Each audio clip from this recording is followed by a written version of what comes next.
we're not talking about Star Wars anymore. What we are going to talk about is the games I played in 2024 last year. It is currently 2025. I remade the tier list. It only took me like 5 or 10 minutes, honestly. So I remade the tier list of the games we talked about from January to June. Okay, we talked about the first 6 months of the year. We got to do the next back half. So we're moving on to talking about Star Trek. Watch Wrath of Khan. That is a good Star Trek film. Yeah. Earthskate, good to see you. How are you? Do I really not want to watch Gremlins? No, I'll watch Gremlins. I just don't know if I should watch 2 Gremlins movies. Like, is that too much Gremlins? Also, is it relevant to what we're doing? Like, you know, October it was like scary stuff, and then we saw like Christmas stuff at December. So that's what I was thinking, like, is there something January-ish we can do, or something related to what I'm playing? And I'm currently playing Star Wars, so we started talking about Star Wars. That was a mistake. Anyway, both Gremlins are required viewing for remarkably different reasons. I know 2 I should watch because it has that one Gremlin that's all dragged up. So that'll be it. Arkham City is at a B because I haven't continued it. So it's a B rank because 1, it kind of makes me a little motion sick. But 2, I really enjoy it, and I think Batman games are so funny. They're so fun and silly and campy. They're like total goofy, like turn your brain off games for me.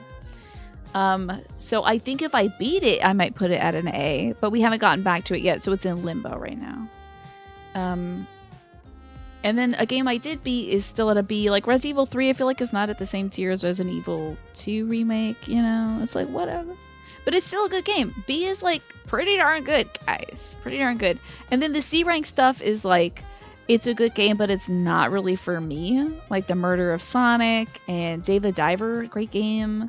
They just ran Have a Nice Death at GDQ, so I got to see some cool stuff of that. But it's like, I wasn't really feeling it. It was like, for the stream, it didn't generate enough conversation for me.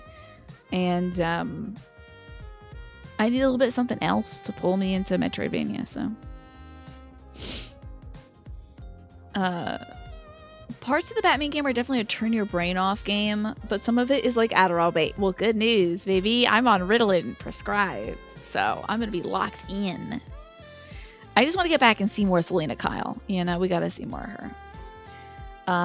So yeah, that's kind of where we're putting stuff. Valhalla is super not for me. It's in the D tier, and Yoda Stories, what the hell? Speaking of Star Wars, freaking Yoda Stories, so funny. But of course, top tier games: Final Fantasy XIV, Super Mario RPG, Cocoon, Bayonetta 1, Strange Horticulture, and Paper Mario Thousand Year Door. Bookended by Mario, I feel like is so unfair, but like I love it so much. So that's a tier list we made so far. Oh, by the way, how's the music level? Do you feel like it's distracting? Because I do want to, like, I'm going to be playing some clips because we're next going to be talking about a game that came out of nowhere for me. Maybe do it a little lower when we're doing clips. I don't want to do too much jockeying on the audio, so I will just turn it down right now. Maybe right about there. Just to have it simmering in the background so it's not like complete and total silence or whatever. Can we use the Batman uses Catwoman animations mod? If I can find those, absolutely. That might be for the sequel to the City game. Is that for... I'm not sure if that's for this one or if it's for the sequel to this one. But I definitely want to swap models for sure because it was so funny. Yeah, he is like, okay, I'll see you later. Bye. You know, like he's doing all the Catwoman like crack-a-cow stuff. It's so funny. I gotta talk about this freaking game though.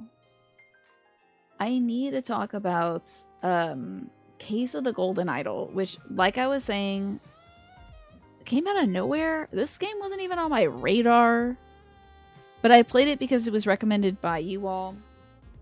Case of the freaking Golden Idol is one of the greatest games of all time, undoubtedly. The logo says Arkham Knight, so it's the next one. Yeah, I figured. What a heartbreaker.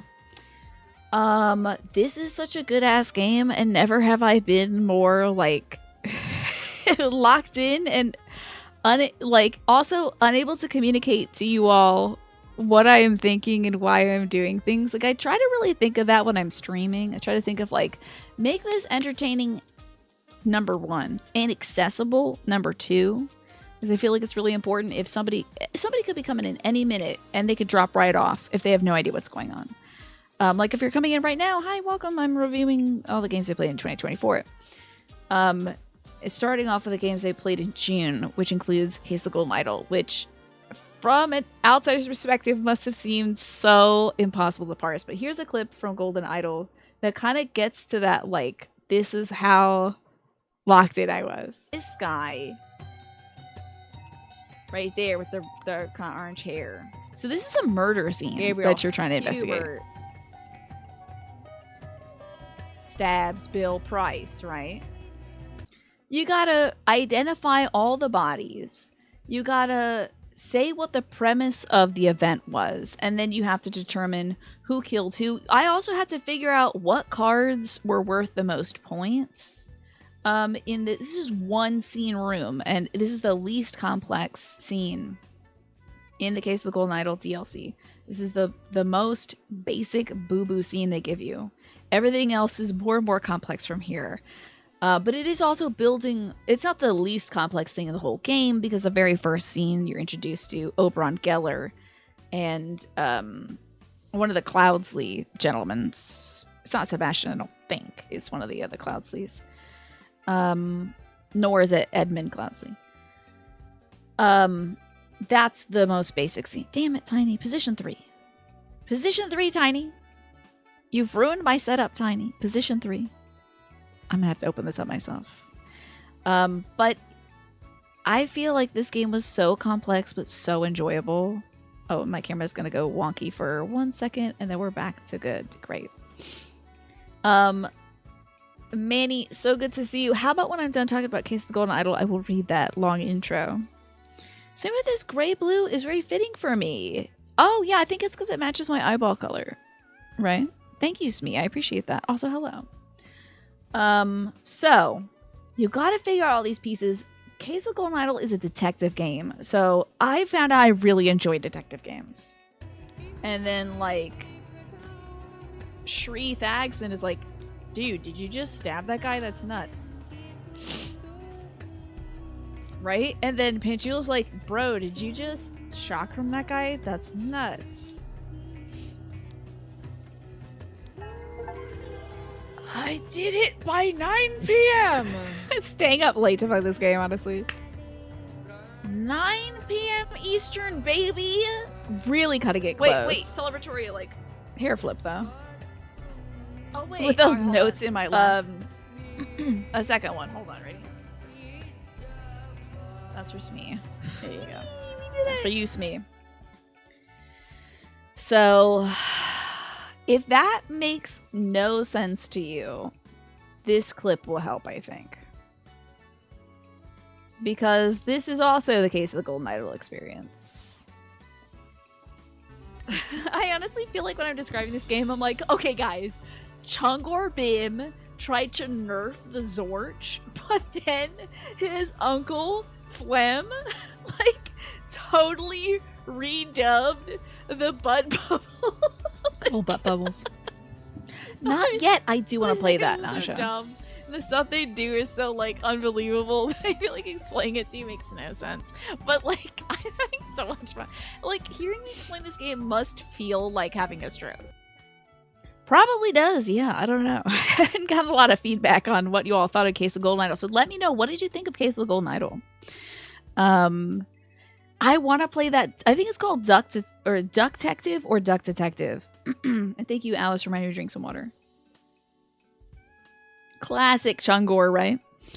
And Manny said, let's get to the bottom line. If so, what do you fight for? You're denying your thirst. Now's the time to feast. Break out. Keep grinding. Dive in deep like cold steel. I won't face my doom. Sayonara. Well done. How dare you? Never too late to bend the knee when hell freezes over sayonara. What is this from? It is a vampire with a sword, so is this some Castlevania stuff? And Swappa said, God, this was a good game. Sorry to contradict the thing I said immediately prior to this. Yeah. Pretty good game, huh? Pretty good. Isn't Duck Detective a fictional show on Gravity Falls? It's also a very real game where you are determining who... It's called Duck Detective in the case of the stolen salami sandwich or something like that. Somebody in an office has stolen someone else's lunch and you have to find out who. I think it's going to be a lot of fun, and I think it's also going to be a nice shorter game to play. So, I don't know if there was ever like a hilarious clip from Caves of the Golden Idol, but like listening back to my reactions to things, I seem like a completely different person. Like, there's different sides of me that are on this stream, and it's interesting to see this side of me. Icy congrats on your 20 stream streak, by the way. Golden Idol was alright. Okay. Office lunch theft. I know, it is truly evil. I think that does send you to hell. 1, 2, 3, 4, 5, 6. Learning how to count in Lemurian. 7, 8, 9, 10. So he took 11 because the last one was 12. Damn, this is sick. I love the Lemurian counting system. Anyway, back to the DLC just for 1 second before bed, okay? Just like fiending for this game. I was fiending for this game, and I found everything interesting, like infinitely interesting.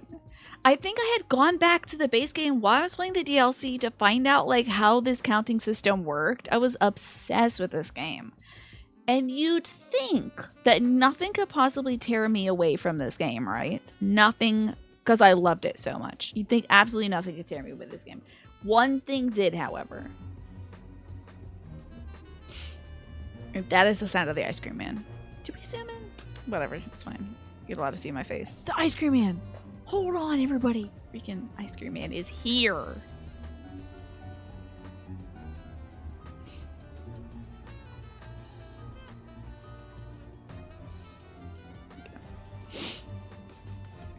Completely abandons one of my favorite games. I think it takes like a full 10 seconds later. Guys, the freaking ice cream man is here. Oh my god, hold on. I'll be right back. Okay, but the ice cream man was there. So I did have to run outside and go get ice cream. And of course I do have the clip from that, so. Dang, pause this video, please. Sheesh. Okay, so we did have ice cream moment last year as well, which I thought was important. Yeah, happy I'm having ice cream. This ice cream kept me up till 1 a.m. Damn you, tiny. How could you? It's fine, we'll just be giant. Ice cream. Look at this. This is what happens when you don't eat sugar. Be the little frozen novelty, so I was gonna get some and just throw it in the freezer. Back to the disco playlist, of course. It's a lot of ice cream. But I think there was a hollow at the bottom, Larry. Ice cream man was here. And my dad came by to check in on things. Actually, my dad and I went out to get the ice cream. Does he look happy? And then he gave it to my brother. Good. We haven't. This is a Sugar Wiggles. lot of ice cream. A lot of ice cream. I was surprised they didn't have frozen novelties. It was just like they were just selling like soft serve right out of a truck. It was wild. That is precisely 1 serving of ice cream. I think you're right about that.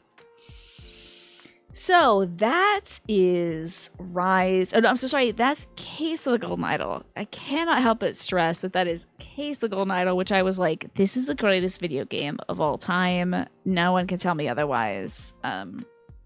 Let's pop over to the tier list, shall we? So, where is my Case of the Golden Idol card? I'm probably looking right at it. Here it is. Nope, that's Rise. Montino, here it is. Here's Golden Idol. Okay. Hi, Muddles. Good to see you. Morphinius, welcome on in. And again, Icy Rain, great to have you too. Or Skates, welcome to my 2024 recap show where I'm talking about some of my favorite and least favorite games of 2024, showing clips from them and stuff, and also ranking them, so it's a lot going on. Duh. This is the easiest decision of my life. Literally, until I played Rise of the Golden Idol, I was like, no game is greater than Case of the Golden Idol. No game. I'm gonna put it at the same tier as I'm not gonna make my own complete separate tier from everything else, honestly. I feel like that's cheating. And also I feel like it puts them in an untouchable category. Feel like because when I played Cocoon, I was like, this is the greatest game of all time. This is the greatest. This is the greatest. So like, and I feel like I feel the same, like I could say the same thing about Final Fantasy XIV and Walker. That is one of the greatest games I've ever played, honestly. It is so much fun. It makes me laugh my ass off. It is so dramatic. And I like playing it with you all. And Strange Horticulture, what a fantastic game as well. Like, these are all, like, inarguably the top games. Inarguably. There's not like a, well, like I didn't play it enough on stream, or like, well, it made me kind of queasy, or it's just sort of a one-off kind of thing. Like, it's absolutely so spectacularly great. There's nothing else to say other than it is great.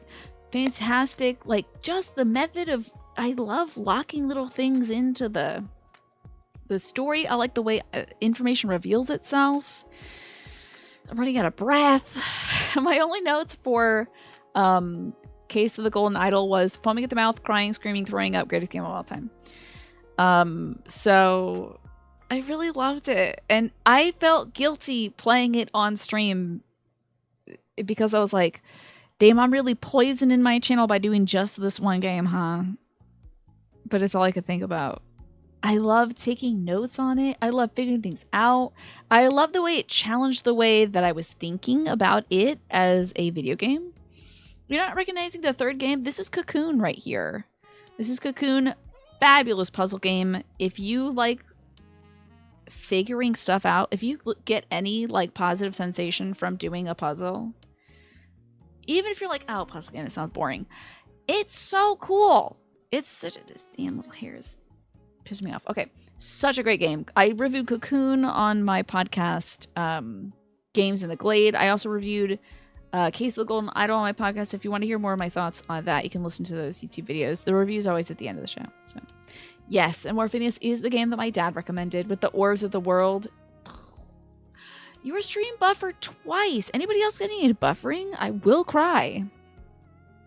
I'm not seeing any drop frames on my end, but you never know. Okay, the next game technically I played was Endless Zone Zero, but I don't have any. I didn't put it on the tier list. It was maybe like 1 or 2 sponsored streams, and shockingly I don't have any clips from them, weirdly enough. Muddles, today will be the day. I tell my mom the photosynthesis joke. I did tell her, because we were making dumplings, I said, Mom, the word dumpling implies that there is somehow a larger dumple. And she laughed at that. So I'm not going to put Endless Zone Zero up on this list. 1, it was a sponsored stream, which doesn't, I've enjoyed a lot of sponsored games I've been playing. But 2, like, technically Ghost of Tsushima, I think there were some sponsored segments of that, if not the whole thing. And also Nier Replicants. I got the code from Square Enix for that, so I really enjoyed some of the sponsored games. But Endless Zone Zero, my experience of that was doing the gacha and just getting balls. That was wild.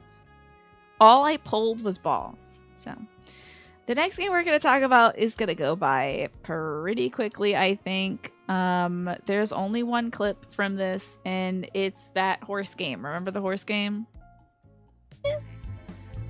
DLC on this old-ass horse game. DLC? For president? Did I say DLC for president? Nothing came up, right? I'm always worried if I click on a link, it'll show my credit card information. What? I'm completely bewildered by this old-ass horse game. So wild, honestly. Like, so that was called Secret of the Magic Crystals, which is a game I had. And I don't fully know what was going on with that game. Like, it was kind of just like, wait, what is this? Oh my god, that is so funny. Guys, hold on. Wait, I need to check the tier list. Wait, hold on. There it is. Okay. I saved the image of the tier list as one of the images in the tier list. It's right here between Signalis and Hi-Fi Rush. My tier list ranking image is not a game. I would say it's S tier. This ranking stream is pretty S tier. We'll put it up there. Hi Tess, good to see you. You like this lip color on me. Thank you. I think Morphinia said a similar thing as well. Yeah. We could do worse for a president than a horse racing simulator, true. Anyway, I'm gonna rank this stream as an A tier because I'm enjoying myself.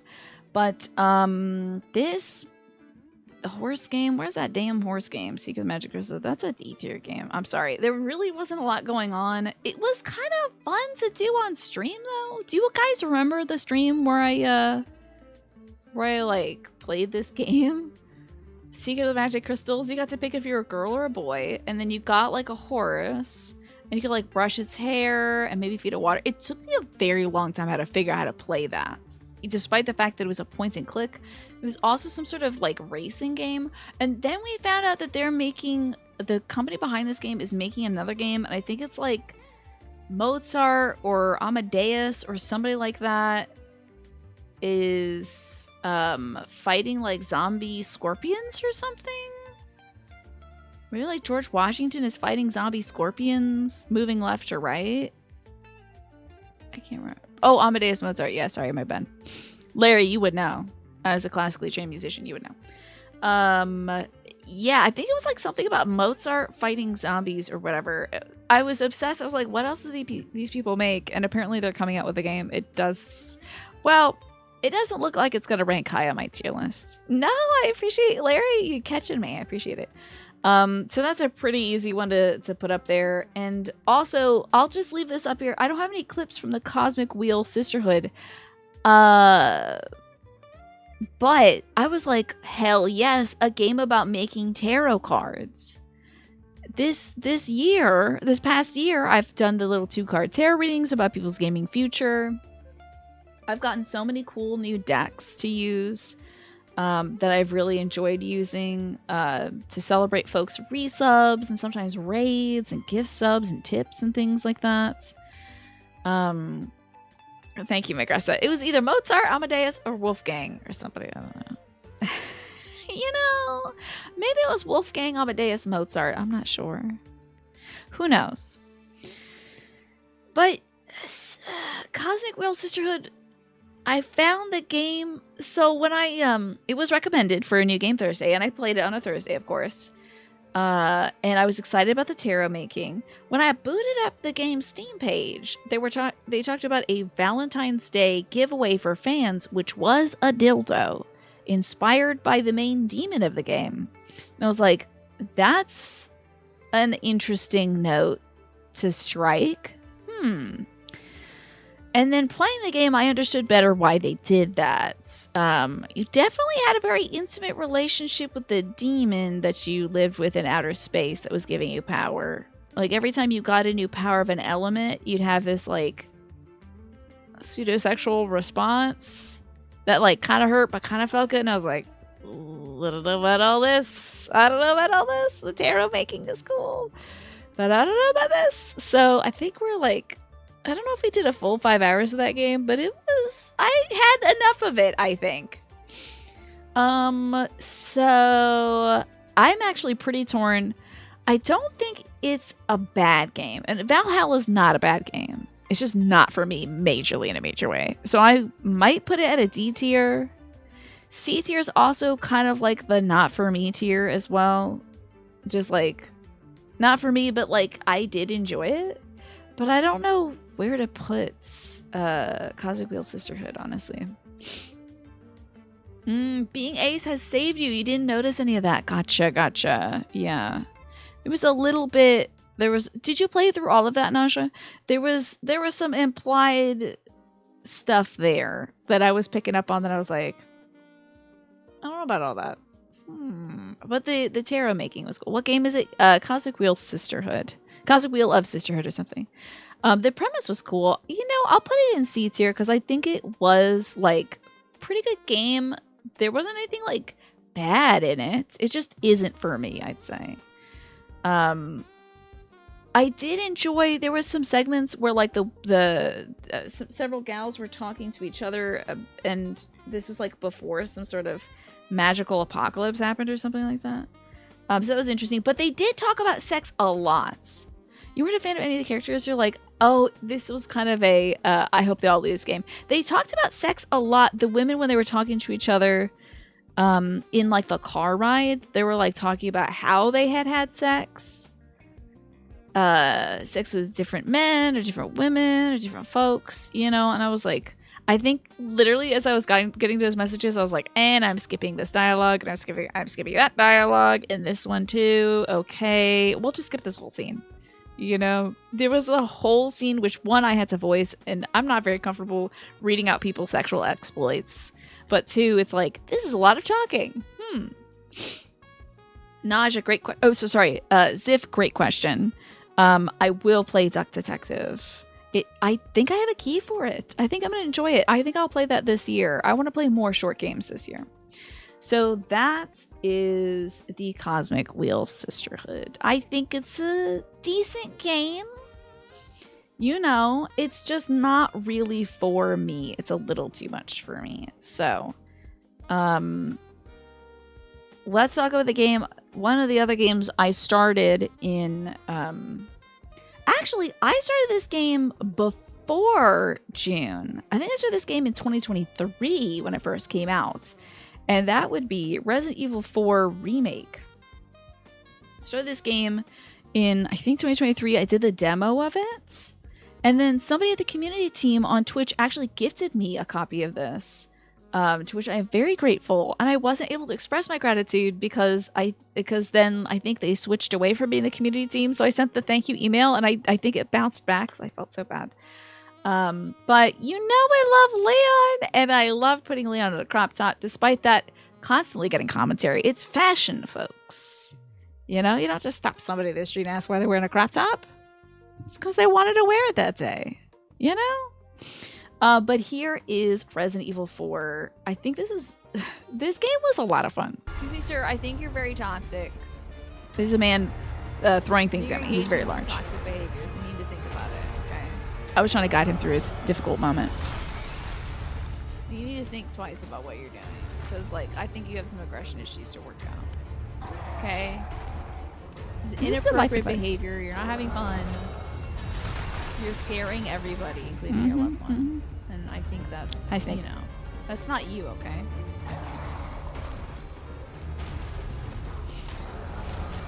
Yep. I really played a lot of horror last year. Sort of a runaway kind of thing. Oh, okay, cool. Amazing shot, honestly.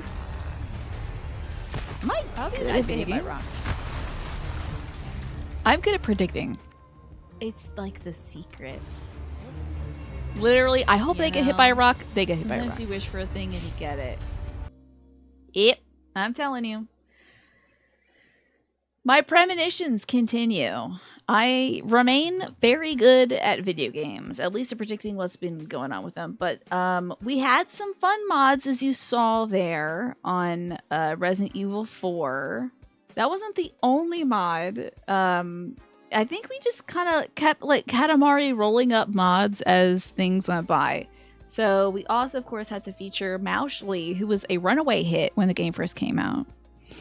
What are we playing as Ashley? Poor Ashley. Sweet MFers. Did you lock it? I hope she did. This big ass head. I won't run. This is the perfect moment. What a silly mod.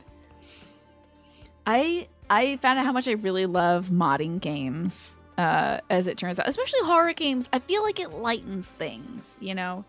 It adds a bit of levity to the moment. Sometimes there are some unintended effects, you know?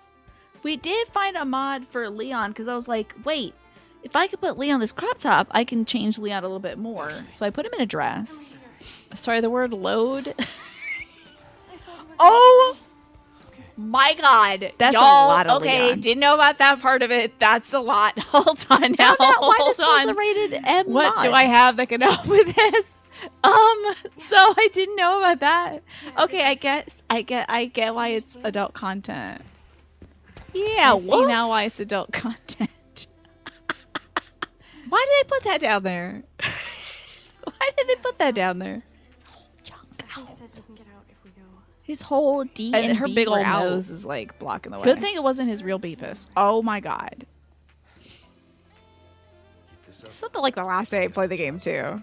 We installed this. I'm gonna lock my door real quick.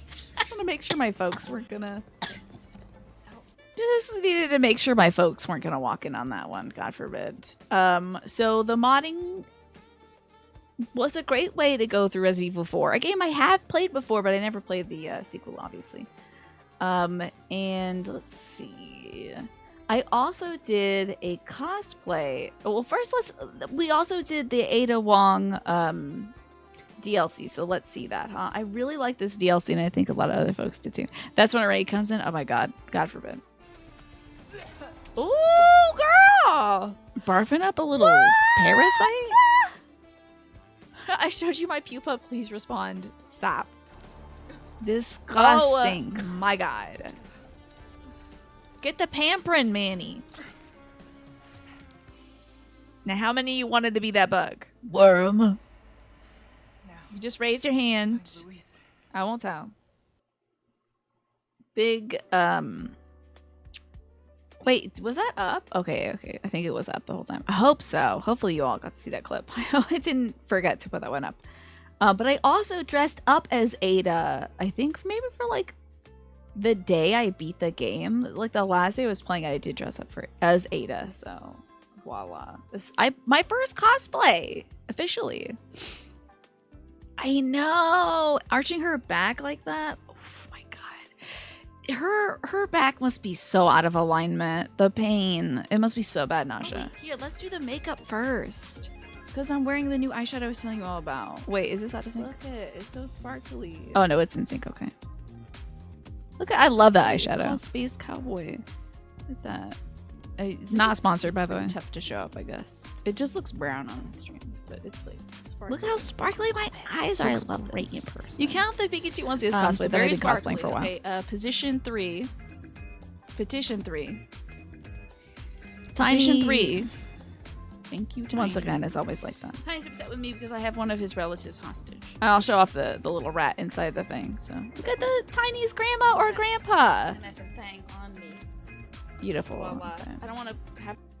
So look at me in an Ada cosplay dress. I did that. I did cosplay. So, what did y'all think of Resident Evil 4 last year? What are our thoughts on RE4? Did you enjoy watching me play that game? Teenage doesn't count. I don't think it counts. I think it's just like I'm not cosplaying as Okadrian right now. I'm just wearing a sweater that has OK Preview on it. Like, I think that's different. Easy A, Ziv says B, Snake says S. Okay, we're kind of across the board. I had a lot of fun with that, and I really enjoy Resident Evil 4 because it's very campy. And I think they kept a lot of the campy elements, and you know I love playing as Ada. She is so good. She is so great. Where you now? While you're talking, I gotta find out where I put Resident Evil 4. Is it even on here? Oh Christ! I don't know if I loaded up an image of Resident Evil 4. Frick! Quick, everybody, look for Resident Evil 4. I don't think it's on here. Oh my god.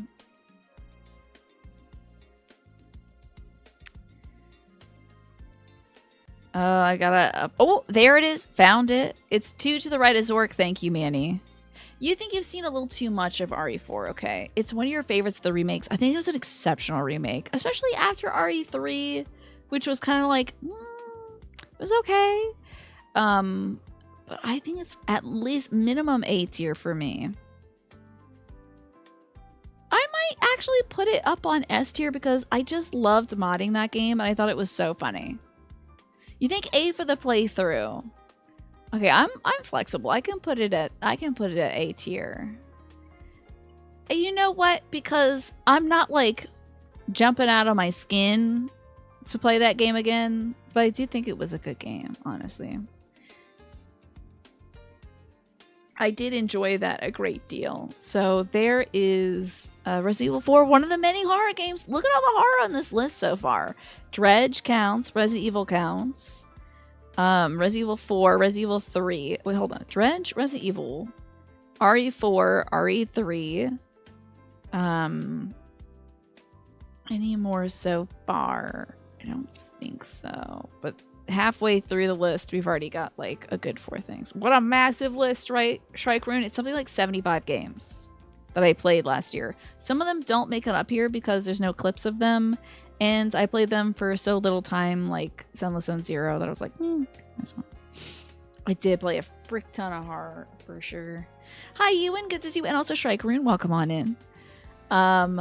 We had just wrapped up talking about June. So that was all the games played in June. 1, 2, 3, 4, 5 games in June. Not bad. 2 of which I beat. So we beat Case of the Golden Idol and Resident Evil 4 Remake. And next up is actually more horror, believe it or not. Next up is World of Horror, the Junji Ito inspired horror game. Kicking the subtle beat. Okay, turn it down slightly. Okay, this is This my is coming at you plan. 3D. Like, oh, a spooky bloated guy. Get out of here. Get out of here. Get back in the Just kicking a substitute teacher. Just, Why like, not? Get in that water. Get out of here, you Not having it, let me tell you. That's nuts. This game is wild, That is Naja. so I might get back to nuts. it. I can't believe I kick him in the pool. This is just bullying. You can just kick people in that game. This is the game that prompted the eyes. In fact, I do believe we have the eyes clip. Let me see. That should probably be this one. Yeah, this is great. This is eyeballs. Check out my giant eyeballs. You don't trust your eyes? I got weird eyes. Look at me. I'm basically her. But she smiles though. Demented. You know? Sometimes you're So so demented. What you got a problem with people with big ass eyes? Okay, some of us just have big old peepers. All right. You're feeling a little bit better, Tyrannus. You're still in the depression trenches. I hope your meds start working soon, Tyrannus. Also, it's so good to see you both. Thank you for coming by today. Big ol' eyeballs. And I can't put those things away. They're just here all the time. So, World of Horror, I really enjoyed that game, I gotta say. I really enjoyed, like, the unique scenarios. I feel like I could probably beat that game. Like, I think we came pretty close to beating it. You know? And thank you so much. Thank you, Ewan, for sending some good vibes to Tyrannus. I didn't know that you were feeling depressed, Tyrannus. I hope all this silly stuff today. I got a lot of silly clips. Hopefully this can, like, lighten the mood a little bit. I don't know. I never can cure anything. I'm not medication or whatever. But I hope that you'll come away from the stream feeling a little bit better. But yes, World of Horror. I thought this was a good game. This is at least a B tier game for me. I haven't finished it yet, so I certainly might get back to it. It did jump scare me once, but there was like the school turned into a big vagina at some point. That was hilarious. There was some weird cultists. There was like, it was a lot of weird stuff. Just a lot of weird stuff. There was a woman who did art that used big eyes. Tim Burton made a movie about her. Did he really? That's interesting. Tim Burton makes a lot of movies, doesn't he? I think World of Horror is a good B tier game that's like, I could definitely revisit this one. Like on stream, I thought it was kind of fun to play on stream. Tiny, how dare you? You're really acting up today. I'm just trying to gesticulate, all right? I think it was fun to do on stream. Hi, Keen, by the way. Good to see you. Snake, did Tina see your 300 stream streak? Really? Did I miss the 300 stream streak? Hold on. You only have 65 more days to go until... Oh my god, I missed a lot because I think we were watching clips of Leon in the dress. I'm so sorry. I missed that. Thank you, Snake, for the 300 stream streak. Only 65 more days left to go, and then it's a full year of streams. Wild. And Muddles was saying, this makes me think on what What it might be that makes it so hard for you? Why do you feel anxious about going into new games? You get them for good entertainment reasons and you know what you want. Well, sometimes it's difficult to embark on a new adventure, Muddles, because it's like, God, I hope I like this. Also, if you have a current hyperfixation game, sometimes for people with ADHD or autism, like I have ADHD myself, it could be tough to be like, but what if I like this thing more than the current thing I like? And I leave my like brain friends behind and I move over to this new thing. You know, like sometimes that can produce a lot of anxiety. Sorry that I missed that. I totally did miss that. I'm so sorry about that. But thank you, to be fair, for shouting that out. I appreciate that.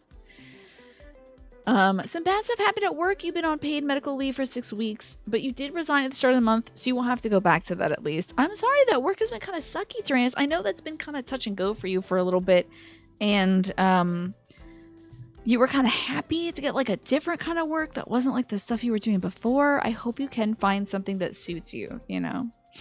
You're looking forward to the goofs and gaffs, as am I. Let me know, is there anything else that I missed, y'all? I will scroll back up. I want to make sure I'm not missing too much, because I'm trying to, you know, DJ all these little clips and stuff. I think I scrolled to the very top. I think I've seen everything. So you're on Team Autism ADHD. There you go. High five. Well done. So yeah, sometimes I get that same anxiety feeling like when I'm finishing up a game. I'm like, no, I don't want to leave my friends behind. But the truth is, like, I still have brainworms in my head from when I played Ace Attorney when I was like 15 or whatever that haven't left. And I still almost every day think about Fire Emblem Three Houses. So the joy never leaves you. The characters never really leave you, you know. So we just ranked World of Heart. Okay. Next up, I mean, this one, so this was a return for us to, of course, the game we returned to in late June. It is one that we are still playing to this day. It's Stardew Valley, of course. Little Caesar's Pee Pee Poo Poo is really good. They do a good stuffed crust Pee Pee Poo Poo. It's kind of hard to get a clip of like, wowie, this is Stardew Valley, because Stardew Valley is literally doing the same thing every day for years on end until you're really good at it. And there's never like a, she did it, woo! There's never like one of those like big moments things.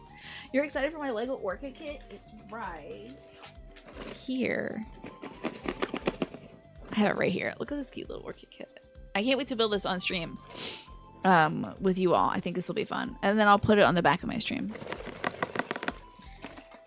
But Stardew Valley doesn't really, like, unless you're doing a challenge run or a speed run, or like Applejack-A-Roni was playing yesterday, this like getting perfection in Stardew Valley, though I don't really have like goals like that. It's kind of just like a chill out and chat thing. So am I a Lego plant streamer now? Maybe. But I'm mostly a talking about video game streamer at the moment. Hi, Galaxy. Good to see you, by the way. You watched a video about Stardew today and you found out that Robin can move the greenhouse. Whoa, that's really cool. Love that. Must be new. You're ultra hyped for Citizen Sleeper 2 at the end of this month, and then a month after that, new Monsty Hunty. Maybe this will be the one that I play, Tyrannus. You never know.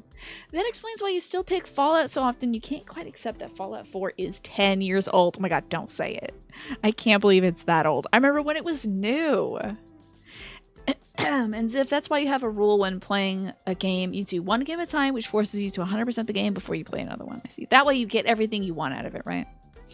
Yeah, Stardew Valley really is the king of cozy. But this is more showing off the fact that this past year, we really leaned into channel redemptions. I really made up some stupid channel redemptions, like Pee Pee Poo Poo. Little Caesar's Pee Pee Poo Poo is really good. They do a good stuffed crust Pee Pee Poo Poo. Revolting. Ew. The idea of it is vile. Stuffed crust Pee Pee Poo Poo. I want to say that I enjoy stuffed crust, the food item in question, but saying stuffed crust Pee Pee Poo Poo out loud is turning my tummy. Good old Pee Pee Poo Poo redeem, huh? It's a very cozy game, and you love that you help spawn the new playthrough by mentioning that you're watching an old Stardew Valley VOD. That's right, yeah. And then I was like, oh man, the folks yearn for Stardew Valley. I had no clue. I also started a game offline, which I can't believe Tiny just moved again. How dare you? Position 1. No, position 3. Oh, I'm gonna do it myself. I can't believe this mouse, who I did hire in 2023 to do my camera work for me. So I started playing Pikmin Bloom offline in 2024. I think I might have been saying 2023. Sorry about that. Who even knows? This is about 2024. I started playing Pikmin Bloom offline with some community members this year, and I found out while I was playing Stardew Valley that one of my practices in it makes me a sociopath, apparently. Oh, I do name all my Pikmin, Mash. I have like 370 something Every Pikmin. single Pikmin I have. So I name my Pikmin, but not my Stardew Valley animals. Because my Pikmin are way more important to me. I've named all, like, I have 170 Pikmin or something by now, and I've named every single one of them. That's sociopathic? Okay, fine. You got me. I knew you were all cops. So apparently I'm a sociopath. Who would have thought? This is the year I found it out. Sociopathic behavior to name all your Pikmin.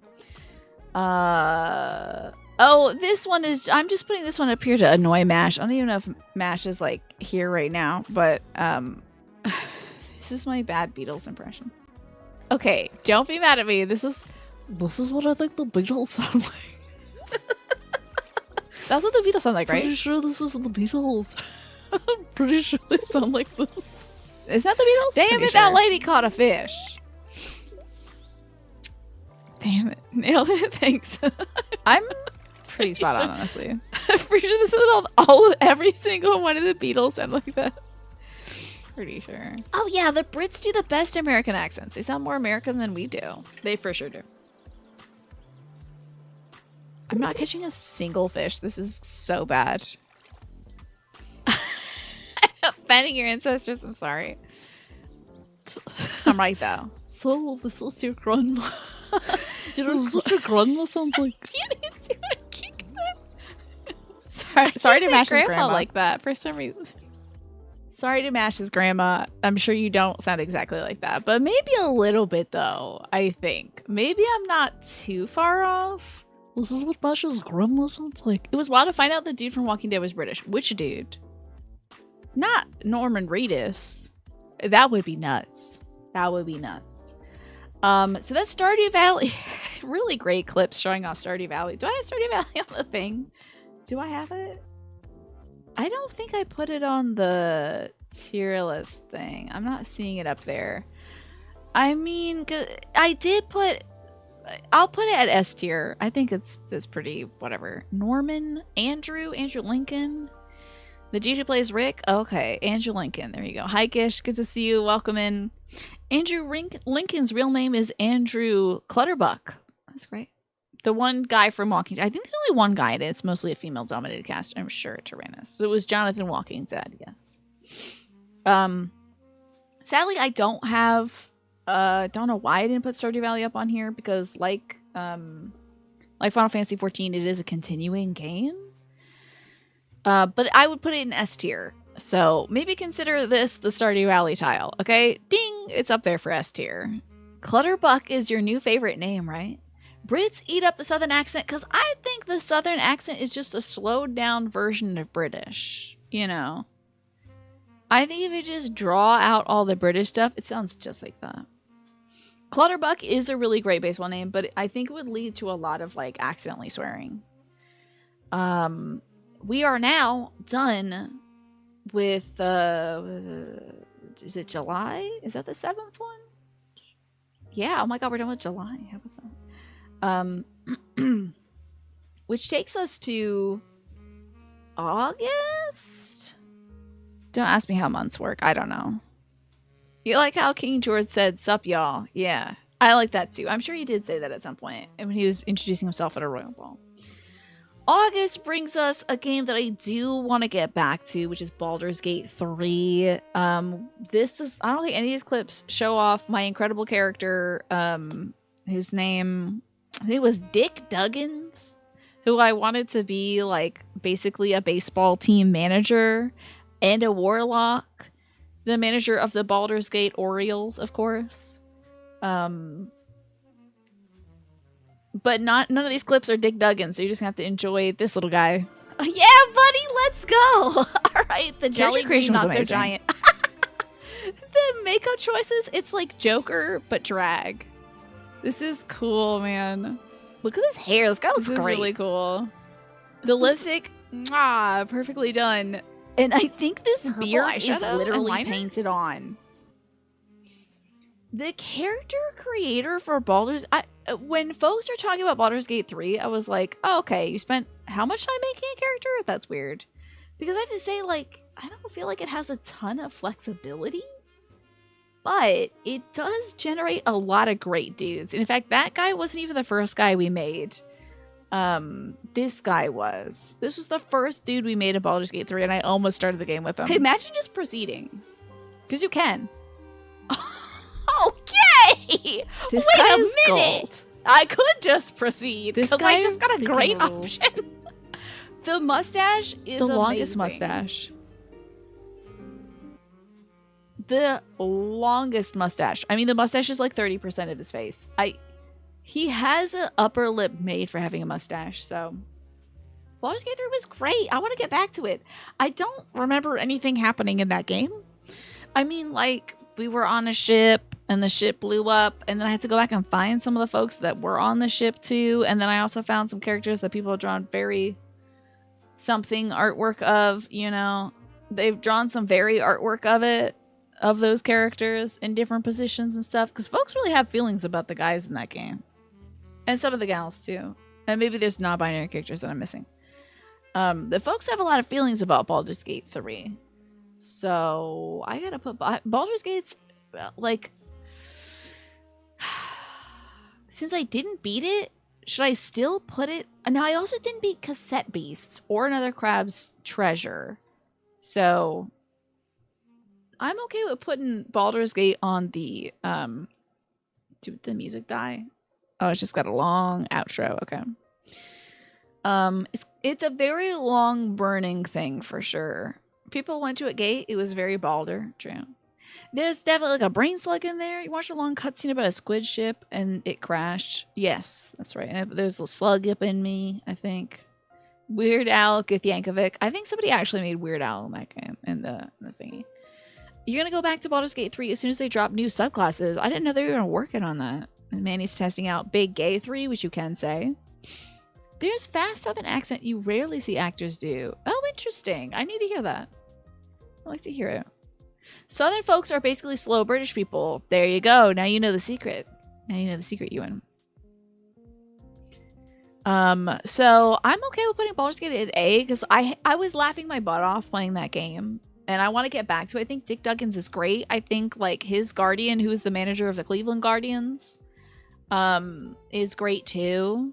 I don't know nothing about like how Guardians are gonna work or when we're ever gonna see that beautiful woman again, but like I'm excited to face off against her. Orioles versus Guardians. I think it's gonna be great. I'm sure at some point we'll be able to play baseball. The game's gotta have it in there because everyone was talking about how great Baldur's Gate 3 was, so there's gotta be some baseball in it somewhere. So that was Baldur's Gate 3, which I thought was spectacular. And then that was a New Game Thursday thing, of course, as was Ghost Trick Phantom Detective. Now, with Ghost Trick, so this is made by, I think it's Shu Takemi, the character creator and designer of the Ace Attorney games. This was a suggestion, I believe, by Centauri. And this is a game I want to get back to and play offline because, one, there was a lot of talking, and also it being kind of a puzzle game. There was a lot of period of time where I wasn't talking. So, Shitakumi, thank you so much for that. I appreciate that. I was off. What did I say? Takemi? Damn. Oh, you know what? Wait, before I get too excited, let me ask what you thought about Baldur's Gate 3, at least from your experience, or like what you remember of the show. I remember having a pretty good time, honestly. I recall having a pretty darn good time with Baldur's Gate 3. That's why I want to get back to it. I also haven't played D&D with like a group in a million years, so I think it'll be my outlet for that. Yeah, I think in a lot of puzzle games, I have this like spell of silence fall over me. It was your game of the year for 2023, and it was a heckin' great game, yeah. think it's a good one, honestly. I don't know if I've heard anything bad about it other than it being such a slow burn. I wonder if, like, I know it'll be entertaining to me as a player. I wonder if it'll be entertaining to for folks to watch. That's the one thing that I'm curious about with Baldur's Gate 3. If it's something that folks can drop in and be like, oh, hell yeah, you're playing Baldur's Gate 3. Or if they're going to be like, sorry, I can't watch because I haven't finished this game because it takes 20 million years to beat, you know. You enjoyed it a lot. It's basically the same setup as Divinity Original Sin 2, but with a much better story that has carried the admittedly long burn experience. Yeah, one of my worries is how freaking long this game is. Because a lot of people haven't beaten it. A lot of folks were like, I love Baldur's Gate 3. Haven't beat it yet, though. You know, it's like, you know how slow I am. How long is it going to take me to beat this? 4 years? Is this the next Final Fantasy 14? I'm worried about it. But let's put our worries away for now. We'll watch a little Ghost Trick, shall we? Scoot over. So you can... I gave it so that kettle. I don't feel like I have to explain Baldur's Gate 3 because I feel like it's such a big game, like it won Game of the Year or whatever. I should explain Ghost Trick. So in the first second of Ghost Trick, it's revealed that you freaking died. And you're face down, ass up in a junkyard. It's hilarious. We find a woman is being held at gunpoint in Ghost Trick, and you're like, well, I mean, if I can do something, I should. So we go around zipping our little soul from item to item. As long as those items are close enough, you can possess different items in the line.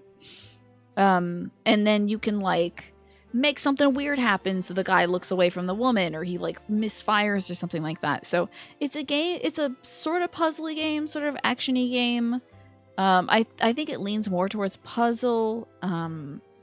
It is interesting, and you're trying to figure out, like, first off, who killed you? Who are you? You don't even know who you are. And what's your connection to this gal? You know, took you 2 weeks of playing every day to get through each act. It depends on the person. Some folks replay Act 1 over and over. Why do you think they did that, Keen? And you've beaten Baldur's Gate 3 twice now. You finally got the Honor Mode run done. Honor Mode? What does that entail? And you think Baldur's Gate 3 would take less time than Fire Emblem Three Houses? I suppose so. But also, I took maybe too long to play Three Houses. So here's a clip from Ghost Trick. Okay, let's scoot over. I can't believe that kettle's not gonna boil. Oh. So here's the tricking mode where you're like going from item to item. Well, let's just see what this gentleman does.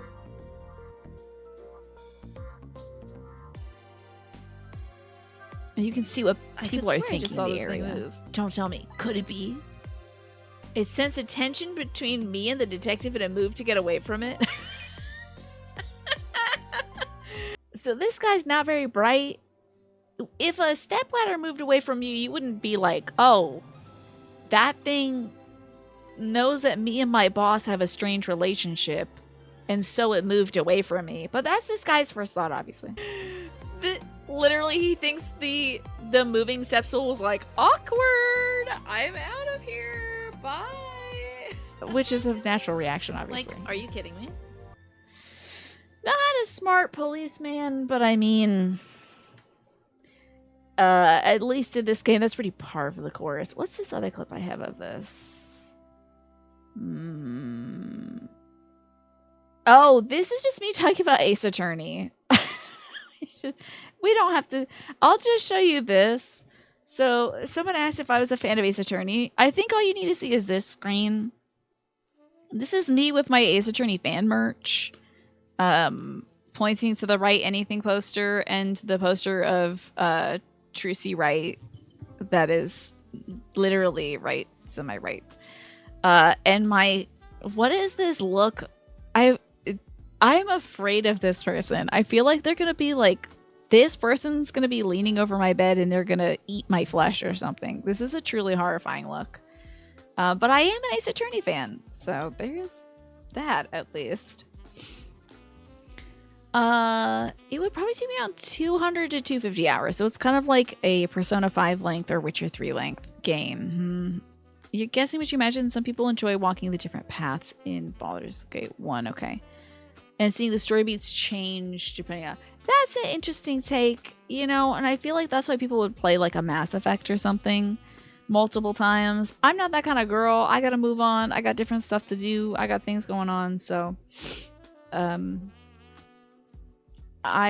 except for Fire Emblem. That's the one thing that I didn't do that with, and I played the crap out of that game. But we're not talking about Fire Emblem. We're talking about Ghost Trick. So, where is my Ghost Trick? Where is the Ghost Trick? It's gonna be in here somewhere. Here it is. I'm gonna put Ghost Trick at B. So, in terms of stream game, there wasn't a lot of folks chatting during Ghost Trick. So it didn't really generate conversation. I don't feel like it was a very strong stream game. And also, I think I had to stop it at the 7 o'clock mark, or I thought about stopping at 7 o'clock mark because there was so much talking. It was hurting my throat. We either switched away to something else that was voiced, or I kept with it and just had a sore throat. Did I say sorry, have a life? Did I say that? I apologize for saying that. But, I think if you really want to play the hell out of a game, do it. I did it with Fire Emblem Three Houses. I did 4 routes through that. You kidding me? Out of control. I really enjoyed the hell out of Fire Emblem Three Houses. So if you really enjoy Baldur's Gate 3, I think that's great. I think for my show, with a game that is 200 hour long to get through once, I couldn't do it again. That's why I didn't do Persona 5 Royal. Because I love that game, and I'm not going to do a lot of the same content again, but with like maybe an extra 10 minutes sprinkled in here and there. That's a lot. That's a lot. You hope to see somebody stream Ghost Trick from start to finish. It is such a ride. I bet if I ever get a Steam Deck, I'm going to play it offline, and I'll probably be like, oh my god, Centauri, you were right. It's so great. Because I know that I like it. It's an Ace Attorney-like, basically. There's just it's not in court. You're just a dead person. I know it's going to be like the brilliance of that. So I know it's going to be good. It's just not good on stream. It wasn't really piquing a lot of folks' interest in conversation. Puzzle games can be tough to stream. Yeah. I let Case the Golden Idol and Rise of the Golden Idol override that because I was like, don't care. I love this so much. I was like, I don't care about how everyone feels. This is for me. So, sometimes I get to indulge, okay? But then other times, if it's something that I have to do a lot of voices for and there's a lot of puzzle solving, I have to not only do the voices, but I have to also explain what my thoughts are and also talk to you all and be like, so how's your gerbil doing? So these games you have to read aloud so much is really tough, right? Yeah, those are really tough. That person, this version of me, hold on, let me grab it. This version of me is about to say, have you heard of the critically acclaimed MMORPG Final Fantasy XIV? Yeah, free to the Shadowbringers expansion now, right? And this is my sleep paralysis demon. Yeah, this is everyone's sleep paralysis demon. Look at how blurred my hand is there, too. So unhinged, so scary. So, greeting, Pine. Good old Gearbles. Good old Gearbles. I told my mom about that little emote, and she was like, oh, that's really cute. What's an emote? And I was like, oh. I remember those little those moving pictures of Tiny I got? I commissioned, I paid money for. And she's like, oh, okay. And I was like, yeah, folks can use them wherever. So, I only have one clip from Fallout New Vegas. And, this isn't it. What? Hold on a minute. Now well, that's a Chance of Sonar clip. Oh, because I clicked on the Chance of Sonar clip. Sorry about that. Okay, that's not great. Hold on. Frick and heck, I have to find this now. But I did try out Fallout New Vegas. I believe Genpo suggested Fallout New Vegas. So now I need to go find Fallout. My damn clip from Fallout. There it is. It's only 13 seconds long. Let's watch that over here. So, Return of the Blue Floral Dress. Excellent. So, Fallout New Vegas was recommended by Genpo, one of our fantastic community members. I played it on a Thursday. My only exposure to it before playing it on Thursday was the Monster Factory thing. The Monster Factory. I think Did they stream Fallout New Vegas? Maybe they did like 3 and 4. I feel like they did New Vegas. This is that very clip of the sarsaparilla. So, FYI, no rush. When you have a sec, when you take a peek at the mod channel Discord, want to make sure your fellow mods are aware of something. Okay, dokie. But maybe I can see that around 7 or so. Right. This is the same picture. Okay, hold on. Close this. Oh yeah, that creepy gal from the raid we did. Right. That was supposed to be like a big gaggy moment. It was just like, okay, girl. Calm down and sit back, lady. So this sarsaparilla moments. Let me get the clip rolling. Chunky sarsaparilla. So there was a poster of like a woman, I think she was on her knees, and I feel like a man was pouring like a bottle of sarsaparilla into her mouth, and I was like, this is a little weird for me. Thick, ropey sarsaparilla. Okay, it's time to go now, everybody. It was getting late. And I can't believe that's the only clip we have right now of Fallout. I think I had some other ones. Hold on. I did get to see the word association. They were doing something where it's just like, tell me what you think of, cookies or whatever. So we'll run that one too. I feel like it's a bit longer. Okay. Burglar. Of the ham variety. So Swiss cheese. Oh, ham. Light. Dark. Mother. Father. Father was not an option. Shield? Human shield is wild. You would call your mother a human shield? Cookie jar? Cookie jar is weird too. This was just a weird conglomeration. This was like, I don't know how they generated this list of like things you would associate a mother with. It was like, did they ask 100 people on the street? Like, what do you think of when you think of mother? And it's like genetics. Human shield. Like, that's wild. So wild. Maybe you associate your mother, but I would never say like, oh, cookie jar first thing. Like, definitely cookie jar. You're super happy you learned today that AI Limit has a release date now. It's a kind of Code Vein kind of game. That's fascinating. Did they talk about that recently, Ziff? In one of those, like, the Game Awards or whatever. Did they talk about that one? So what did y'all think of Fallout? What did you think of the stream of Fallout? I'm thinking of maybe getting back to New Vegas. But I know that Fallout is like a beloved franchise. Even Muddles was just talking about Fallout before. I think Fallout 4, in fact. But this is my first time playing a Fallout game. I think it's my first Bethesda game as well, right? Fallout 4 character creation was fun. Yeah, we made, what was his name? Like, Thick Dumpy? I don't remember it. Hey, party, good to see you. Kind of like Family Feud, right? You finally watched a bit of that Jen charity stream. It was so fun, to be fair. I hope you found some of the clips of that. It was hilarious. You're not... Oh, so you're a fan of it. So you don't know, you're just a fan of it. You play the demo. Oh, what? Oh, gotcha. You played the demo of this AI Limit game. Okay, cool. Attribute always with the dumpy. Yeah.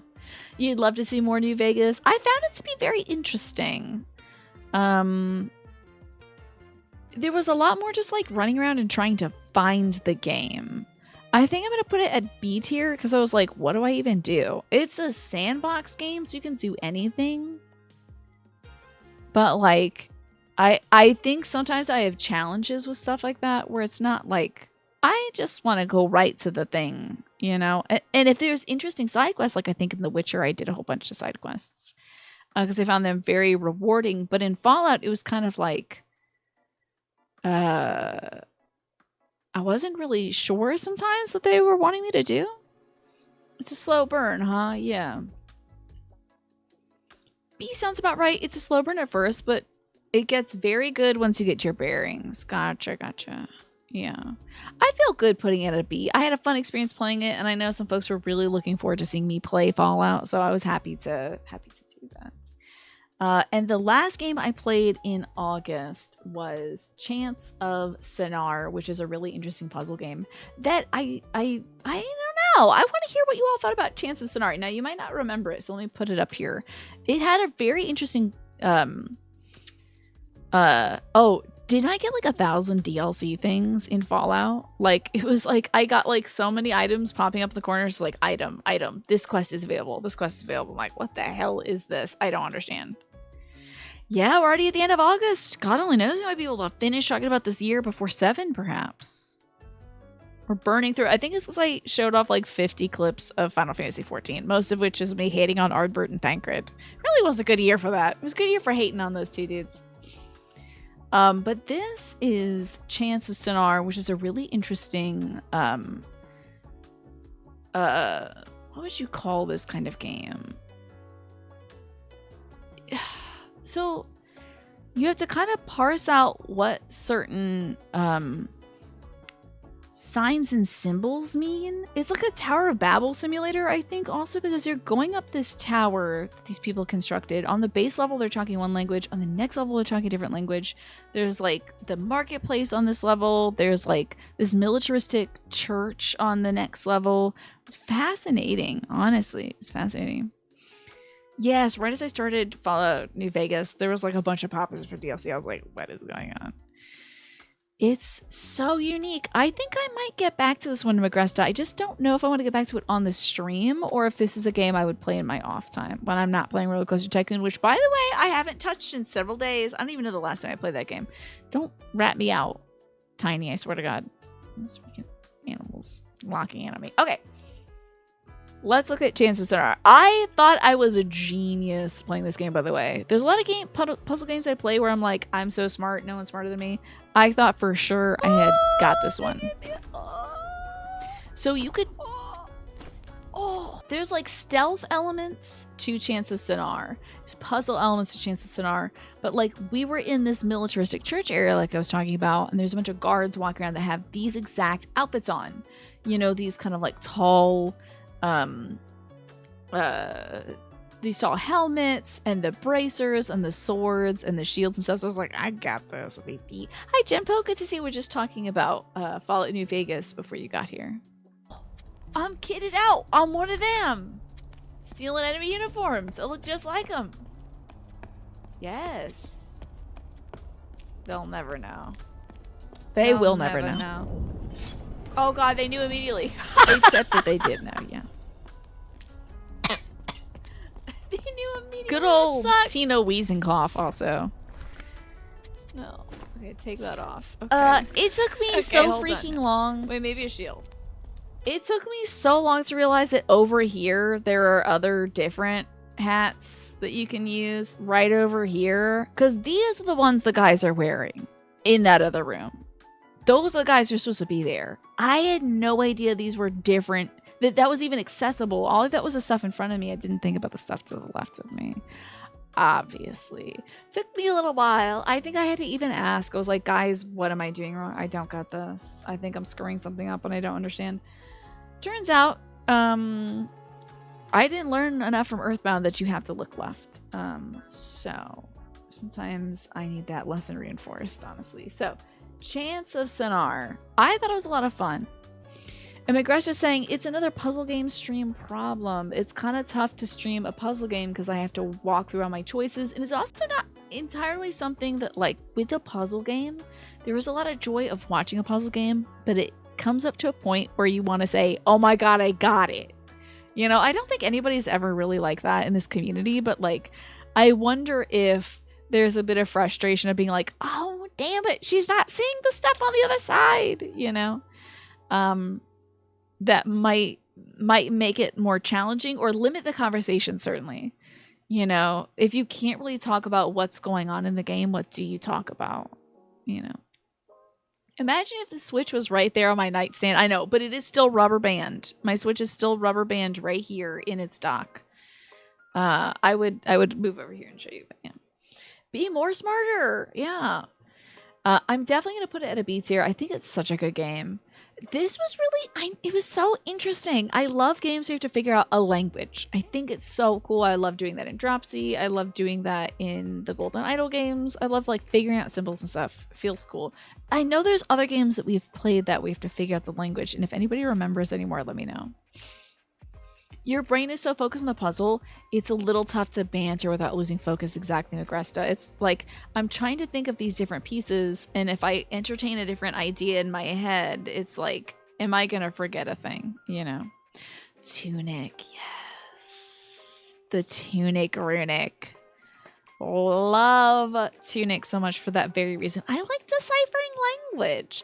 Final Fantasy X. Now the thing is, I feel like I wasn't really active in deciphering Albed though. Like, I didn't go seek out parsing out Albed. I know that is another game we can do that, but I wasn't like, guys, we have to decode what this says. Or was I? I don't remember. If Tunic is so good, why is there no 3-Nick, right? Chaos, a good point. That's so right. Maybe they'll do a sequel though. How freaking gaggy would that be? Except I think it took them like 10 years to make the first game, so don't get your hopes up. I don't think they'll be making a sequel for a while if they put that much love into it. A whole fruit basket. Oh my gosh, they're generous today. They must have had a sale on fruit baskets, or maybe Naja's just going the extra mile. You parry? Not a big fan of fruit baskets. I'm shocked. I was active in getting the Albed Primer book so I could read it. Okay, I stand corrected. I don't remember it being like popping off so much about Albed, but you know what? Maybe I was. Alrighty, so we're like already into Hi-Fi Rush, which was in September. Already up on September. Oh my god, guys, we're running out of time to talk about all these games. Except I have plenty of time. And let's talk about Hi-Fi Rush. This was an interesting game. I think this was gifted to me. I really enjoyed it.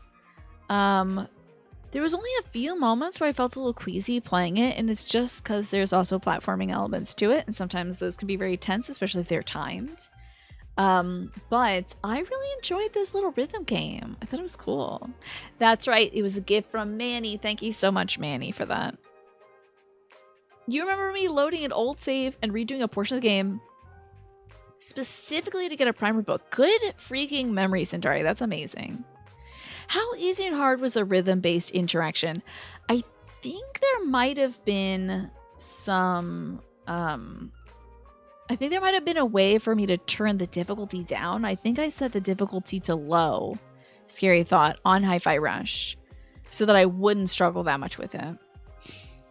There's another game you think is similar. We have to decipher a language learned about an old civilization. It's called like Vault of Heaven. If you find that, tell me about it, Snake. You know I get like crazy about stuff like that. I love deciphering things, and that's why I really liked Case of the Golden Idol, Rise of the Golden Idol, because I'm like, there's been a murder here.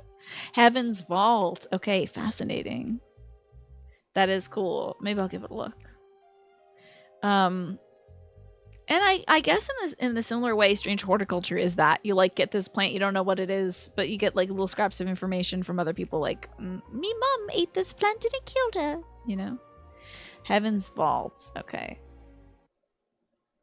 Put it in the game suggestion. Such a good game, yeah. You're bad at you think you're bad at rhythm-based stuff from other rhythm-based games. It does, like I say, I think it had an easy mode. That was like parry times are bigger, less damage happens to you. I don't know if there's like a lot of penalties for being bad at rhythm. And I can say that because like I think I'm really good at rhythm games, except when I play them on this stream. And then all my rhythm goes out the window. And I'm like, oh my god. I am some sort of wooden puppet girl or something. I am not a... I am like, all the magic has left my body and I have become Pinocchio again. Like, for some reason, I really love Rhythm Heaven, but when I was streaming Rhythm Heaven, the delay kind of got me. So, I don't know if it was the delay here, or maybe I'm just bad at rhythm, and I think I'm good. Who knows? However, here is, I think one of the very few clips we have from Hi-Fi Rush. I think I shouldn't die. The Fizzin! Did he just howl? Oh, that's what they call him, a wolf. Oh boy. Oh boy, he's a furry, it turns out. He's a furry! Watch out! The most dangerous boss! Truly. You know what? Let me tell you why this makes sense. There are so many furries out there. Not every furry is rich, But from what I've heard from the commission market, a lot of furries do have pretty well-paying jobs, and they love getting commissions of their characters. So I thought this was so on point. Now, technically, he doesn't say like, by the way, I'm a furry. But like the fact that this like well-paid banking guy, he's like also turns into a wolf. I was like, this checks out. This checks out. He's a furry who likes classical music. We're getting our ass beat. With confidence now, I think it's slightly out of sync. kid. Corsica? That wolf thing? Was not. It is out of sync. Sorry about that. What a funny game. Also, this game came out of nowhere. It like shadow dropped. It's so beautiful. Just like get like a screen grab of it. Like the cell shading was so cool. The music was good as hell. I was able to play this whole music-based game which used licensed music because they made another soundtrack for the game that was not licensed music. And everything fit perfectly and felt really good. It was so incredible the effort they went to make this game be good. And like better than good, you know. Something you learned last year, a lot of the scientific community are furries. Interesting. A lot of IT people are furries too, yeah. Look at my glee. Yeah, I was whenever they like it's because the pun the fifth. I love that. Because it's like Beethoven's fifth. And so they're calling it the fifth. I thought that was cute. I thought this game was so like well designed. The battles felt good. Look at this scene. Look at how colorful this game is. This is a game that is not striving for realism, it's striving for style. And I don't think realism is a bad thing, it's just a certain form of style. But I always appreciate when people do things purposefully, when they pick a style on purpose. You know, they're like, I'm gonna do this like cartoony ass video game. I'm gonna turn off motion controls now, Tiny. Because of your actions. Where is it? This will be difficult later. Is it the hotkeys?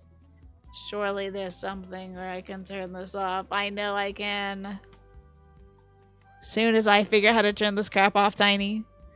Anyway. It was so stylish. It was so cool. I love the music. I love the characters. I feel like there was also no like... You know what? Sometimes in an anime story, there's a horny guy character. There was no horny guy character, and I feel like that deserves some form of applause. Like, congratulations, you made a very anime game not have a horny guy character. I don't enjoy horny guy characters, honestly. And I haven't found any, like, this is the horny girl character. That's why I'm using guy there. But, like, usually in a very anime game, there's some guy that's, like, his personality is that he's harassing women. So it's like, woohoo! There's not a guy who's harassing women in this. Pretty cool. I thought the designs were great. Oh my god. All your companions, Corsica, the big guy, the minty lady Peppermint, she was great too. The robot dude was hilarious, drawing different like expressions on his face. So funny. You're glad of this game because it's been a while that a game is instantly recognized not just for its visuals but for the unique style, right? It's like this is a good looking game and it has chosen a particular style. So Hi-Fi Rush was a spectacular recommendation and a great playthrough, and I appreciate Manny recommending that one and also sending me the game too. Thank you so much, Manny. So let's put Hi-Fi Rush up on the board, huh? It's got to be in here somewhere. Here it is, Hi-Fi Rush. That's, I think, an easy A tier for me. I think Hi-Fi Rush is easily an A tier game. I think it was a unique experience, a well-told story, well-executed mechanics. I don't like the only struggles I had was doing some of the platforming segments because you know I hate platforming, but I got over my hatred of platforming and I think I got through those moments, and there was only like brief moments of friction where I'm like, oh, I fell off something, whatever. I think it's easily an A tier game for sure. So Hi-Fi Rush, I hope you all enjoyed watching that too because I had a good time playing it. I'm hoping some of the good vibes like soaked into that playthrough too, because there was always something interesting to look at. There was always some funny little joke. There was always good music to listen to. So I think it was just like it was a good game. So, what's up, Link is Bad? Good to see you. I hope you're doing well this year. You enjoyed a lot. The vibes are great. We were having good chats. Yeah, I feel like the conversation was always going. And I think also games that are kind of music heavy lead to us talking about music more, which I think is great. You know, it's a good subject of conversation. You know what? I haven't played Fields of Mystria yet. I am playing Stardew, but I was thinking about playing Fields of Mystria. You finally got it and you love it, maybe even more than Stardew. That's amazing. That's really cool, Link is Bad. I should give it a try myself. I was hoping to get it when it comes out of early access, you know. Yeah, the color palette's beautiful. Characters are fun. I love everyone's kind of like accents as well. I feel like they were doing something different and new. I think somebody had said that like no character has one set accent, but it's kind of like a blend of different things. I thought was really interesting. Yeah, the color palette was really beautiful. So that is Hi-Fi Rush. Oh boy, that's Hi-Fi Rush, which I did enjoy playing last year and was a great thing that just kind of slipped in there. Next up, one of the games that I kind of inserted into New Game Thursday. Wait, why do I have this clip? I have no idea. I don't know if this clip has anything funny or good in it, but this is Lakeburg Legacies, which I had played a demo of for like Steam Next Fest a little while back. Lakeburg Legacies is a kingdom builder. It's kind of a chill game. I did enjoy streaming it because like Stardew Valley, it's kind of one of those like background things where like you're just having a cozy, comfy time. Leads a lot of time to chat with folks, you know. The difference between Lakeburg Legacy and other kingdom builders was you pair up people in your kingdom. You're putting people together and making matches with them depending on like what their hobbies are, what they like to watch, what they don't like to watch. And by things they like to watch, I mean public executions. Do they like poetry? Do they like dancing? Do they like writing? You know, do they like drama? All this different stuff. Do they like public executions or not? Which is a wild thing that apparently was the subject of conversation in the game. That came up a lot. And so you would like pair some folks together and they would occupy a home. Sometimes they'd have babies. It was a fascinating game. And couples that really loved each other would produce love, which is a resource you need for your kingdom. So there's a lot of setting up your courtiers and arranging marriages. Oh, fascinating. We're talking about a different game that isn't Legacy. How about that? I guess I just want to... I don't know if anything particularly happens in this clip, but I do want to show you this. Big three of entertainment, poetry, theater, and public executions. Yeah, well, at least back in the day. One thing that Fields of Mystria does a lot better is the characters interact with each other more and talk about each other more. That's cool. I do kind of miss that to Stardew Valley. I do think to some extent they do that, but it's more like almost like a mirage. And it's more for informational purposes. Like Abigail's mom or Pierre or something will be like, oh, my daughter loves this, or if you give this to my daughter, she'll be mad. Or like, I wish Abigail would come out of her room and stop playing video games. But it's like limited dialogue, and they mostly do their day-to-day thing. It's interesting that Fields of Mystria focuses more on having characters interact. That's cool. Yeah, Lakeburg Legacies. This was, again, like I said, something that I kind of shoehorned into it because I had a code for the game. This was given to me by the game developers. And I think it was definitely a really chill game to play. So I would put it on the B tier, I think, as something that's like, it was fun. I think it was a decent stream as well. Like I said, I think it generated a lot of conversation. I think it was really good just to pop on the background and then pop in and like see, are the characters fighting each other? Is there drama going on? I know people were cheating on each other in that game. That was wild. But it's not a hugely story-driven game. So there's not as much there to kind of latch on to. You know what I'm talking about? So I thought it was at least a B tier. Maybe a fun thing to like play when I'm not playing Roller Coaster Tycoon. You never know. So like Lakeburg Legacies, I think was a fun one. And a good one that I think we checked out in September. We'll move along, however, to, oh yeah, this is a big one. This you're gonna remember, and this one we do have to get back to. You may not remember Lakeburg Legacies, and I don't begrudge you of that, but do you remember Yakuza Kiwami 2? I do have to get back to this game. Roller Coaster Tycoon is always calling to me. It's Siren Song coming from the Switch, but you have to remember Yakuza Kiwami 2. And I gotta get back to Yakuza Kiwami 2. The Yakuza games are buck wild. So fun, so funny, so dramatic all the time. Like, everything is dramatic. Like, they'll go from a stupid scene where you're delivering pizza to somebody, and then it'll be like, then somebody gets shot, or like, it's like, oh, my trauma, my childhood trauma, you know, like all that stuff. It's wild. And of course, you know, I had that Mahjong clip, Nasha. But first, oh, this guy just like saw something in the street and then bugged out and left the McDonald's. There's a sniper outside. What the hell's going on? I don't know why this NPC did this. What just happened? Like, we didn't have a weapon drawn or anything. Oh, he's like looking at his phone and then he freaks out. Oh. Screams. Running. He was like, I got an appointment. Damn. What just get my toenail clipped. So wild. It follows monster outside? It follows. That's a good one, Tina. That's hilarious. Okay. Realize that it follows monsters coming from. Okay. Now, also, we have some musical stylings of me. This is not my best singing voice. I don't know why I'm showcasing this, but I am showcasing this because how many hours did I put in the dress-up game? Not enough. I'm gonna keep playing this damn dress-up game. Gunji, I honestly could not tell you which one is Yakuza Kiwami 2, but agreed, the games cover so much ground. I want to say, no, Kiwami 2 is the one after our friend Nishikiyama snaps on us. Yeah. He got to text his dog. He's like, my dog, no. Especially this early on, Lenny, but then eventually I try to get the girls to look right. Dress up, dude. And then the music.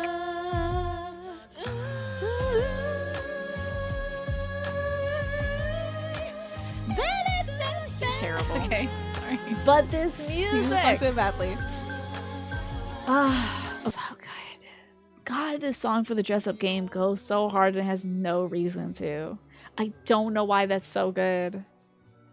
And it's the same one from every other like dress-up game that you have to play. They're just like, oh yeah, you're doing dress-up, you can listen to these women.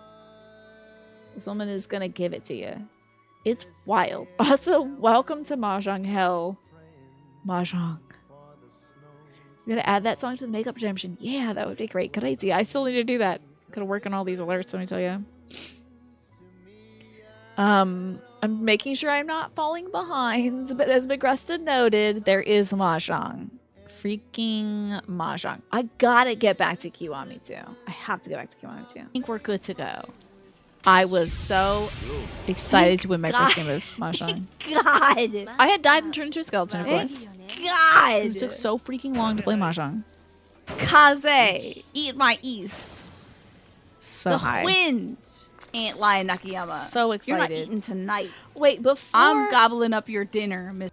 Okay, I'm talking mad crap to this guy. However, before you get to this part, you have to know the basis of this side quest. I was just playing Mahjong to learn Mahjong, okay? Damn you, Tiny. Damn you. I'm not just playing Mahjong because I want to learn how to play Mahjong, okay? I was playing Mahjong because there's some guy outside of a Mahjong parlor who's like, no, I'm $31,000 in debt or something like that. And they're going to take everything I have, including my dog or whatever the hell. I don't know. And I was like, I guess I'll help this guy. How hard could it be to learn Mahjong? And then I learned how hard it was to learn Mahjong for 5 hours. I played 5 hours of Mahjong. Like, literally. I played so much and I couldn't give up on Mahjong. Because I was like, it's basically just poker. Why am I losing? So I score like 15,000 points here, and I thought for sure I had won. And plus, we went through the whole, like, all 5 rounds or whatever of Mahjong. I was like, I did it. I'm in. Miss We're good. Nakayama. I'm out of Mahjong hell. Freaking fun. And Now yet, hold on. Why am I down here? Did I lose again? I didn't score enough points because I had a 30,000 point deficit. What's going on here? Did I lose? losing my mind. This is the scene that plays when you lose. I am still in hell. I am in hell. Masha. I am in hell. And in some state, she's still in hell to this very How day. is this possible? I couldn't believe, and you couldn't believe the way I actually got out of hell. I'm mad about it still. I'm actually thinking about it, and I'm still mad about it. I still think I have the clip of it. Hold on, let me see. Mahjong is like, it's so fun, but why did they put you at a 30,000 point deficit? Who is gonna get 30,000 points naturally playing Mahjong? Because let me tell you, this victory right here was not natural. As I found out, I believe from Alex, there is a tile that is one floor up from the Mahjong parlor that if you can pick it up, it gives you the instant win capability. Please, I can't play another round of Mahjong. So, this gives you the best hand of the game. $dollar. This better be every dollar. It's one of each bad tile. That's so well. Okay. So that gives you 144,000 points, which, yes, is enough to win, thank God. But, like, what's up with Mahjong? The best hand in the game is every worst tile you could possibly get. Like, oops, you have no pairs of anything. It's all just the worst possible outcome. That's the best hand, is like the poorest of the poor. It's so wild. It's called the 13 Orphans. This is so funny. I was stuck playing it properly. I didn't find out I could cheat. I think you're like supposed to cheat too. I don't know. We're supposed to get lucky. Hi, Elfron. Good to see you. Thank you, past you. Yes, is this a Keen clip? Thank you, Keen. These were expertly clipped. You should toot your own horn. You tried learning and playing Mahjong with your Japanese friends last year. Okay, you won one game. Good on you. I'm proud of you, Attribule. I'm proud of you. Final Fantasy 14 Mahjong win? Don't. Because if you start, the rest of the 14 players will start. The Mahjong Pirate game is good too. I hope so. So you get like too many points. That's hilarious. And that's how I they beat put this in the freaking quest. office building above this. I can't believe I just spent 5 hours. 5 hours when I could have gone up one floor and got this instant win button. This is bonkers. It was bonkers. But I don't regret my time learning Mahjong because I did have fun, and also it is like a gambling card game basically. So like, you know, I could sit down and play poker all day. Balatro was fun. I think I played several hours of poker in Red Dead Redemption 2. I would just sit down and play poker with everybody at the table. So I do like poker, so I did like Mahjong. You could see, I wasn't even on camera, and you could see the sanity leaking out of me, right? You were wondering who was streaming with me, then you realized it's me. Yes, I'm pulling up clips from 2024 Alphnor, and I'm talking about all the games I played last year. I knew Naja would ask when's Mahjong 14 someday. The downside of being a streamer-heavy community that follows the rules, it doesn't help. I mean, you all were kind of helping me when I asked for help, you know? If folks were asking, like, when I would ask, like, okay, should I not run anymore? Like, should I not, like, steal tiles from people and play them? And that's how I learned, like, yeah, it's kind of like a beginner's trap, is doing that. Like, it's not a good idea to, like, steal these tiles because it puts you at a disadvantage later on in the game. I was like, oh, I see. So, oh, dear. Oh, no. Oh, no, I scrolled on the website. Okay, we're good. I think I fixed it. So, Yakuza Kiwami 2, that's gonna be, I'm not done this game yet, but I love it. It's like, it's hard to get a bad Yakuza game, honestly. It's hard to get a bad Yakuza game. I really enjoy the particular brand of cheese that they put out. Manny, were you the one that saved me during that? Because I know you saved me during, Resident Evil 3. That was huge. But were you the one that said, hey, there's a tile up 2 floors that you can win with? Oh my god, it was you, what wasn't it? And you were just sitting there just like, any moment now she'll ask. Because I think Alex also did the alley-oop on that one too. to help out, and it was like, it's exactly at this location. Or maybe it was just you, Manny, but like, thank God. 5 hours of Mahjong. I needed to get out of Mahjong hell. But I will get back to Yakuza 2 because I loved it so much. It was so good. It's so good. The characters are good. They're silly. So another game which I really did enjoy, y'all. I think I might have played this literally the same day as like one of my earlier clips because I have this. Oh, this is the same day as something else. I must have switched from. Hold on. What was the clip we were just watching where I looked like this? Oh, it's not this. Was I playing Kiwami too? No, wasn't that. Oh, I think I beat Hi-Fi Rush, and that day I switched over to another game which we had booted up for New Game Thursday, which was Signalis. Nice sweatshirt, thank you. Pretty cool, right? Thank you so much, Martin. I'm sorry that the alerts. Why are the alerts not showing up? I don't get it. Did they not show up? I hope they're showing up. Thank you so much, Martin. Martin, can I interest you in... That'll be hard to get to later, I think.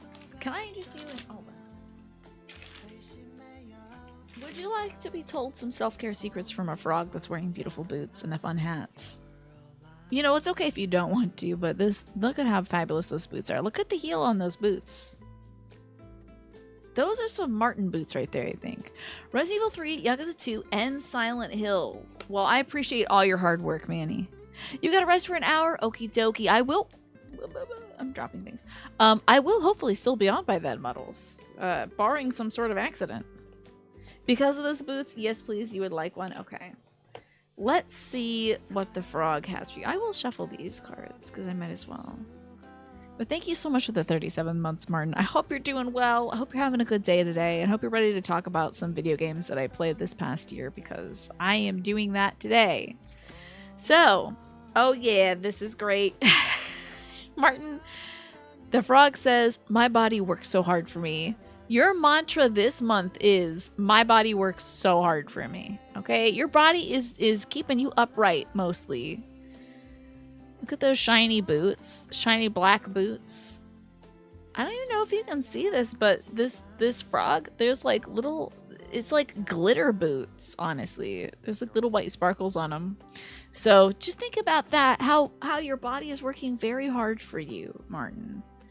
It's trying its best. So from time to time, it might be good to thank your body. Maybe even with a fruit basket, perhaps.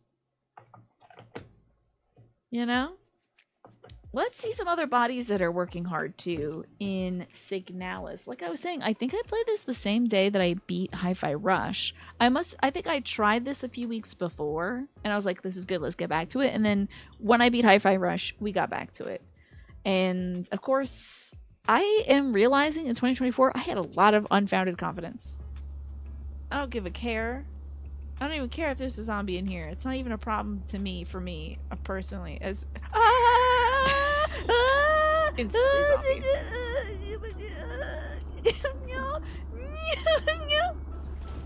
I do not know what those sounds are. They're not dignified.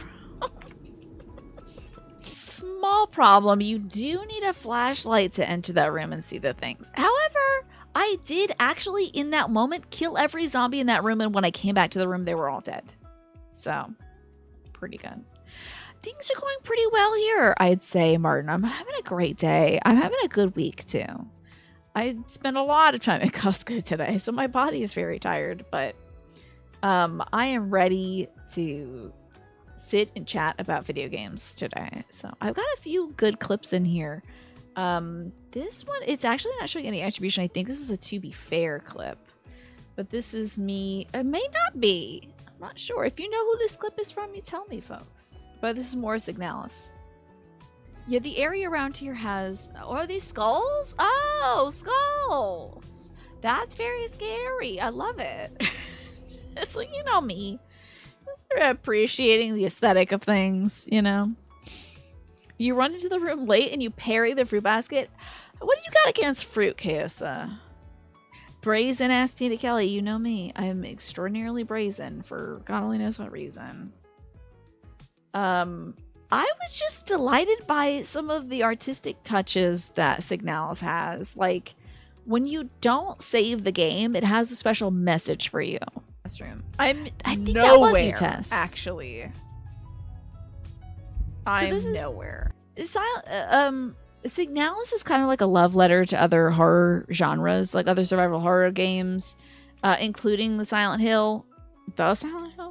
Including the Silent Hill franchise. Let's save it by saying that.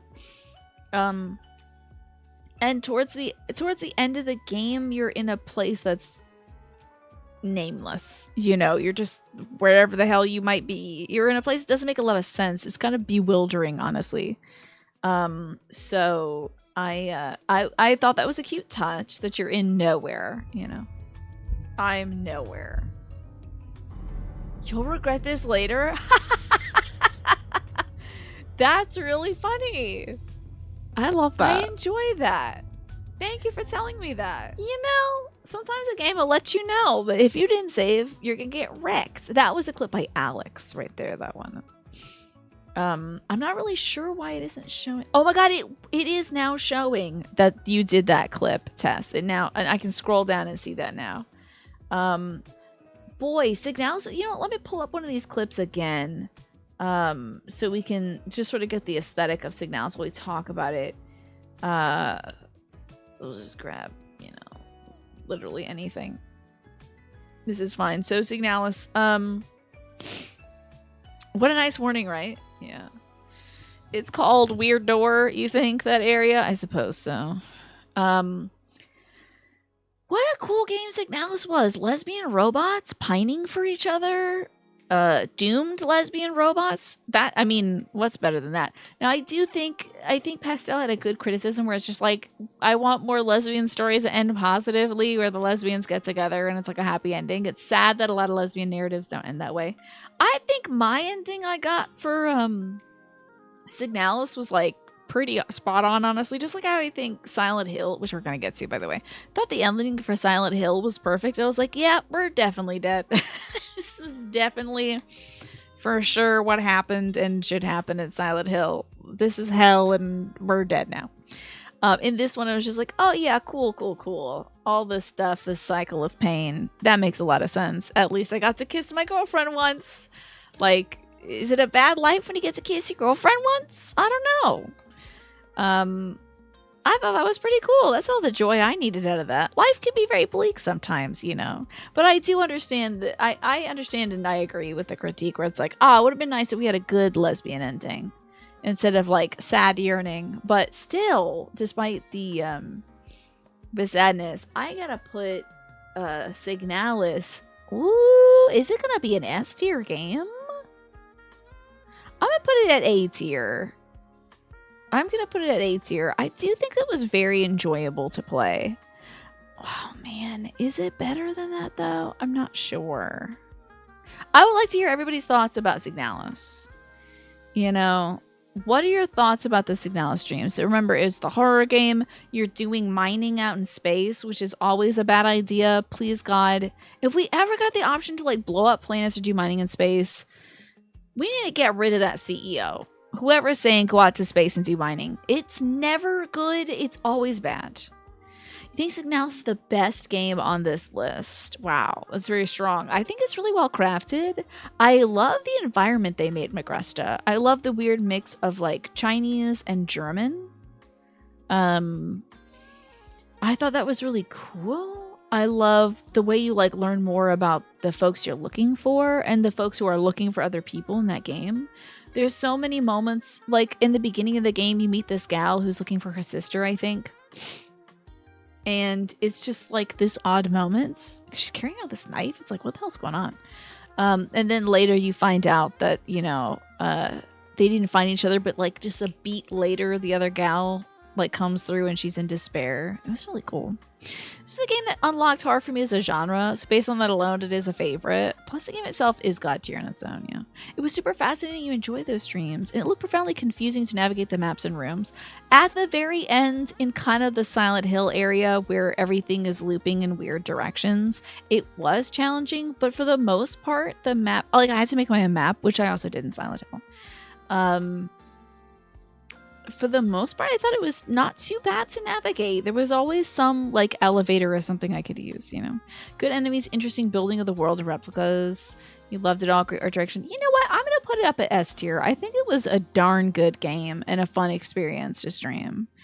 I can only think of 1 or 2 detractors, but like overall, pretty spectacular. And also, lesbian robots is just like a good basis for any game, I think. It was literally why I was like, oh yeah, the lesbian robot game? Sure, I'll play that. Not even knowing it was a horror game. I had no clue it was a horror game. I just knew there was lesbian robots that were pining for each other. I probably would not have played it if I knew it was horror. But I'm glad I did, because it was super worth it. Oh, you know what? There's no clip. We have no clips for Coffee Talk, so let me keep this up here. Coffee Talk, I don't think was a game that lends itself very well to this stream. There might be other streamers that can make it work for them. Coffee Talk, I think, is a good game that I don't think works for the show because it is a lot of talking. It's a lot of talking. It is almost entirely talking. Me doing the talking. I have to find character voices for everybody. I've got to read all their dialogue. Then I have to talk to you all. And then I got to make some little drinks for them and stuff. So the gameplay itself wasn't very compelling for me. Mixing drinks and things. But by the merit of not having a bunch of content warning about sexual abuse, Coffee Talk is better than Valhalla. A better game than Valhalla, I can say. In my opinion. Valhalla, I'm sure, is a great game for everybody else. I didn't enjoy it because there's a bunch of content warning stuff in like the first 15 minutes of the game. So, but Coffee Talk, I think, is spectacular. It's set in this like fantasy world. It's a cozy game for a lot of people, just like Valhalla. I think it's a good offline solo game because of how chill it is. But having to talk constantly, which is something I am doing today, which reminds me, I drink some water. Having to talk constantly is always a challenge with this show, because I am a very talkative streamer. I love talking to you all. It's kind of why I do the show, is so I could just chat with folks, you know, catch up, find out how life is going, laugh, make jokes, you know. But if I am reading out other people's dialogue, that becomes a challenge. So Coffee Talk, good game, just not for me or for the show. It might be a good offline game for me, but it's just not for the show, you know. And I didn't feel super inspired by the plot, like something like In Stars and Time, for example, is another talking-based game. It is an RPG, however, turn-based RPG. That's compelling to me. Like, I enjoy games like that, so I would get back to In Stars and Time for that purpose, for that reason. There's a lot of reading stuff in World of Horror as well. It's maybe not as dialogue focused as Coffee Talk, which is very character focused, you know? And I just wasn't grabbing onto the characters. I wasn't like, oh yeah, this cop, or like this, Nekomimi, this little cat girl who ran away from home. I wasn't like, this is my character. I'm really bonding to this one. So I was very interested in this big orc woman wearing a football jersey, but she like said 2 words and left. So I did take my 6 p.m. meds. Thank you. Don't want to strain your voice by reading entire books worth in a game. Yeah. It's a lot of reading. Okay. That is September. Can you believe it? We are blazing through 2024. There's only like 3 months left of the year to talk about. And the next game we're talking about, I resumed. Now, I started it in October. First stream playing it was New Game Thursday in October. Then I picked it up in late December, and we're still playing it now. That's right. It's that game with those funky little boys in it. A game with a lot of weirdos, a lot of stars, and a lot of wars. It's Star Wars Jedi Survivor, of course. So I recently unlocked the ability to play, I think it's like just a card game in this. But Star Wars Jedi Survivor. I love it. It's a Souls-like, kind of, sort of, but it really isn't. Honestly, I think the term Souls-like is getting a little loose. There's way more NPC interaction in this one. It has, like, it's got parries, and it's got, like, sword stuff. I feel like it moves so far away from Souls. Like maybe the first one was kind of Souls. Like this one's moving so far away from it. It's just its own variety of action stuff. Well, you think it's Sekiro like just because you have a claw thing? I think the hook shots certainly is Sekiro like, but the movement. I think I'm leaning more towards Alex's evaluation that it is bleeding now into the Metroidvania category, with like the air dashes and stuff. This game is so much more about movement than it is about fighting, in my opinion. It's like equal parts movement and fighting. And I don't care about any of that stuff. I'm playing this card game. It's time for dogs. Oh, and a 2? I can do another 2. I'm obsessed with this. Put him in front. Okay. Obsessed with this card game. Come on now, boys. Do mama proud. This is an idle battler. They're wailing in on this my game. damn dogs. You're gonna kill yourselves, you dumb bastards! An unfortunate loss. But they're stormtroopers. It kind of makes sense. Oh, all my guys are bunched up. Let me throw a freaking bomb at them. I get so mad about AI in video games just not cooperating with me. It pisses me right off. Just let me control you so you'll do the right thing, for Christ's sake. They never do. Is this more dogs? Is this me winning the card game? I must have. Oh no, I don't. Okay, thank God. I think I have a lot of clips of me playing that game because I enjoyed it. The parry timing and the stamina bar are straight out of Sekiro, but as far as level design, it's like more Zelda-like or Metroidvania-like. Yeah. I'm sure there's other games that have like a stamina bar when it comes to fighting. There's gotta be other games like that. We got some more Star Wars, of course. I feel like this game, it really lends itself to taking your time in it, mostly because I am getting queasy moving too quickly in this game, so I like to stop and like smell the roses and make fun of the stormtroopers. Somebody else was serving. Oh Look my at god, these they were compositions. too! A party! Look at this. This is like they're dancing one of those like 80s teen flicks. You know, like, hey, did you see Bethany tonight? Like, that girl's having fun. That Imperial Fascist warrior is having fun. She's really done something wild with her hair, right? Hey, you guys talking about Bethany? She's one cool chick, you know? Like, these He's are giving them the old groovy razzle troopers. dazzle. I love it. These guys are dying in excellent ways. I can't wait to kill more. And so we did kill more stormtroopers, of course. We're kind of knocking them out left and right, stormtrooper-wise. Oh, I didn't show. I think it was... Man, hold up. I didn't show off my clown makeup I did when we played Hi-Fi Rush. Everybody stop. I did clown makeup this year. Okay. This is when I started overdrawing my lips, by the way. You can thank watching a lot of drag queens this year for that. But I did a fun clown outfit. Yay, makeup and fit check. Okay, let me get this. Look at this fun clown look. I think this was a good look. But I didn't want I spent so much time doing this. One, it's impossible, and two, my gloves will get dirty. And the white Okay. gloves. Hello, everyone. I hope This you had was a good weekend. look. It's time for a makeup. Look at the fun little like starburst on the first eyes. makeup, I guess. Eventually, maybe Tiny can't recognize gloved hands. Okay, zoom in, Tiny. Okay, I'm fighting with my camera again. Surely this will work, right? One No, finger. I don't think it does. Okay. It's a good look, right? How are you all The like doing? heart-shaped Thank you for lips. sticking around, even though my damn starburst. thing- This fun damn- dress. Like this is a fun look. I think I did eventually get to zoom in. Look at all that Will texture. you at least track me? There you go. Look at the makeup. Voila. Good. I looked good as hell. Good for me. Yay. I looked really good here. I've been having a lot of fun with makeup in 2024. Let me tell you, I started really leaning into makeup, and it's because I was watching a lot of drag artists and stuff. But I think this was a fun freaking look. It was fun to do. I also got the gloves for this. I've just had a lot of fun dressing up and like feeling pretty. I've been like, when I do my makeup, this is so corny, but when I do my makeup, sometimes I'm late because I'm like looking at myself in OBS because I'm like, I look good. This is a good look. I look good today. And I'm like, okay, girl, stop complimenting yourself and start your show. Okay. Like that's kind of where I'm at these days. So I'm like, am I? Do I look good? You know? So I get a little corny. I also did another fun look during the first day of Star Wars I did a Chapel Roan makeup look. And also was hitting on Bode, but look at the white face, the clown white.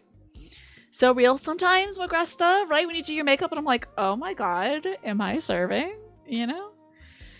I really enjoy that clown look. I'm gonna bring it back. Speaking of drag queens, did anyone check out the D&D draw shows?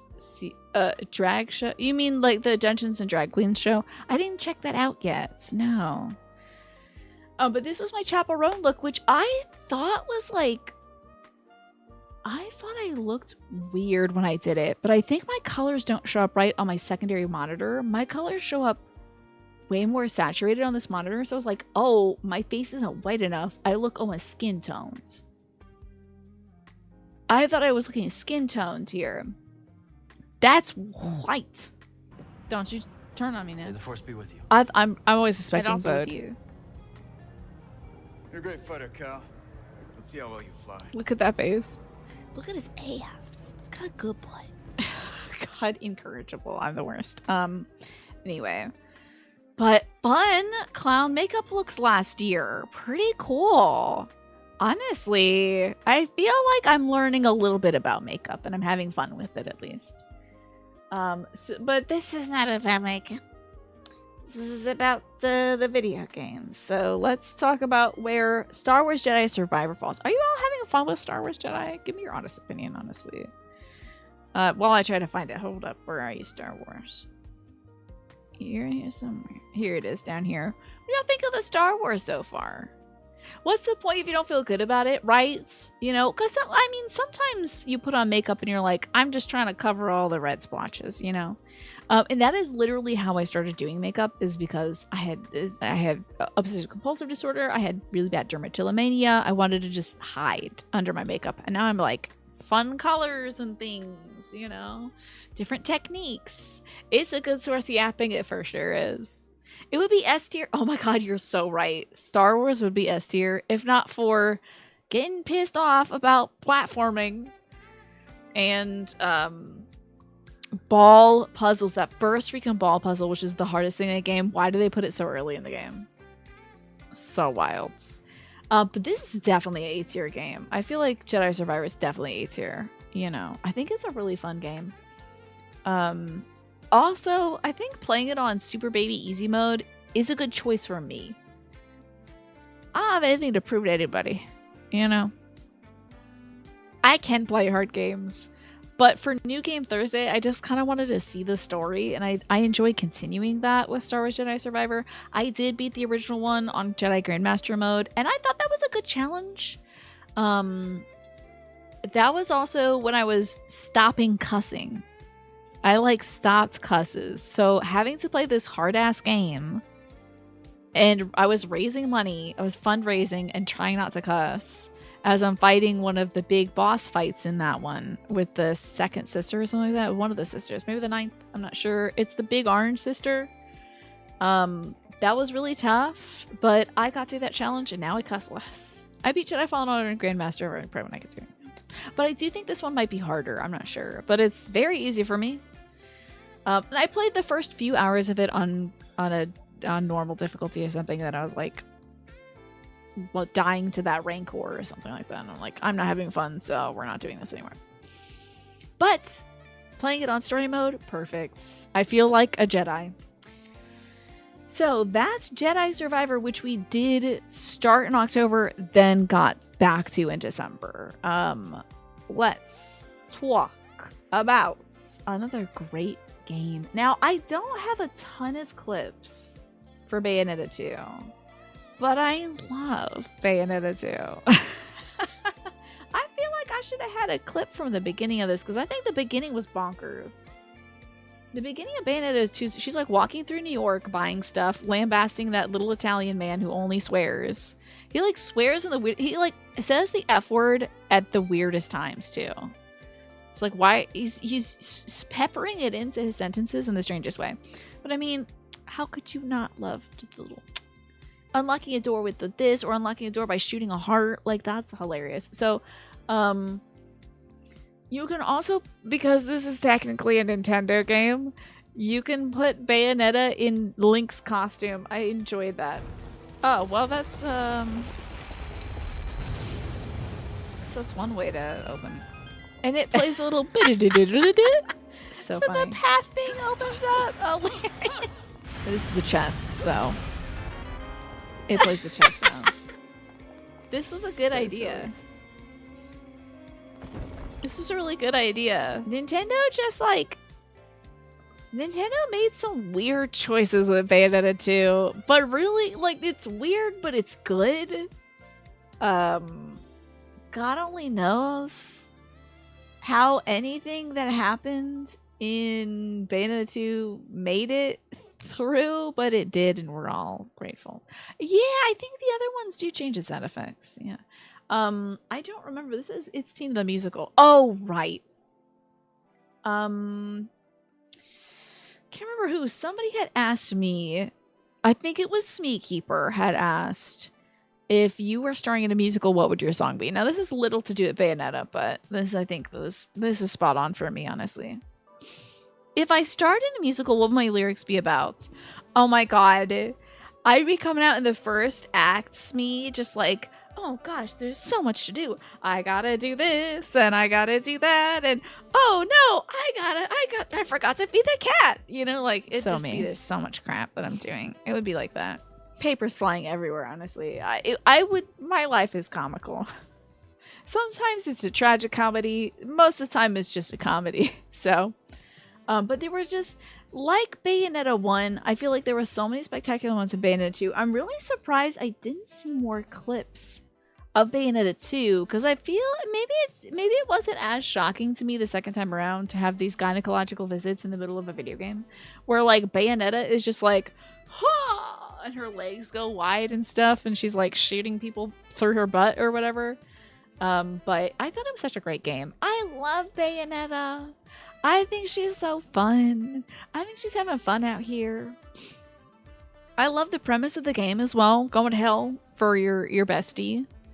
But what did you all think of Bayonetta 2? Because I'm really not sure where to place it. I think it's at least an A tier game. I don't know if it's an S tier game. We got to do Bayonetta 3 soon. Yeah, we should. That is on the Switch, right? What did you all think of Bayonetta 2? You think it's at least an A tier game? Yeah. Because Bayonetta 1 was like an experience. Bayonetta 2, I wonder if I liked it more or less. You would say it's about an A tier? I think it's just like great to have more of the same thing. Almost as because of the sounds. The sounds were very good. Very silly aspect of it. How silly. I'm trying to think, in what ways was Bayonetta 1 different from 2? I think they might have... Did they change stuff in the combat at all? You know, I think we did a lot of like boss refights. I feel like we saw a lot of the bad guys from 1 in 2, but just briefly. Maybe not like fully bosses, but maybe they were showing up still. Spectacle action games really aren't it for you, but it was fun to watch me play it. You think it go A or S? I think I'm going to put it in A tier for now. It did make me want to buy a Bayonetta cosplay. I almost bought that, I think, for Halloween. Because this was in October. This was October 8th when I started playing Bayonetta 2. And I almost got it because I had already got that Ada Wong cosplay. I was like, maybe another cosplay stream? That was fun. Time to put on the good old Bayonetta glasses. First, I gotta find these glasses. They're not in their case. I basically have a Bayonetta cosplay. Oh no, what did I knock over? Uh-oh. Hold on. Oh, okay. It's fine. I needed to make sure I didn't just knock over something important into my trash can. And it's behind the trash can, so I'll get it on the break. But here's my Bayonetta cosplay. Because she also has a beauty mark, like, below her lip, too. Just like Mia. I'm basically Bayonetta. And here's my Bayonetta cosplay. But I mean, like, the whole outfits, I think would be so fun. But also... I'm just thinking of how I would have to go at 7 o'clock to go get my dog in a full leather cosplay, and I don't know if I could do that. I don't know if I could be like, hi, parents, I'm wearing leather as part of my job now.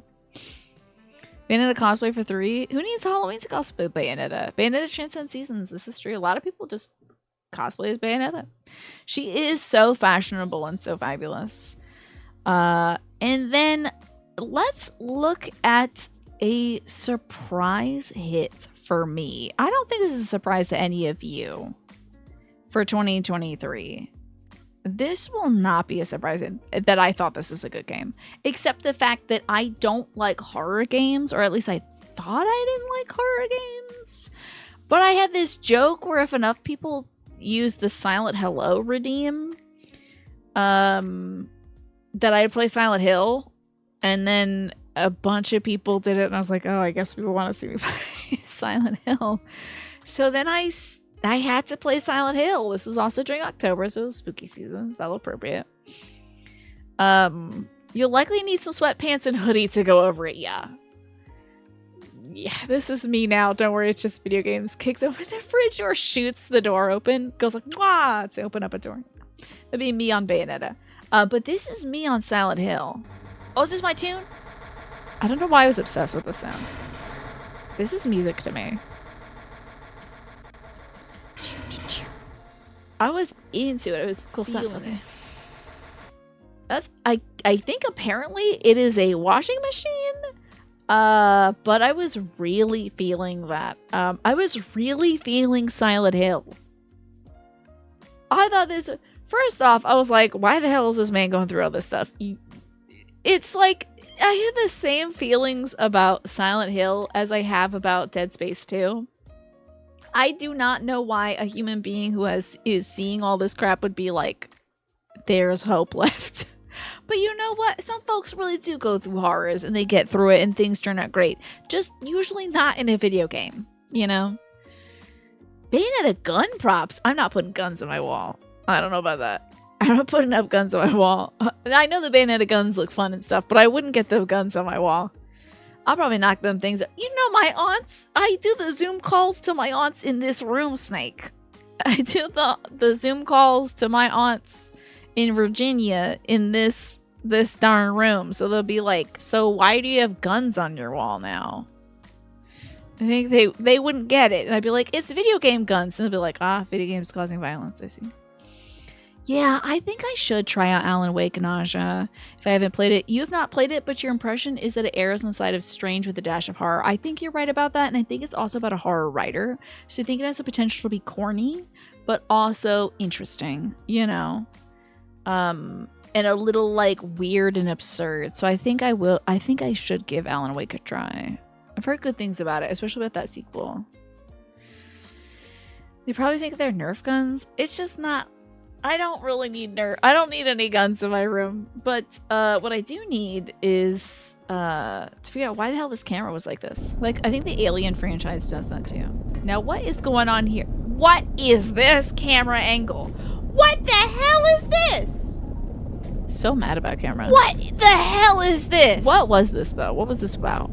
I don't want to play video games anymore. I decided. I think was really scary. This game did some scary things. I think. What is this? This is awful. Oh no, Manny! Don't you start. What the hell is going on here? It's dark. The camera was like in a weird place. The camera was right behind the main character. I think the Alien franchise does. Games anymore. So like, there is your protagonist right here, and then you're just like looking at this like infinite darkness ahead of you on like some like, you know, chain link fence or something. Bald spot camera angle, yeah, bald spot cam. Bing. It was so wild. This game did a lot of stuff that I found very interesting, though. This game is extremely compelling. And I think Silent Hill really helped. And now I'm about to play a clip that immediately disproves this point. However, I think Silent Hill helped me kind of like crack the code on horror games, where it's like, it is scary, but I'm kind of okay with like getting through the scary parts to find the interesting parts, you know, like digging through the scary stuff.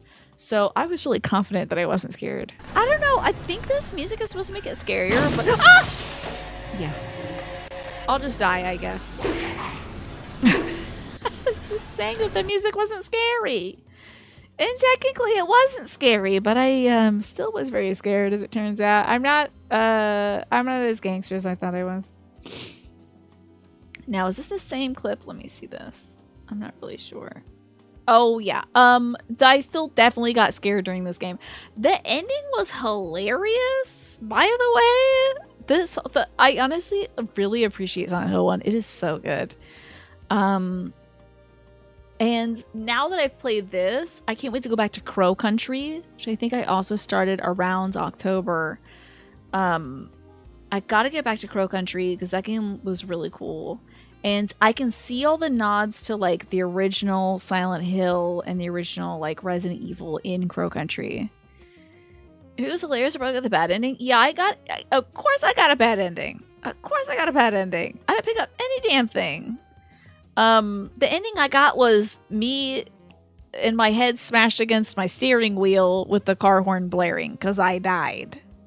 You know, and some girl in white, I was fighting some girl and she was an ethereal white woman. It was wild. But this game was disrespecting my shirt, which I'm wearing here, which says being mean to me is illegal. Love this shirt. Where is that shirt? It's probably at the bottom of the laundry basket. But once again, I thought I was big and tough, and I'm not. So much fun playing this. I was having a ton of fun, though. No. That's not a clock. Phone. That's not a clock. Please don't make fun of me. Why do they have big purple phones?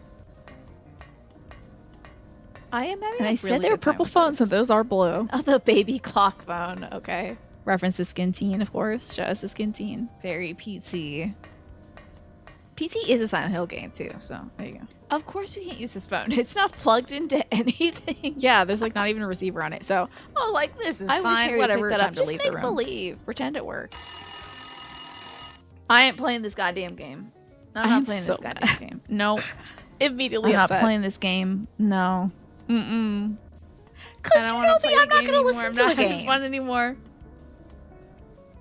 I'm not going to listen to a horror game. Okay? Because they do scary things with the audio. And I'm not about that. I don't like being jump scared with audio. And this jump scared me and I was mad about it. But it wasn't like a ooga booga jump scare. It was like the phone just rang, you know? Yeah, phantom phones. You don't mess with a phantom phone. It's going to be bad news. I think in Alan Wake it is. No, Control, it's bad news too. You notice I have no subgoal at the moment. I know, yeah. Well, because we just kept hitting them. And I was going to do like, I keep saying we're going to do a, like a Jackbox community stream nights, but I haven't been able to sit down and plan it yet. I'm still catching up with so much stuff from Christmas time. I was laying on my ass playing Roller Coaster Tycoon, not doing any work. So there's a lot of stuff that I have to catch up on, Tiny. Like putting you in order, Tiny. Thank you. There's a lot of stuff I have to catch up on that I haven't gotten to yet, so I haven't been like, okay, this is the day we're gonna do it. But I want to play Tower Unite with you all. I have Tower Unite. Occasion, twitch.tv/ I believe gifted me Tower Unites, so I could play it with them. And I haven't booted it up yet, and I want to play it with you all as well, and do like Jackbox games and all this stuff, all this great community stuff. Thank you for shouting out, Adrian. I appreciate that, Ewan. And you're going to get some sleep. Good night, Ewan. Thank you so much. I always appreciate you. Thank you for being here. I hope you continue to get better and better. And you're answering late because you were making dinner, but we should definitely go for Alan Wake 1 before you try the second game. Oh, of course. I very rarely play games out of sequence these days. I'm trying to think of the last time I did that. Like, when there are characters in a game that are also in a game prior to it, I try to play the first games first, you know? Welcome back, Zif. Good to see you. We are, I believe, about to put Silent Hill up on the board, unless I have another clip. I don't think so. Oh, no, that was the last clip from Silent Hill. So let's talk about Silent Hill, honestly.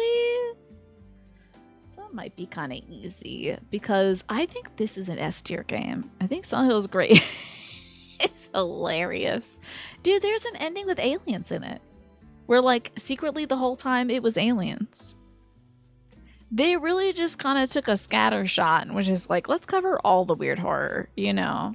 Not only is it like, this is creeping dread, this is the hell that we all live in, that we make for ourselves. Not only was it that, but it was also like, but what if aliens, though? So silly. You had to play Quantum Break. You weren't keen on his, like, interrupting the gameplay to do a TV show episode to break it up. Who do you think they are, Metal Gear? Yeah, only Hideo Kojima can get away with that.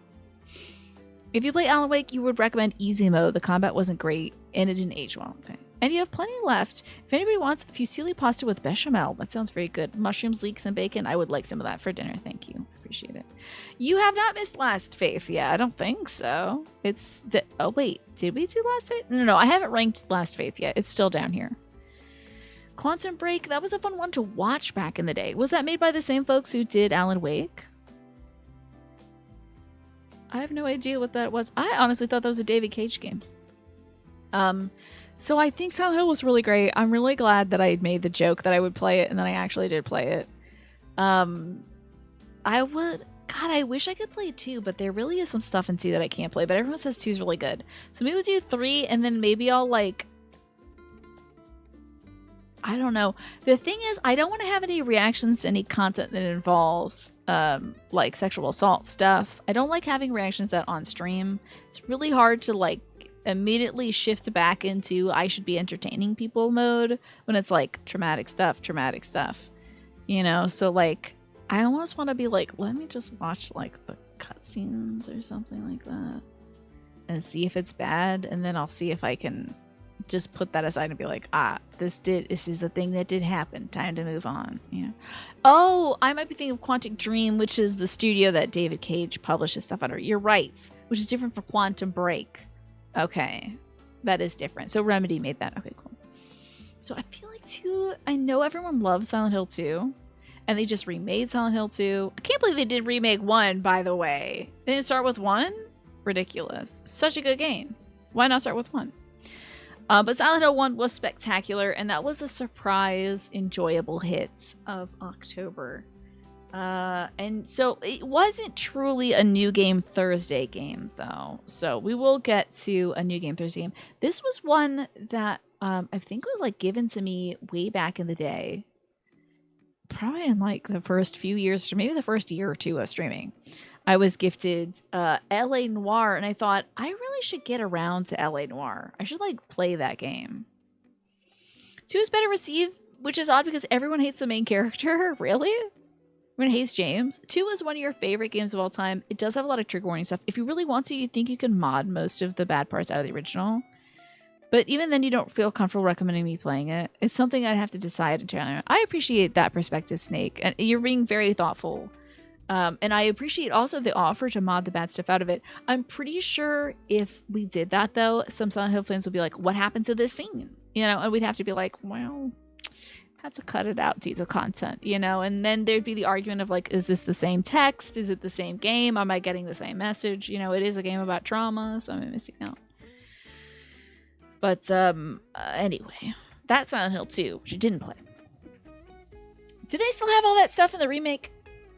Sorry, shifting around, my butt hurts. I'm sitting up wrong on my chair. Let's talk about L.A. Noire, which also had some content in it, which I narrowly avoided. But I also was not on camera. I'm sorry about this. I think there was a few days where it just was like, so... Oh my god, was this when I was cleaning my mom's office? Speaking of trauma, you know, hoarding disorder can often be a trauma response. Something that my mom and dad struggle with.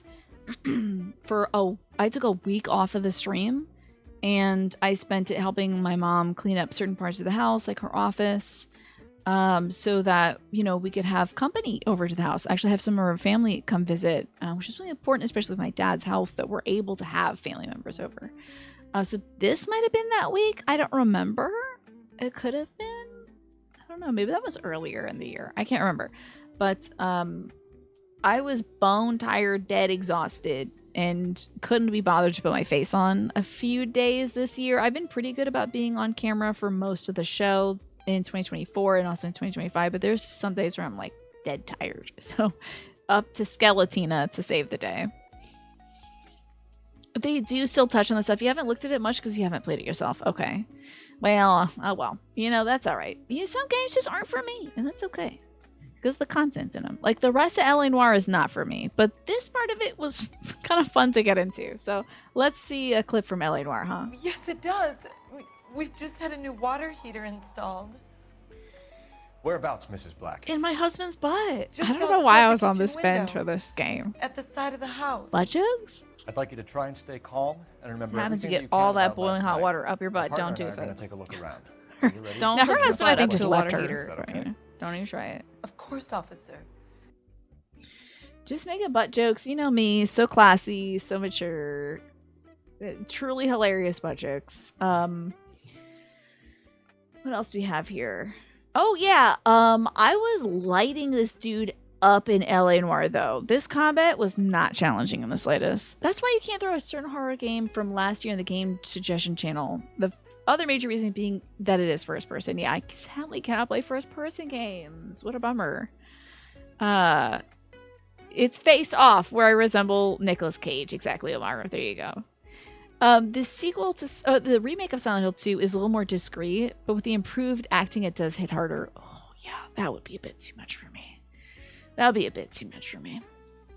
All right, let's get back to punching dudes. You ready, tough guy? It seems like you weren't ready. Guess what? I was born ready to beat your ass. I'm loaded with Dunkin' Donuts. Powdered dough. I got some cheap hot coffee in my body, and I'm ready to rock. I was role-playing as a cop. Okay, I guess I should maybe grapple him. Or I guess I'm not. Oh my god! Jesus Christ! I think I might have killed him. I'm not sure. You all right? Oh no, he's alive. I'm fine. I hardly felt it. He's lucky he caught me off guard. That was wild. You just did cops know judo or whatever back in the day? That was definitely judo. That was like, This is when you use your gun. He had No, I'm wild actually quite takedowns. glad we didn't use our gun. We just beat the crap out of him. I unleashed all my donut power on him. that's over. He's dead now. He did it. Why do we brutally beat the crap out of that That dude? is I think wild. he stole something or something. If you do the crime, your nuts are mine. No, that's not. Now, I didn't say that. I know I didn't say that. I gotta see who said that, though. Let's see. Oh, it says this press broadcast has expired in the chat. Replays no longer available. That was really funny person who said that. Do the crime, your nuts are mine. That sounds like a Twafo bit, honestly. You like recognizing certain minor characters in this game. Oh my god, really? Like Keanu's dad from Bill and Ted's Excellent Adventure? Yo. Yeah, there were some interesting actors in LA Noire. I found that to be an intriguing game, but I gotta say, the like detection part of it was really hard, where you had to like, I wanted to say something to get information out of people. Let me put that clip back up on things on the screen so that we have something to look at. You ready? I'm just beating the hell out of people. So the like press X to doubt stuff. When you're supposed to doubt something and when you know something is wrong, like I kind of just had like the intuition. I was like, oh, this person's lying about this. But I would like doubt instead of no, like I wanted more info. I wanted to press the subject like in Phoenix Wright. You have to like press first before you can cast dispersions on something. But this game was like you have to either do this, or that. You don't get to ask more questions. So I that was a part of the game that I found kind of challenging. Was that there was only one right answer and you couldn't like slide your way into it. You had to know from the get-go just by somebody being kind of fidgety, you know. Isn't John Noble in this game the worst father in all of Middle Earth? Oh yeah, he's from the Lord of the Rings stuff. Brutally beating somebody for a crime we don't know is very on brand. This is very true, Snake. This is very true. It was wild, I tell you. This was like bonkers. The combat in this was odd, but also like I had so much trouble driving in this game too. The driving and the hauling ass that you had to do, just like running like nuts just to like get to a perpetrator. Like a guy stealing a necklace was like suddenly an Olympic runner. And driving, oh my god. It was like operating a sled going downhill. It was like no brakes. It was wild. So let's talk about LA Noire then. I think I ranked the last one too. Let me see. Yeah, the last one was Silent Hill 2, which we beat, by the way. Add it to the list. We beat Silent Hill, Bayonetta 2, too many fingers up, Bayonetta 2, Ensignalis, Hi-Fi Rush, Resident Evil 4 Remake, Case of Golden Idol. Those are the games we beat in the second half so far. But let me pop up the tier list, shall we? So, LA Noire, it's a funny thing because, like, I wouldn't get back to this game because the rest of the cases, there's, like, a case that has to do with sexual assault, I think, so it's not really for me. You want to indulge in trash-talking LAPD? Boy, do we have the game for you. But, like, you know, so... Rockstar games are kind of funny like that, Ravaging Marvel, where it's like, they're lampooning the thing, but also they're like, you're playing as them, so it's kind of glorifying them in a way. So can't wait till I try out Red Dead Redemption 1 and discover the horses. It's gonna be wild. Taking a 250-pound guy and he's like scaling up drain pipes. Yeah, the climbing up drain pipes part was wild to me. I don't know. I think I had a fun time playing LA Noire. I'm going between B and C. I would like to know what you all think. Rockstar's all parody, but I feel like also, like GTA, I would certainly say that for, but Red Dead Redemption 2, I feel like there was certainly a note of sincerity. There was like a real love for Arthur Morgan and several of the other main characters that I feel like they didn't really express in like GTA 5, which is the only other GTA game I played. So like Red Dead Redemption 2 had a lot of like earnest moments in it, like earnest storytelling, earnest character depictions. So you could probably count on any given chat to make up for that, and then some for sure. For sure. You'd say it's a B rank game, but you played on release. Your certain mechanics probably would annoy you more now. Like the doubting system was kind of challenging, honestly. GTA 4 had its somber moments for a GTA game. I haven't played it. I'm missing out. Had the parody to it, but Arthur's story itself was genuine. I think so too, yeah. Red Dead has sincere weight. I wonder if RDR1 has that kind of weight. I don't know. But, so you think this is a mid B? Okay, I'll bump it up. I was going to put it at a C, just because it's like, the mechanics were kind of holding me back, I think. But I did enjoy the game. I think it's a good game. And I think the story is probably really cool too. We had just gotten to the end of the stream, and also literally the next case was about sexual assault of some sort. So the ending to RDR2 got you real good. I thought it was beautiful. Yeah. 4 is probably the most somber GTA as a whole. Interesting. I had no idea. I played 5, which is just like, yeehaw, yippee, wacky stuff. Hollywood, you know. So that's LA Noire for us. And I think we could probably do one more before the 7 o'clock break. And that will be, I think this was a Quantum Witcher suggestion. I'm not sure. But our next game up that I played for New Game Thursday, I played 75 games last year. So, we can't talk about everything for an hour. But we can at least talk about What the Golf for a little bit. I thought this was a fun little game, little physics-based game. Being a person that has seen all of game, you feel like B is a good place for it. Okay, Zeph. That makes sense. It says, stop, please keep playing. Okay.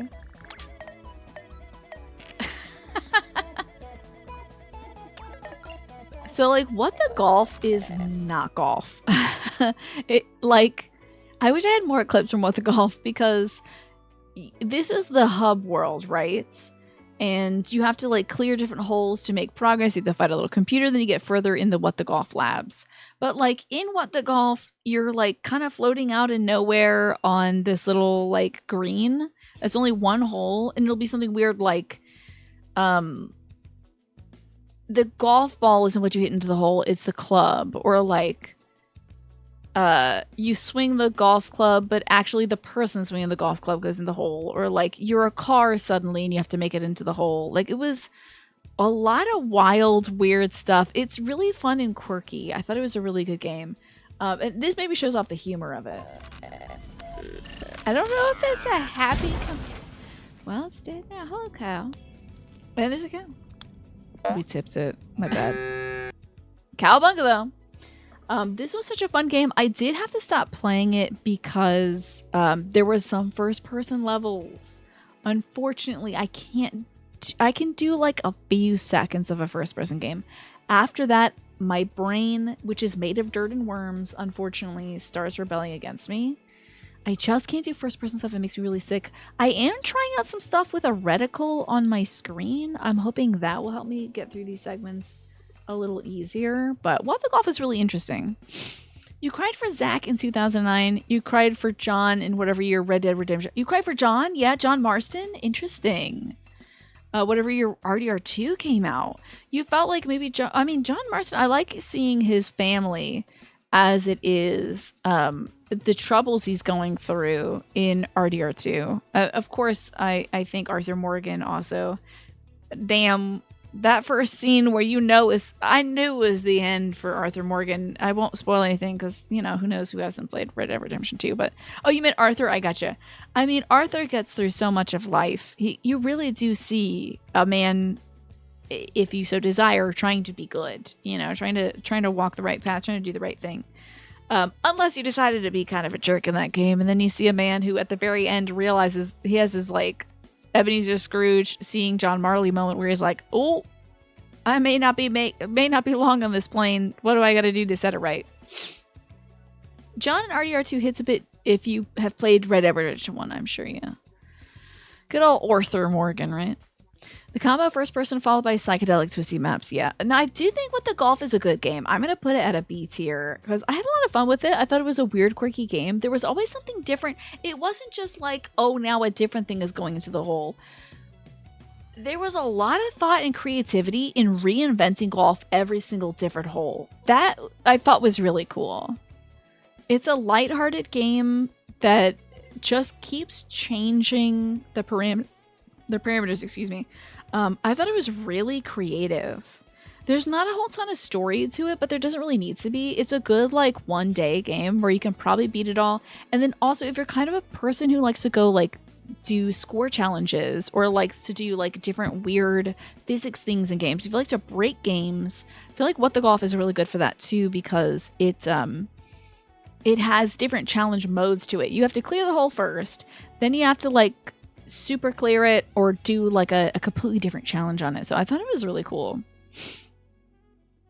It definitely makes you want to try golf with your friends with power-ups and weird balls, right? It kind of makes you want to play golf, but in a weird way, right?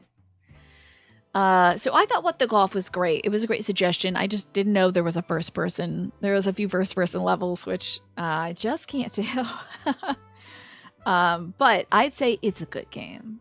And it is almost 7 o'clock, y'all, so it's time for me to bump up this smooth jazz music and take my break for the night. I've got to go feed my dog and maybe get a little snack or something. I'm full of cabbage and kielbasa, but I can still, maybe fit in a little sneaky snack.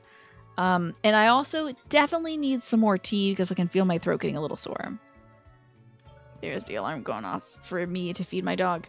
When we get back, we still have to talk about Zork, Grand Inquisitor, Rise of the Golden Idol, Crow Country, the one Star Trek game that Keen recommended. Okay. Sucker for Love, which is the second game I noped out of this year for different reasons. Thank Goodness You're Here, which is a Larry quick switch instead of the something about a monkey game or something like that Larry suggested. We did Thank Goodness You're Here, which I loved. Beat that. Back Home for Christmas, I inserted. And we also did Legos. Dead Space 2, which now I beat. We're going to talk about that. And Shin Megami Tensei 5. There's still so many games to talk about for the rest of 2024. So we'll at least do another hour of this. And then I don't know, maybe I'll play some Roller Coaster Tycoon or something. Who knows? But for right now, it's time for me to go feed the dog. Throck! Yeah, good old Throck. Nothing beats Throck. I will see you all soon, and thank you for hanging out with me so far. Recharged my tea, and I am ready to get back to reviewing the games I played in 2024.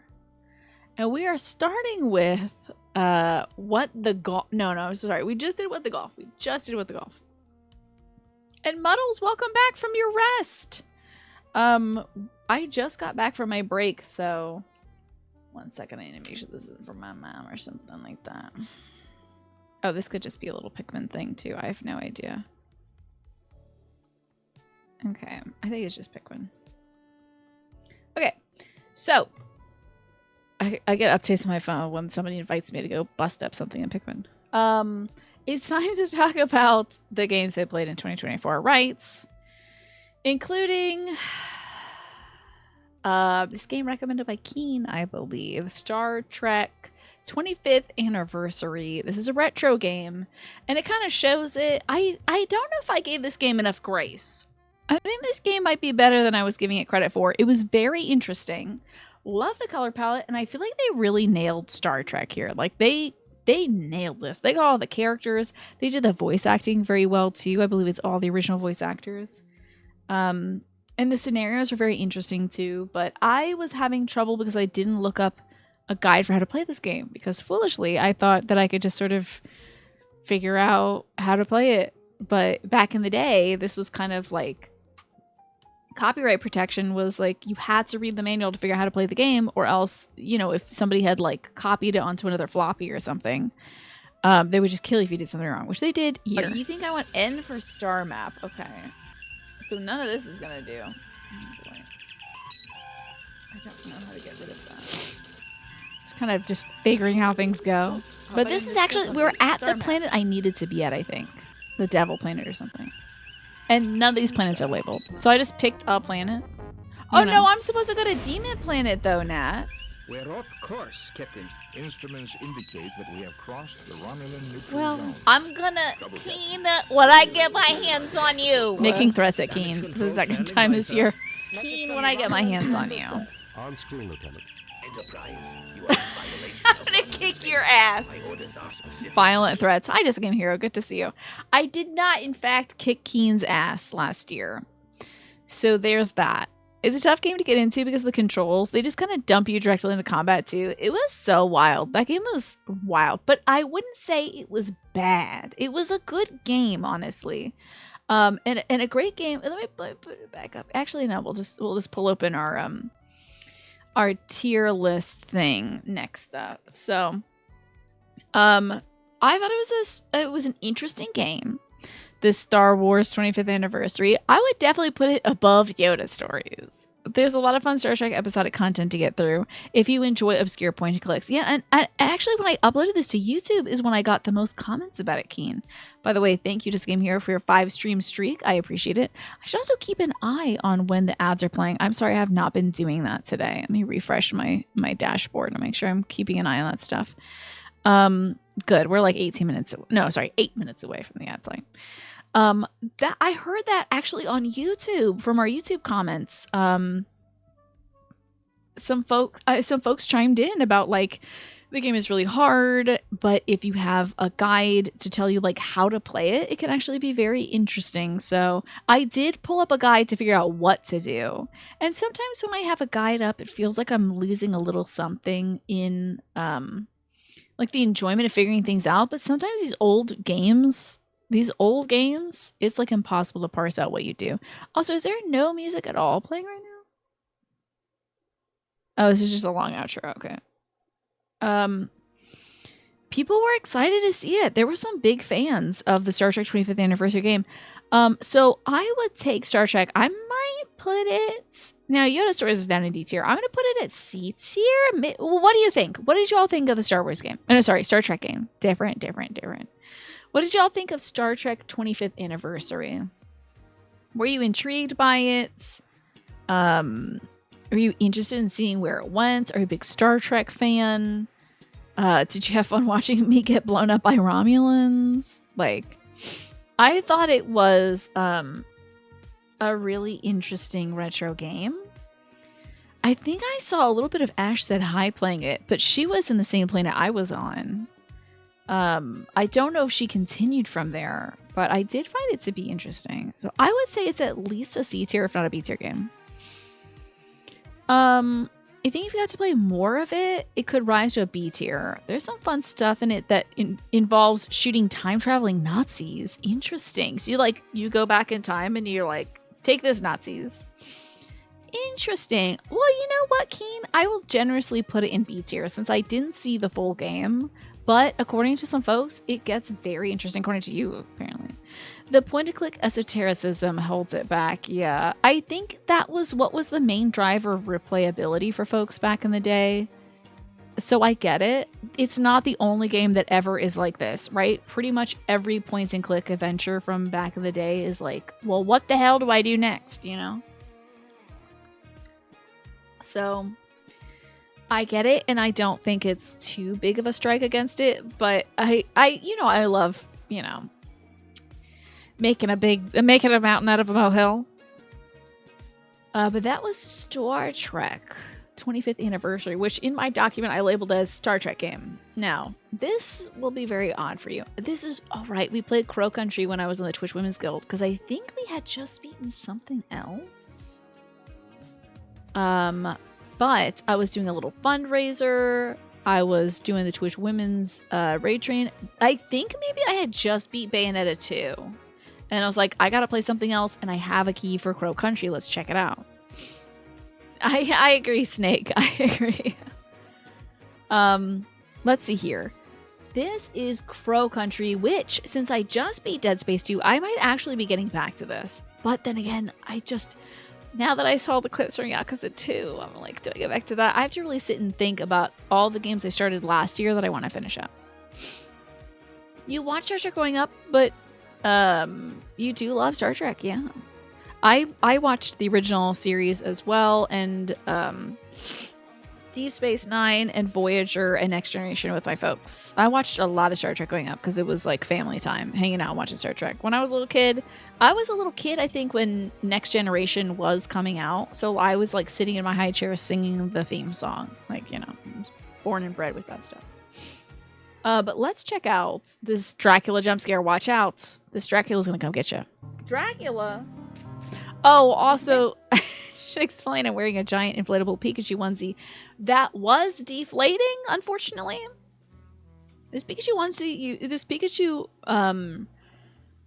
suits, I'll say, inflatable suits, usually is a bit more pronounced and inflated, but the batteries are dying. So what's this game called? It's called Crow Country. It's a vampire sleeping inside. Girl, he's gonna bite you. It's not real, obviously. No. I'm getting back to this one. I know exactly. Of course, I get scared by it sitting up. So stupid. I'm sorry my mic is like so low in this. I was charging up my my Rode mics, and I think I only tried one of them because one of them is giving me a trouble. It wasn't working. I really didn't think a lot of how I would be in a giant suit all day, but one of the mics wasn't working, so I thought the whole system wasn't working. Later, I realized that one mic may be faulty, so I'm not sure. It's why those Pikachu blow-up things got as much play as it did. It was huge. It is huge. Also, I was definitely running out of oxygen in my suit. I'm taking my break right now. Mad at getting jump scared by Dracula. Now. I'm taking my break immediately. That's it. Wait, let's roll back and see the Dracula jump scare. Exactly. I have heard from other folks who play Crow Country that scared them too. So quickly do I give up on something when I get mildly scared. Oh no, I clipped something instead of hitting the button, darn it. So quickly do I get... I'm like, I'm done playing this game forever because it scared me a little bit.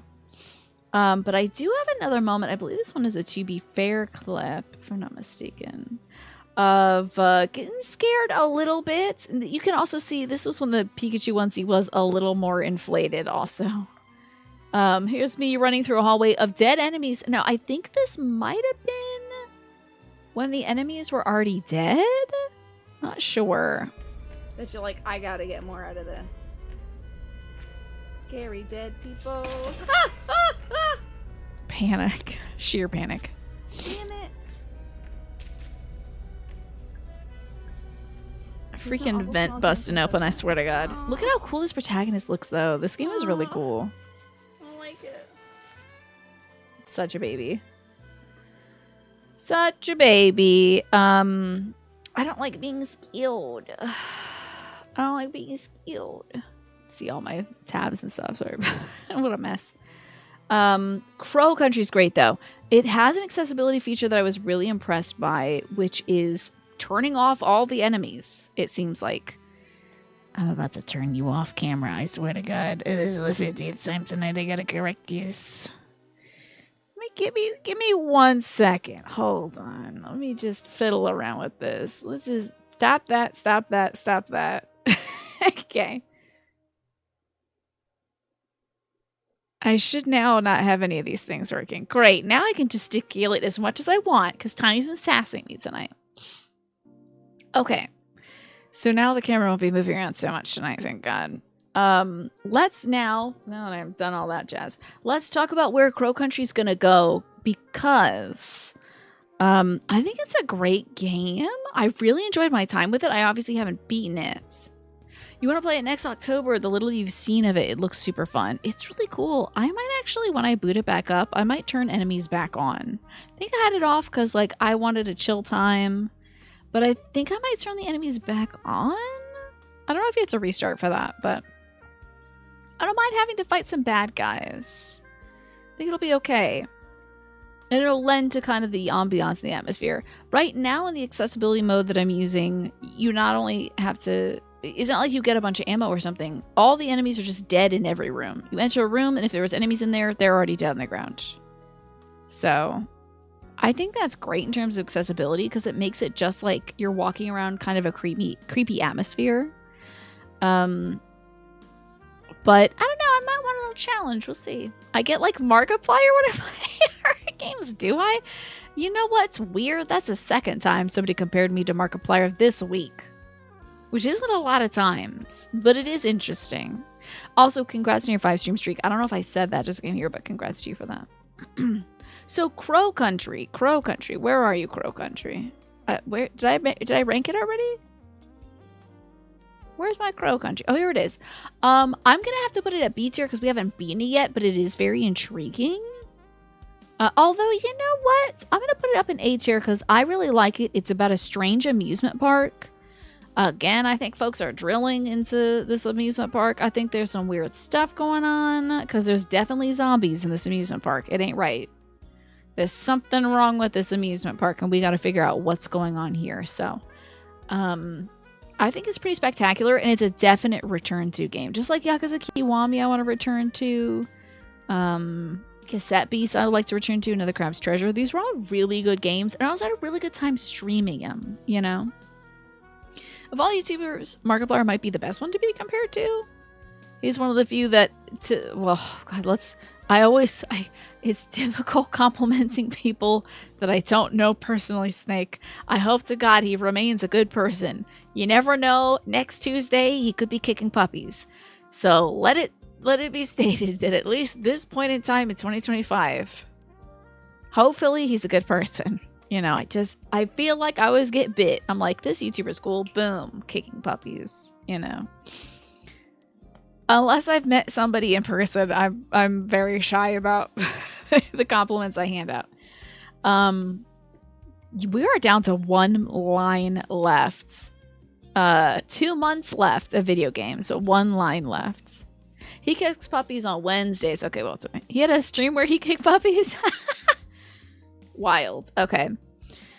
That takes us to the 1st of November. Now, my brother every year gets to request, I don't know why I decided this, but my brother gets to request 1 game a year for his birthday that I play. 2 years ago, it was Luigi's Mansion, which I really loved, except for that one boss fight against a janitor, which sucked, but it was so hard, I couldn't figure it out, and I almost, like, flipped. I was having a very bad time fighting that one janitor. Everything else, Luigi's Mansion 3 was so great. I loved it so much. That one fight sucked, and I was not having fun. However, last year, my brother said you either got to play Earthbound Zero, aka Mother 1, or you got to play one of our childhood faves, Zork Grand Inquisitor. And so I chose Zork Grand Inquisitor. That was the guy in the water in like the little floaty tube. It was so hard to waffle. Miserable. So this is me playing one of my childhood games that I don't think I was smart enough to understand as a kid, honestly. And even as an adult, I had to look up 1 or 2 things just because it's like pretty obscure. Or it would have taken a lot of time to figure out. There's a section where you have to oh no, I do think that this game explicates it for you. So there was a section I struggled with as a kid that as an adult I realized was explained for you by using a certain spell in a book. You get a lot of interesting spells in this game, one of which is simplifying instructions, which I think is very funny. So instead of like instead of like having to do anything with a word puzzle to figure out the order of operations or something, you just click a button and a spell instantly figures it out for you, which I think is very funny. There's a lot of spells in this game which are like just silly, like turning purple things invisible or building a bridge only over water, though. You can't build a bridge anywhere else. Making vegetation grow things. Do you all remember any of the weird spells from this one? This clip doesn't involve a spell. It wasn't situationally aware. How do I break the glass? Oh, I accidentally entered the options. My bad. You actually saw a streamer play the Silent Hill 2 remake with the crop top tattoo mod. Okay, so there's a hammer in here to break the glass. But like, how do you get the hammer? I did not see this handle here. Okay, which she had specifically requested, but the game doesn't play well with OBS. Really? Wait, Silent Hill 2 doesn't play well with OBS? How so, Centauri? You blame Disney's Robin Hood for the emergence of furries. For Jim, it's swamp cats. This is the second time we're talking about furries today. I think Lion King was a big one for a lot of folks, as I think To Be Fair had said. Furries, yeah. a conversation topic of 2024. Yes. Shout out to the... Oh, wait. Okay, I want everyone to shut up because I thought this was secured in here. I thought it was strapped down just like everything else. There's a bunch of stuff that's strapped down here. I didn't see it. I didn't see that it... So I had known before you could open the thing to get the hammer. But you can't get these items unless you actually break the glass. But you need the hammer to break the glass. But I thought that like the sword and the scroll. Okay, so I knew you could open it, all right? I'm not that dumb. I just didn't know that the thing wasn't secure, all right? See, I thought it was secured as well. Okay, so you don't yell at me. You get your map. Of course. There's that. Yes, the ageless, faceless, genderless, something protagonist, the Afghan Cap, as the abbreviation is known in the game, is the protagonist of the game. Can't see him at all. Okay, next up. Oh yes, so this game really tapped into my nostalgia.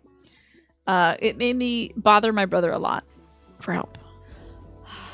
Jim, can I get this cup? Jim's my brother Jim, course. my older brother Jim. Jim, can I get this cup? Jim, hey Jim, wake up. Jim, wake up. I need you to help me beat a video game. Jim, now you're getting the real younger sister experience.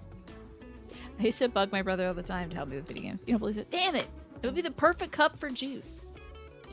Can't believe they don't let me drink juice out of that cup. That is wild. That is a perfect juice drinking cup. Let me close all these other tabs. I got like 50 other tabs.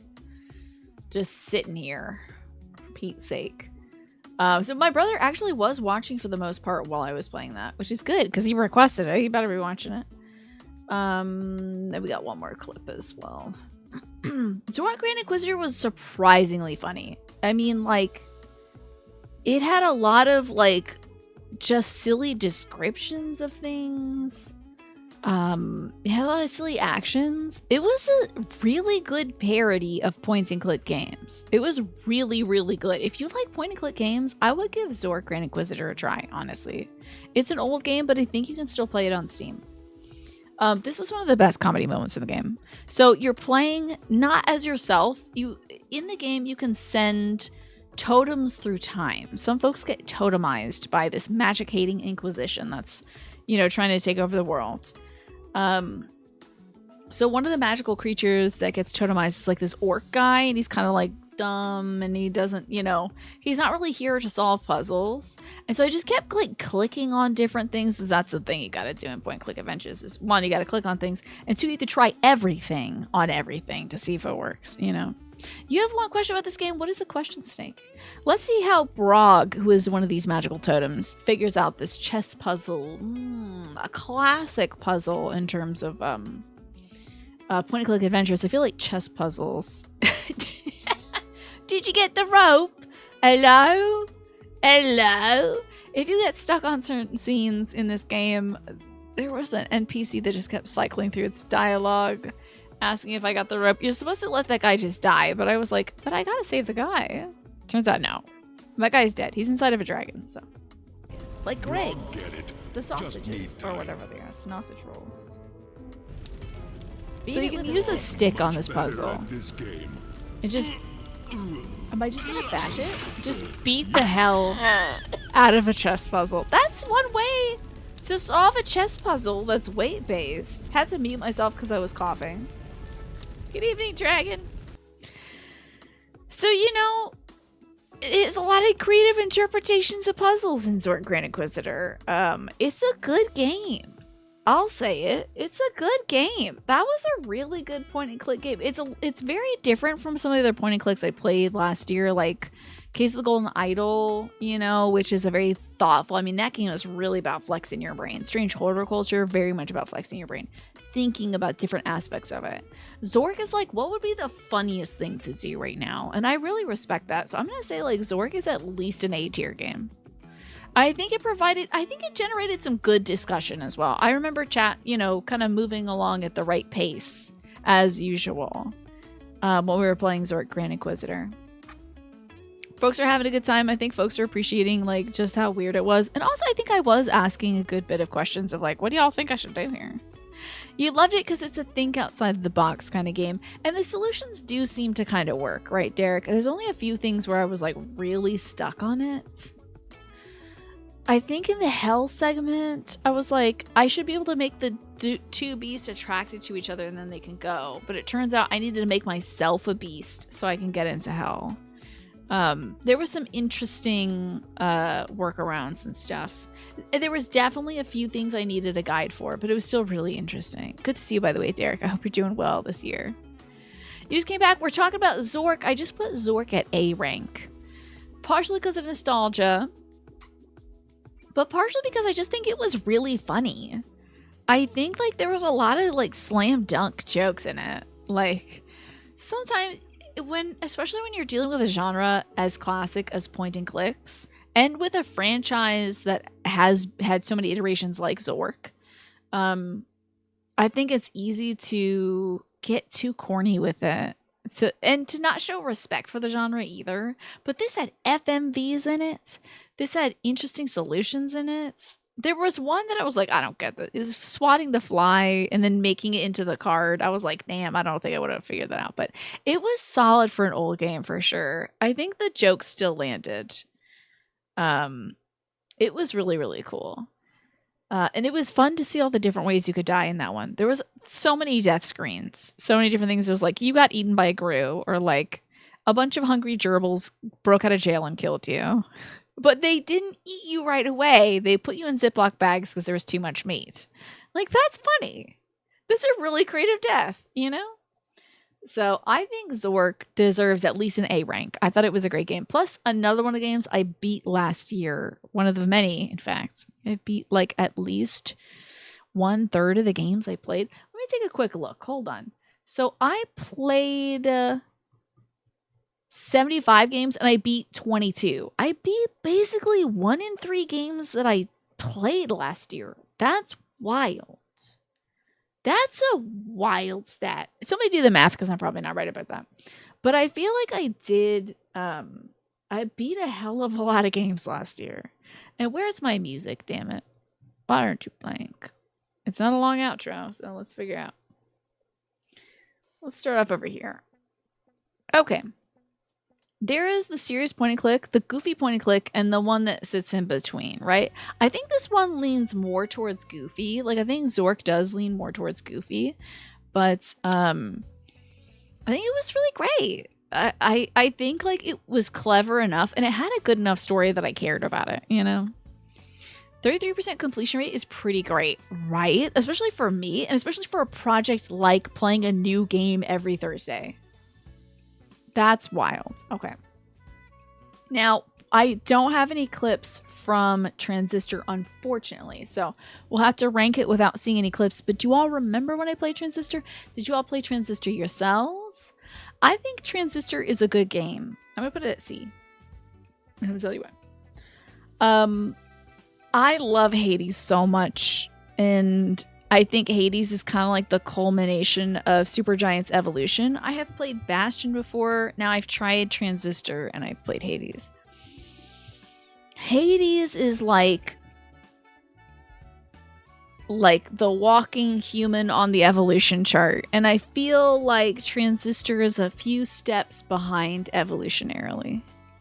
You played it for like 2 hours a few years ago before you realized it was a Supergiant game. Are you not a big fan of Supergiant stuff or Skate? Good day, Darcyist. Pyre and oh, you had played it a little bit before you realized it. Now you got to go back to it because you do like Supergiant stuff. Right. Hello, gamers and non-gamers. Thank you. And also, gamer non-conformists. I don't know. I'm trying to figure out the non-binary option there. And I hope you're doing well, Darcyist. I'm doing well myself. We're talking about the games I played last year. We're focusing mainly on Transistor, which unfortunately, like I said, I don't have any clips of. It was interesting. I think the strategic combat is fascinating. The characters seem kind of cool. The lady named Red and then the sword was cool. I'm sure there's something going on there. And I like that the antagonists had something to do with you, which is kind of where we get, you know, Hades or the first few boss fights, you know, at least one of the boss fights, is somebody that Zag knows very well. It's emotionally pretty great with a story. Oh, really? Did you enjoy the story? It was intriguing. I got to the point where I had one of the antagonists was voice acted by Thanatos. So I was like, what? Than is in this game? You didn't recognize their games, so you didn't really know who they were. Gotcha. You didn't play or beat anywhere near as many games last year as you usually do. You can't figure out why, but you think Final Fantasy VII Rebirth is a big part of it. Yeah, if you have to play a very long game, that can take up a big chunk of your year. There you go. Game Hers, Game Boys, and Themers. I love it, Darcius. That's great. You know, props to you for coming up with that. That's really good. Themers. Transistor was cool, but meh. You know, I do like some strategic gameplay, but for me, it wasn't gripping me so much. I think there needed to be a little bit more like connective tissue, I guess. So I think I really like the visual novel aspect of Hades. I love that kind of, you know, character forward focus. And also I think the combat's a lot tighter because it is like rapid, in your face. Gotta go back and do more. Plus the incremental growth of it being a roguelike in Hades is really, really great because you're like, oh, I'm a little bit better and just a little bit better and a little bit more better. That was very appealing to me, even though I usually don't like roguelikes, honestly, because I don't like being very weak in the beginning and then getting stronger, but that's every game, I guess, now that I think of it. I'm saying it out loud. But Transistor, pretty good. I think it's a good game for other folks. It's not something I would return to because I felt like there was, I don't know what was missing, but it felt like there was one piece missing from it that I wasn't getting at. The neon highlights in Hades are so cool, right, Darcius? I think Pyre will grab you. Pyre seemed very interesting from the little I saw of it. And that's like spirit basketball with feelings, you know. I think the Supergiant folks are very good at putting in games that have a lot of feelings in it. But now we can talk about another big favorite game, which I only have 2 clips of. Once again, this game is something that I know I enjoyed. I don't know if anybody else really enjoyed me watching it, but this is something I just sort of subjected you all to. Because I was recommended to play Case of Golden Idol this year, and I found out I really like Golden Idol games. So, of course, I played Rise of the Golden Idol as well. You couldn't finish Transistor as well, but you were able to finish Bastion. You're not really sure what it is about Transistor. Feels like there's a little bit of dead time in Transistor. When you're like moving between missions and it's just like, what am I getting out of this area I'm exploring, you know? What am I getting out of it? It was so good. I love this game. So I'm going to pause this music because everyone, the music needs to be quiet for Rise of the Golden Idol. The sequel, of course, to Case of the Golden Idol. This is my eureka moment. Look at this face. Crystal. Look at this face. The sudden realization. Putting all the pieces together. Everything activating. The neurons firing. Oh my god. Do you see the wiggling tooth? It's painted blue. The red gem was painted blue, Lurky. And they stuck it right on the suit. gag. Oh, This makes my no God. sense out of This one context, has but- the sharp teeth. Yeah, it's even flashing. Oh my God. So excited. That kind of epitomized. So let me go back to the face. Okay, so that like epitomizes just a sudden realization right there. That is my favorite feeling in any of these games, honestly. I love being surprised. I also love being right when I'm right and I'm like, oh, this person's gonna die, and then like 2 minutes later they die. I'm like, nailed it. Like, I feel a sense of like satisfaction from that too. But when something like jumps out, the Case of the Golden Idol and Rise of the Golden Idol is like the #1 game for being like, no way they did that. Really? I can't believe it. There's so many moments in these two games where I was like, oh my God, so and so is this person, or like, I thought this person was doing this, but actually they were doing that, you know? Yeah, revelations, when something gets revealed, it's like, it's interesting because like everything is the same. I clicked on this guy's picture 10,000 times, but then I realized I saw the paint in the back of one of the vehicles, which I thought was used to make somebody else's costume, but I realized it was used to paint this little gem on this guy's costume because it wasn't initially a part of it. He needed that extra piece in order to sneak out of this movie theater with the crystal that was being used to project the image, because that crystal was part of the Golden Idol, it turns out. So there was just like, I feel like every case has a moment like that where it's like, oh my God. In fact, this is one of those moments where I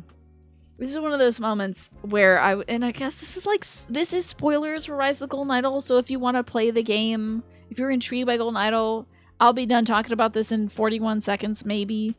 But is good ass detectiving. It feels good. It seems impossible. Like this line doesn't make sense. However, when you play the game, you realize, oh my God, it does. So let me play this music. Who sent the saw blade though? And is Arthur Blythe? Is he working with her? Just trying to figure out who If is he who was put in that top prison for line. Killing. Because I'll explain the backstory. So the first scene you see is this woman over here burying somebody. You don't even know that there's somebody she's burying. She's working in her Zen garden, raking sand. She's actually burying a body. And it turns out that her colleague had visited her that day. So you think it's like, is this an academic colleague? Turns out they were partners in crime and stealing stuff. In order to reconstruct this Golden Idol from the previous game. Then you get to see this prison escapee who we don't even get to see their face. Then you get to see an auction that's happening. So some of these things are like, they're not in chronological order, so it's hard to put the pieces together. But you do get to see this bartender and this weird lady. And then also, then there's that movie sequence where you saw like the alien with the crystal in their mouth and stuff like that. So it's like, who are these people? How are they related? You figure out that the guy in the alien costume, his name was Augie Tamine, which is also a play on agitamine, which I think is some sort of chemical or something, sort of medication.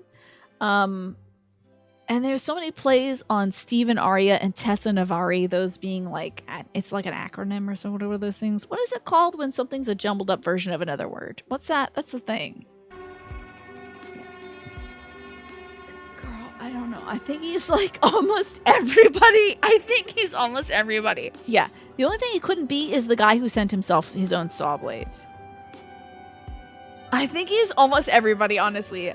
He just can't be the same guy. You can't really send yourself a saw blade in prison. But who's Stephen Aria? He killed himself himself. Maybe he killed himself too, but he didn't actually. it turns out that like they're working together. They're colleagues. Of course, she sent him a saw so he could break out of prison. The Rise of the Golden Idol is so good. I need more of it. And I really blasted you all with that game last year too. I really subjected you all to it. I found every excuse to play that game last year. Honestly, it was like nonstop. I played it for like 2 days in a row and I was like, oh, we got to do a new game on this Thursday. And then that game maybe was kind of a bust and I was like, maybe we should play Rise of the Golden Idol, guys. I had so much fun playing it. I know we had some folks who really enjoyed watching it. Twafo said it's B tier easily. Hilarious. Twafo, that's a very funny comment. So you know where this sucker's going. This ain't no B tier game. I know Testany really enjoyed this playthrough, and Chilliams as well was asking about like what the mystery was, what was going on. It was actually pretty engaging for folks, which I was very happy about. Obviously, it's a master game. You're also looking forward to the Idolite game that the dev is making. So it's like so it's not the two named devs in Case of the Golden Idols or Rise of the Golden Idol. It's one of like the like game engine designers, I think, Snake, that's making it. Or it's like a pixel art designer or something like that. It's like somebody aside from the first two that are associated with the game. It's somebody who was also working on the project, but then it was like, I love this. Can I make my own version of it? You know, I gotta play Return of the Aubergine. I really want to play Return of the Aubergine. That's an Alexander Pope game. Which after I played Case of the Golden Idol, folks are like, if you like this, you should play Aubergine. We gotta play it this year. I gotta play that this year. Maybe even soon. Who knows? Because I'm getting itchy. I need another Golden Idol like. The word I was looking for is anagram. Thank you. Oh my god. Thank you. You're here to watch high-level competitive play. Not really a friend playing a game she's passionate about. Ugh. Tessie really liked it. It was so good. Case of the Golden Idol, Rise of the Golden Idol are some of my favorite games of the year. What a gag it was to find out the mystery, which again, I won't spoil because I know some folks aren't that for yet. I was talking about some of the spoiler aspects of Rise of the Golden Idol, but to find out who at the very end was honestly the antagonist was such a surprise to me. Yeah, I haven't played Aubergine yet. I got to. I kind of shied away from it because one, it was a detective game, and two, it looked like it was in first person, Derek. So I was like, should I play this? First person makes me ill, but I think since it's limited and you can control it, maybe I should be okay. We'll see though. We'll see. But I also was like, I'm probably not smart enough for a detective game. Now I know I am. I know I really enjoy playing it. Oh no, I know I'm smart enough to play it. Not smart. You know what I mean? Okay, anyway. You all know that Golden Idol was getting up to the S tier. We know it's a foregone conclusion. One game. Wait, I don't have any clips from this, which is a real surprise to me, to be honest. That we have no clips from Sucker for Love because it was the only other game I doped out of aside from Valhalla. It's the only. I mean, like some of them I played for a few hours and I was like, that's fine. Valhalla was just like, boot it. This stinks. They can't stop talking about sexual assault. I'm out of here. And the cussing in it, I was like, whatever, this feels needless. I'm sure it's a great game and other people like it and blah, blah, blah, blah, blah. It's fine. It's just not for me. This tier is not for me. Okay? D tier isn't bad game. It's just not for Tina game. Sucker for Love is not a Tina game. Oh my god, not a Tina game. It's a visual novel, so there's a lot of talking. And there was literally a jump scare in it that pissed me right off and I quit out of it. I don't even know what we switched over to. It was probably either more Rise of the Golden Idol or like Signalis or literally anything else. I don't know. But there's a jump scare where like you're flipping, the pages of the book are flipping through and then this like hollow-eyed jump scare creature appears in the pages and I was like, F this, I'm done. Stop caveating every time you don't like a game. You know folks are gonna jump on me about it though, Sharanus. They always do. You can't say anything without somebody jumping on. Not anybody in this community, of course. But I feel like if anything's taken out of context, at least I got the context for it, you know? So Sucker for Love, I remember when this game first was advertised, I talked about it on the podcast. I was very interested in it because it's a cool idea. It's a visual novel. It's a romance visual novel that is horror based. And I think that's a really cool idea. I just don't like horror that much. I love horror games when it's the creeping dread. I don't like horror games when there's a spooky man's face who comes up. That's too scary. Tina hates games confirmed. But I think this is a really great concept. Sucker for Love. I think the execution is great if you like that kind of thing. I did not like that kind of thing, however, so we were out of that. Which takes us to, I'm a game that holds up. I have to keep this tier list up. I'm shocked I don't have any clips of Thank Goodness You're Here to show you all. I'm really surprised. I beat this game in one go, so if you want to watch it, I believe that should be up on YouTube. Pretty sure also the VOD is up on Twitch as well. If you want to watch my playthrough of Thank Goodness You're Here, this is a recommendation from Larry, but there were no clips for Thank Goodness You're Here.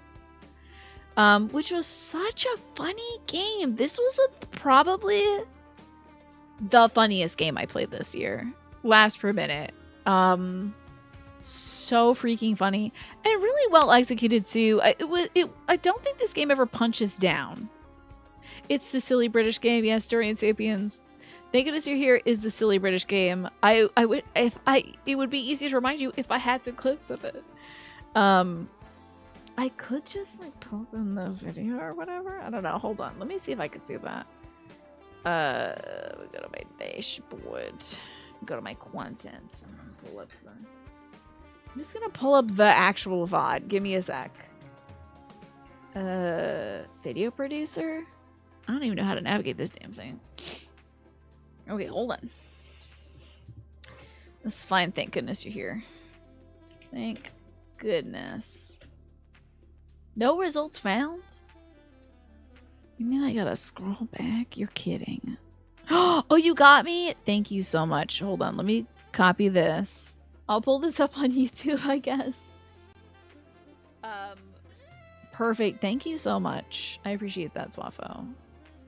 We'll just literally go anywhere in this. And, oh, will this capture, though? I wonder. Oh, it does capture. Hell yeah. Okay. Here's Thank Goodness You're Here. Oh. Don't give an owl a towel, huh? Okay.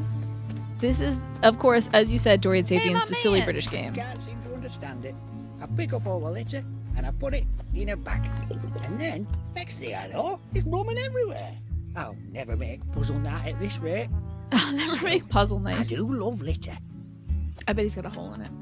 This is a super cute game. It is hilarious. This game is so At goofy. some point, that should... And like, this game also really played with perspective in a way that I admire. It's like a playable cartoon. Up I go. So you're like going up. Oh, and then you like go across and over. Thank goodness you're here. Everyone My wants drain some pipes help are from all you. blocked up over there, and I need them cleaning out. Won't you give it a go? You did once you did hang up your stuff to dry. I mean, it was such a clever game. And the fact, like, there was moments where the perspective just changes in a way that is hilarious. Oh my god. I want to find the moment where you're like, oh yeah, this is it. Here we go. Hold on. The character design in this game is a hoot as well. Look at these people. Look at this. You could find this man on any corner. I don't care. Britain, America, Zimbabwe. You could find that guy anywhere. You could find this lady. Probably not with the rollers in her hair, but you could find her anywhere. Put your bin in my bin. Back to the Chippo, baby. I mean, you may not find a chip shop in every corner. Yeah, they're going to tell the council. But look at this perspective shift. Aye, thanks for help. The character size is maybe consistent on the screen, but is inconsistent in scenes. And it's just like, whatever the funniest size is how big the guy's size Let me is. get the screwdriver back, laddie. I wish I could say we were done, lad. I really do. But Just as like- I got back, I noticed my a little- hammer's gone walkies. He must have been pinched by that no-good yob, Frank. He's probably down at the brook, poaching fish as we speak. Oh, the guy that was fishing. Okay. Me adjusting my makeup on stream. For the creator. Of course. This is a great game, though, right? I know I don't need to apologize, but sorry I couldn't get any clips for this one. Oh my god. Yeah, you know you don't need to apologize. You weren't home to watch this playthrough. Oh, no, totally fine. And I don't want anyone feeling bad that there was no clips for this one. It's totally fine. I had to like pick and choose for some of the games where we had clips of it. And what I should have done is gone to my YouTube channel and played some of that, you know? But which advertisement for my YouTube channel, by the way. This game kicks so much ass. After you played this, you knew you had to change your submission, right? It's such a good game. It's so good. So I think this game is pretty easy to put on the submissions. Oh, the tier list that we're gonna look at here. So thank you, Larry, for recommending it, and also I think gifting it as well. Didn't you gift me the game as well? This is an S tier game easily. Thank goodness you're here was so funny, and I enjoyed its length as well. It wasn't like, you know, a 20-hour game full of like so much extra stuff. It was like a 5-hour game. I think I beat this in almost exactly 5 hours. And that's including my like dinner break and stuff. It was spectacular. It was silly, it was funny, it wasn't punching down in the comedy either. It was unique. There were so many good jokes, there was absurd moments. And like I said, it felt like a playable cartoon. It felt like it was a love letter to animation itself. And also to British comedy too. There's so many like British voice actors in it as well who are pretty famous actors and voice actors. Like Matthew Barry. That it felt like, yeah, this is the good stuff. It felt really good. It was spectacular. So I loved that game. Can you believe, by the way, we have so many S and A tier games? Like, I think I really had a lot of good ass games last year. And then, like, most of the B tier games are stuff that I either beat or want to go back to. So, yeah, it really dropped out of nowhere. The funniest thing about it, though, is the game was advertised as, like, by the publishers of, the Untitled Goose Game. And I'm like, guys, publishing is not the same as developing. So funny. I think, like, they didn't need to make that claim, but it does kind of, like, maybe legitimize the game, I guess. I don't know. It was such a good game, it didn't need the legitimation or whatever. That's it for November. I think we're gonna get through, we're gonna get through December. And in fact, I have got to search my VODs because another very funny and I think also British game was 2 Point Campus. So let me see if I can find my VOD for that. Okay, because this did not get any clips as well. That's okay. Again, I'm not like, how dare you all not clip my funniest moments. That's totally fine. It's not a requirement. The people handling the marketing put themselves in the marketing as a sales argument. Yeah. Maybe it happens more often than I thought. But 2 Point Campus is a cute little game. I played 2 Point Hospital a little bit a few years ago as a sponsored stream, and I really enjoyed it. And 2 Point Campus came out, I think, sometime in 2023 or 2024. And of course, then I played it in 2024. Maybe the published by is a joke in and of itself because they're unrelated. Maybe, Ryan. But 2 Point Campus grad school was like actually stay in the library and do work there and stuff. So we're like making carols and stuff. I don't know if I'm pulling up the funniest moment. But is through copy zoomed in weird. So at 2 Point Campus, you're building a profitable university. Now, my problem was I was trying to build a university that would be good for the young people attending it. Oh, God. Oh, wait, actually, I have to do this myself, Ryan, because I turned off gesture controls for Tiny. So, enhance. We're zoomed in now. So, my difficulty was I was trying to make a place where people would enjoy themselves and learn. Which is not exactly always what campuses are. Sometimes campuses are for-profit institutions, so I was kind of not doing well in that respect. Also, nobody liked my like pork rind cereal booth. I'm so shocked that they didn't like it.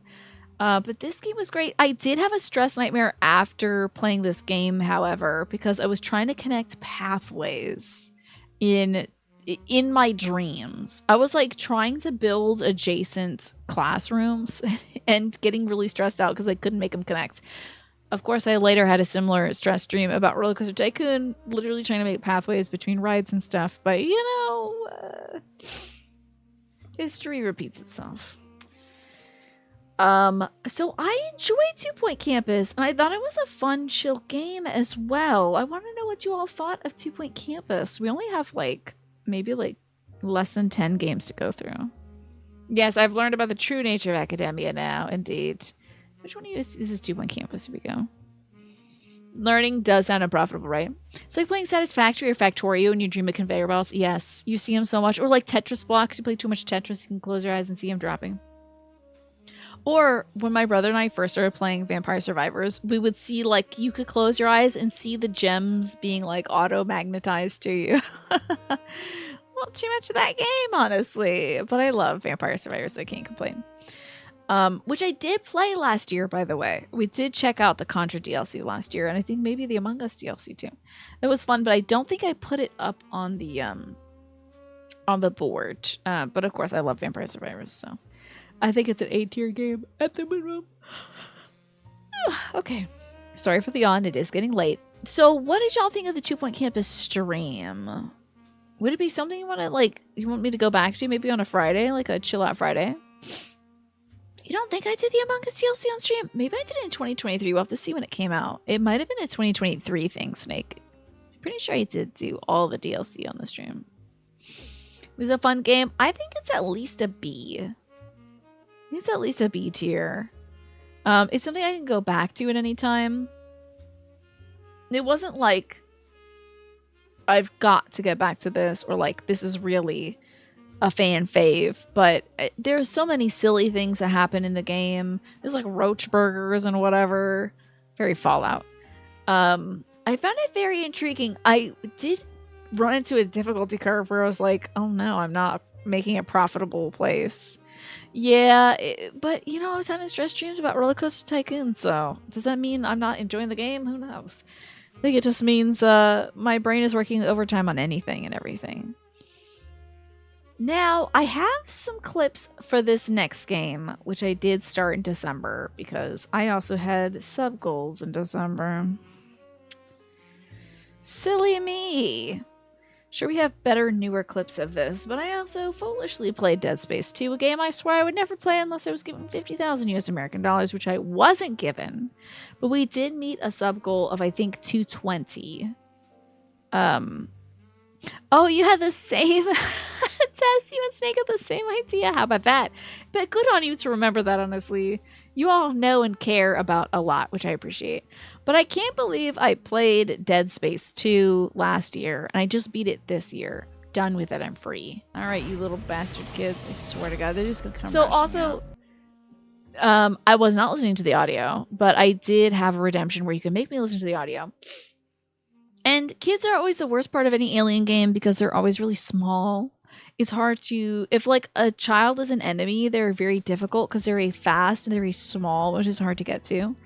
And I remember the babies being really annoying in Dead Space 1. So I was, not looking forward to a bunch of babies in Dead Space 2. But it turns out they're different monsters. And maybe worse.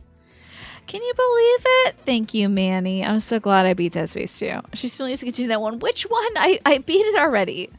There's always an excuse to play more Fallout, right? This is right, Muddles. Maybe I'll go back to Fallout New Vegas, which I did try last year. I'm rushing out. Jeez. I thought that said horny for school, and I'm really glad it doesn't say horny for school. It says hooray for school.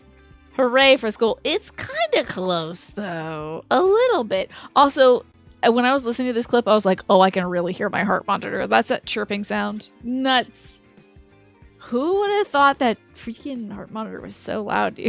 I gave it a listen. I just put it up to my ear before the show, and it didn't sound like anything. That's the only clip I have right now of Dead Space 2, but I think I can pull another one from, last night since we did just beat it. Let me look at my clips. Because I think y'all made a bunch of them. Okay. Maybe the ending. Let's see. How about this one? This has got a good chunk of views on it. This is a clip by Chilliams. Let's pop this out. We'll check this out. I wonder if by playing so many clips, it's introduced a little bit of like audio delay on the clips. I can't. Well, maybe I can. Hold on. Clips, properties. Can I deactivate and reactivate the source? Maybe if I... No, I've been hiding it and unhiding it, so that won't work. So, New Vegas is your favorite one. There's a lot of good DLCs to it.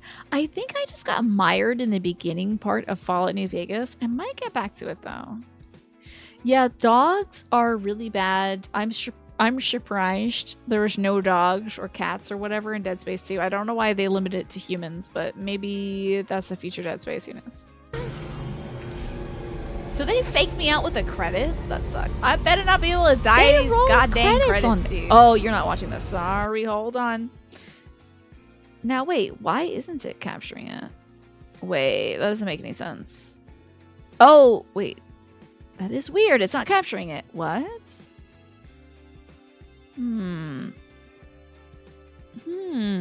That's the wrong button. Hold on. What happened?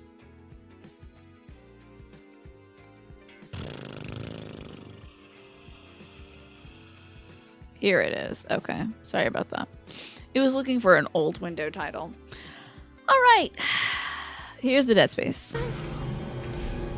So they faked me out with the credits? That sucked. I better not be able to die these goddamn credits, dude. Always mad when playing a horror game, honestly. You're actually joking right now. Oh, I might die. Oh my god. You better not make me do that boss fight again. You better not. I don't want to do this boss fight again. That's true. Dogs and cats don't believe in unitology. I said divorce. I did say it. Yeah, I said divorce. I was saying da force, basically, which sounded like a lot like the force. All right, well, this is really anticlimactic. Thank God I didn't actually have to do the final boss fight again. That would have been infuriating, honestly. We're done Dead Space 2. So now here comes the discussion that I think is going to be nuanced. Where am I going to put Dead Space 2? A game I did not want to play. But it is a game I did play. And I played it for you all. You don't remember if you've played it, but Disco Elysium is one of your top games, considering your RPG options game gives you. There's some content warning stuff that I wonder if I can get through, Derek. In Valhalla, there was a lot of characters that were like talking about sexual assault in a way that I didn't think was funny, and just like bringing it up and mentioning a lot within like the first hour, and I just was like, this sucks. I don't like this. So I like backed out of Valhalla, and I've heard that there's a character that makes fun of sexual assault in it. It's like just sort of a brat kid or something like that. So that like that stuff is often a big barrier for me. Dead Space 2 is not a D tier game. And I don't think it's a C tier game either.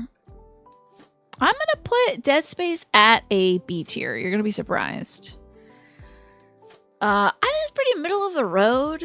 But like there was a lot of moments that I enjoyed about Dead Space. Big B territory in my mind. Oh my god, how prescient, Manny. How prescient. I wouldn't give it an A tier because I was like, it's not on the same level as Signalis, obviously, so it's not S tier. But yeah, it's like, now that I got through it, I'm like, this ain't so bad. It ain't so bad. Why B tier isn't? It is not as scary as Dead Space 1. And I also don't think the environmental crafting was as good as Dead Space 1. It felt more like different levels of a haunted house. When I think of like the children's wing and some of the other levels, it felt like more like it was scare actors in a haunted house trying to be like, oh, here's this room, and here's this theme thing, and here's this theme thing. Whereas I feel like the Ishimura has this really cohesive aura of like dreadfulness. It feels, this one felt a little disconnected.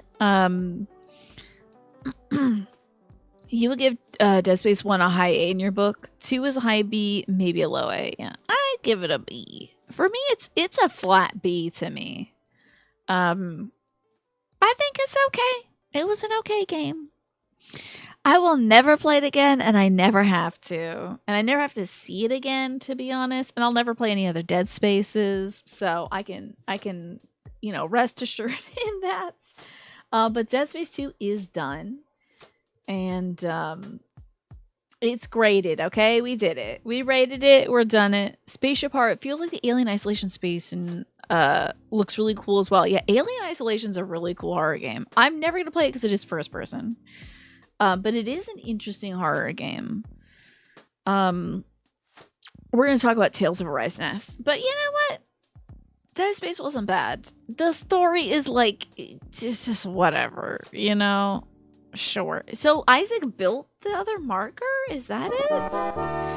Yakuza Kiwami and Jedi Survivor in A tier, you better believe it. I think the only thing holding the back is I haven't finished them yet, so I can't say this is the greatest game of all time. Like Case of the Golden Idol. Good to see you, Alex. And also Earthskate. So you think you only just... This button just came up for whatever reason, but I'm forgetting about the Dead Space remake. I am not going to play Dead Space remake. Oh my god. So there would have to be special extenuating circumstances to make me play the Dead Space remake.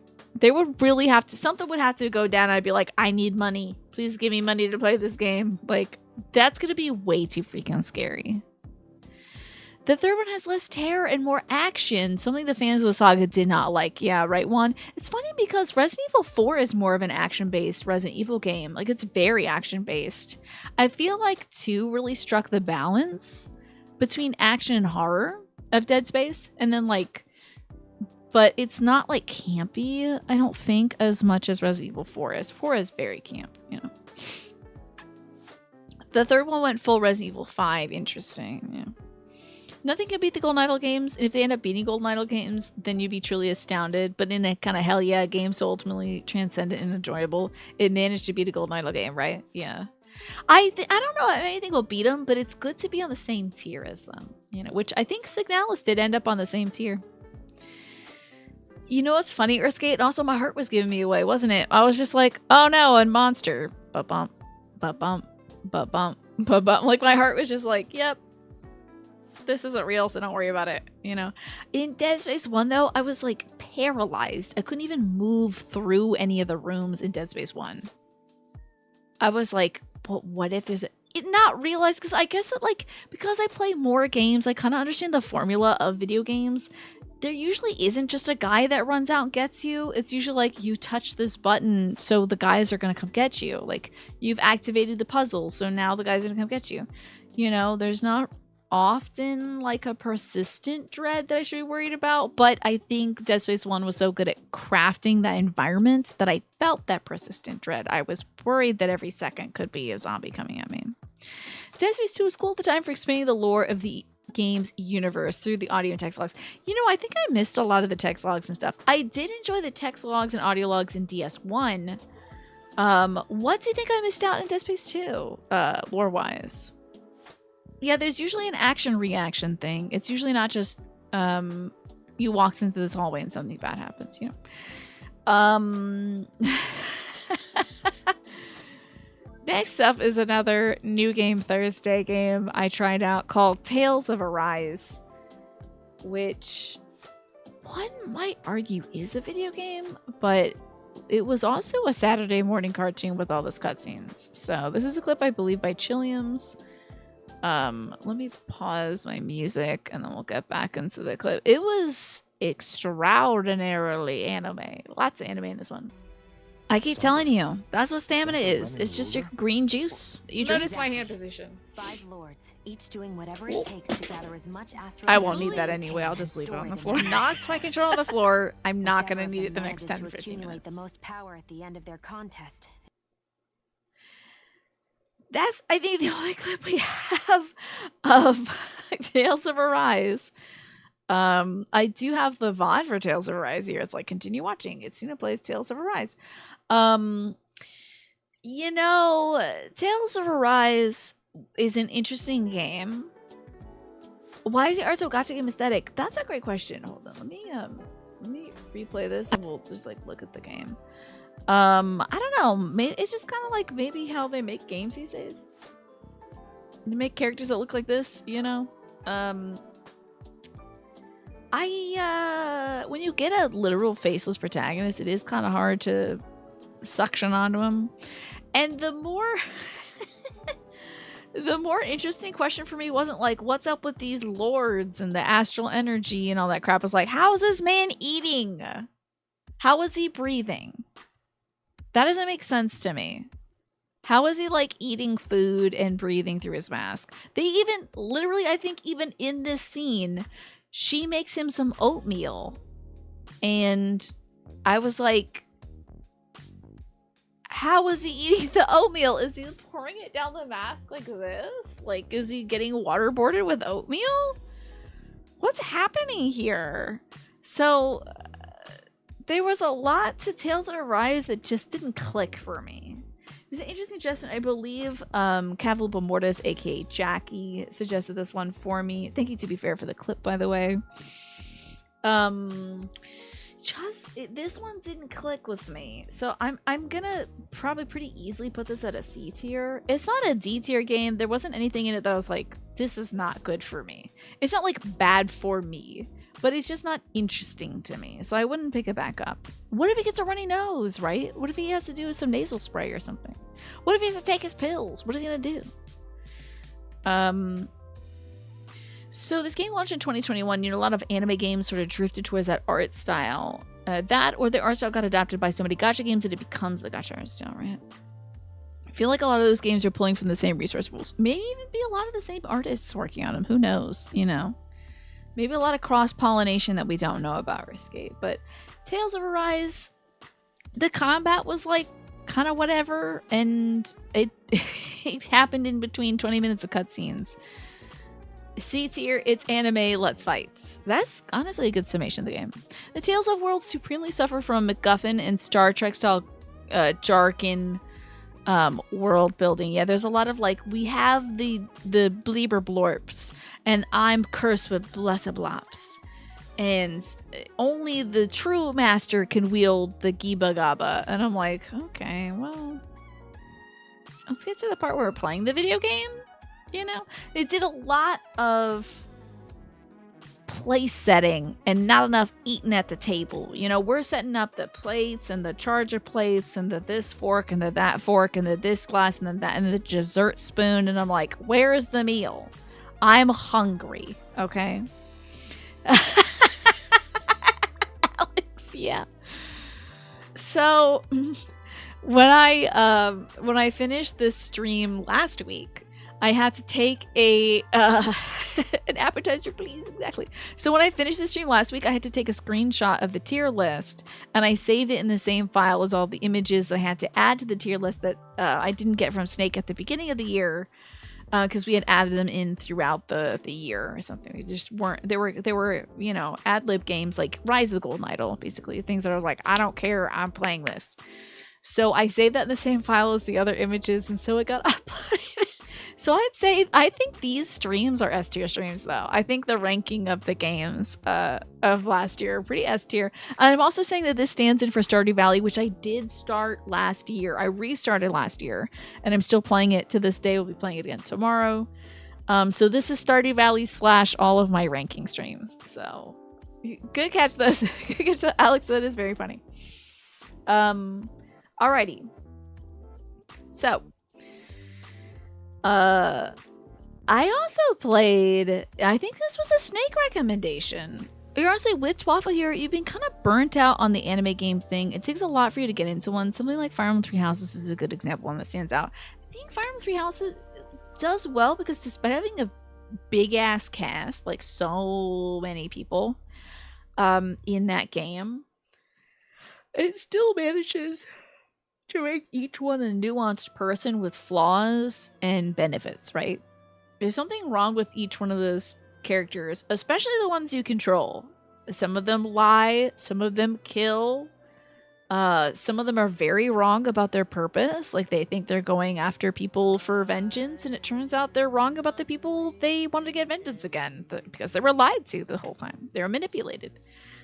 So there's a lot of like interesting flawed folks, and I think anime games do get to that, but a lot of stuff, part of the reason why I bounce off so many like ensemble cast anime things now is because it's like, this is the girl character, this is the moody girl character, this is the emo guy, and this is the horny guy, and this is the Genki protagonist who's like, yay, let's become the king of this specific genre. Like, I'm gonna be the pirate king, I'm gonna be the wizard king, I'm gonna be the Naruto king, you know, like whatever.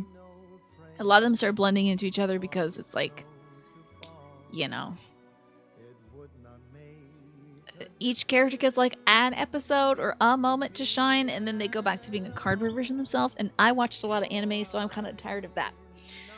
Some anime games do take a long time to get to the game part, though. And Urusgate has a good point. It worked for Hi-Fi Rush, though. Absolutely.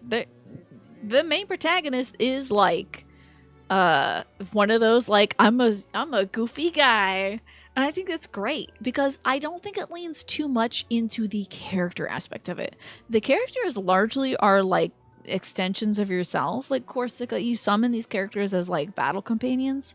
And I think their development takes a little bit more of a backseat. So it's less character focused and more like, this person's cool, this person's cool, this person's cool. They're not like sticking around too long. You don't have to like focus too much on them because you're too busy like jamming to the music and like being like, this looks great. You even had a hard time grabbing onto Fire Emblem at first. All the exposition to start the game almost put you off. Kind of like they're explaining the story as if you've lived in the world yourself for the most of your life. That's true. Yeah, it takes a bit to get into. But then it got good, right?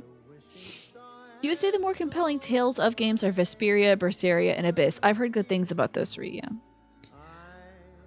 Oh, okay.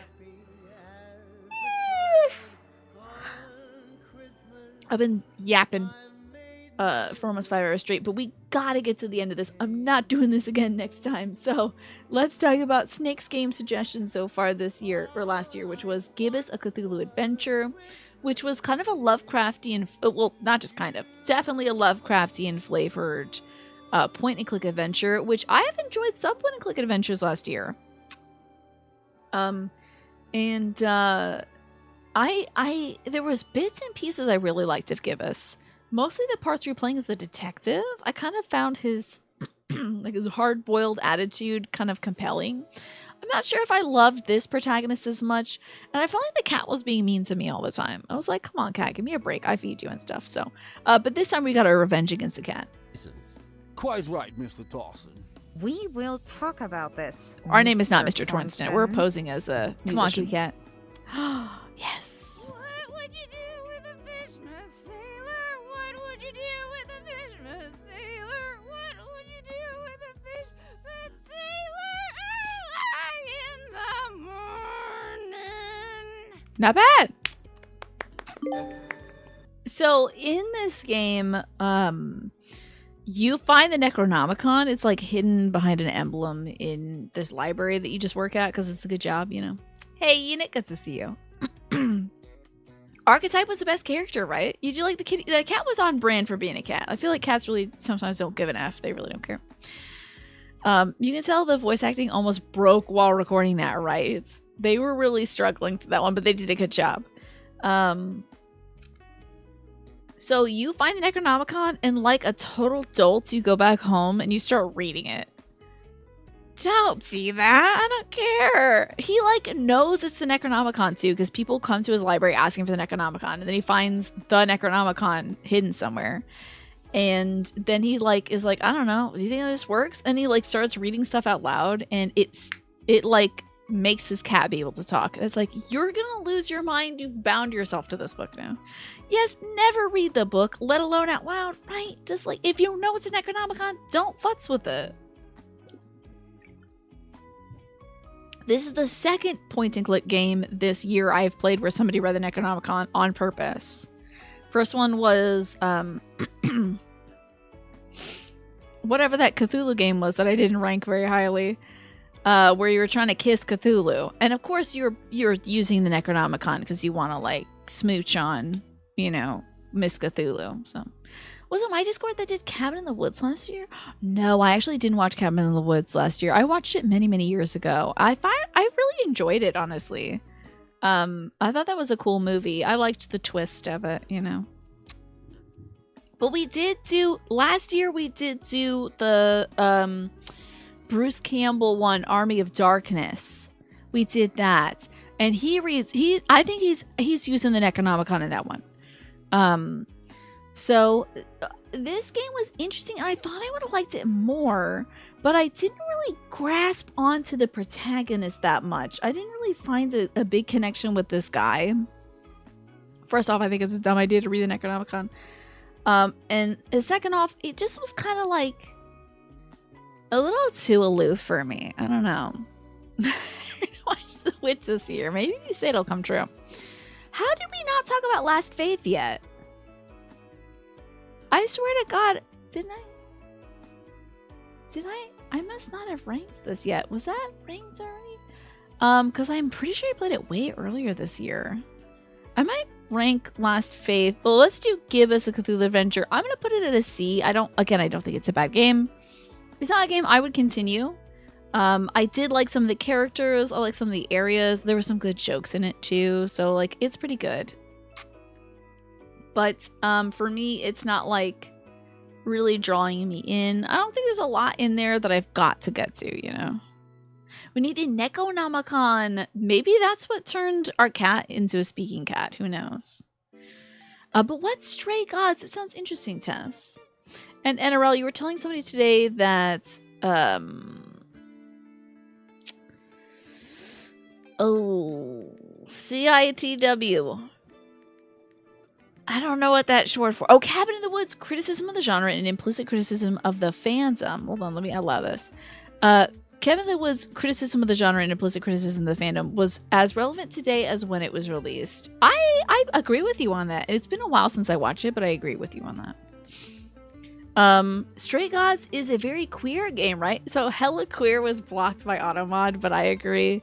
I don't remember. Oh, whoa. Stray Gods has like... yeah, it's like Greek god folks that are singing. It's like literally singing and stuff. It's a role-playing musical game. You have to solve a murder. I'll have to see some gameplay of it before I hop into it.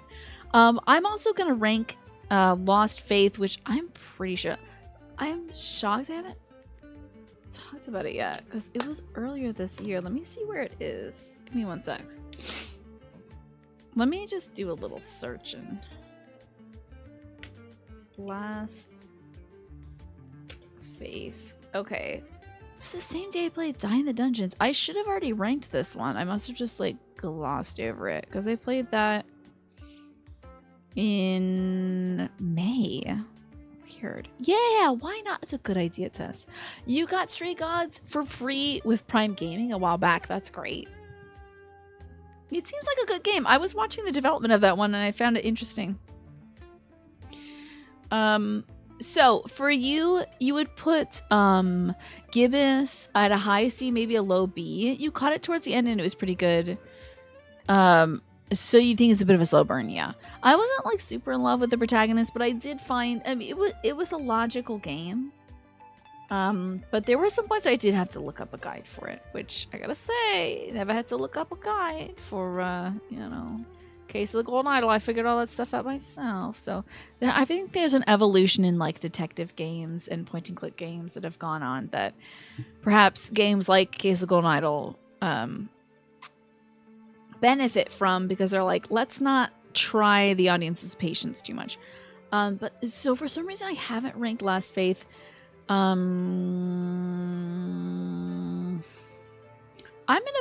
is gonna make Ziff so upset. I'm so sorry, Ziff.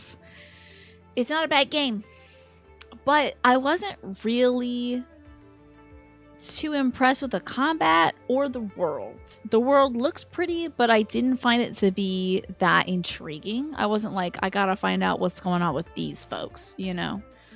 There wasn't any NPCs that I was like, I love this person, except for I think there was a lady with an umbrella that was whatever. Yeah, us entirely forgetting about Last Faith doesn't bode well for its ranking. You know, I think there's something to be said for being able to make something that's kind of Bloodborne-esque and making it 2D. That's really cool. It's kind of like, I feel like Blasphemous is really impressive because it's Catholic Dark Souls 2D. And also, it goes beyond that to be its own, like, cool Metroidvania thing.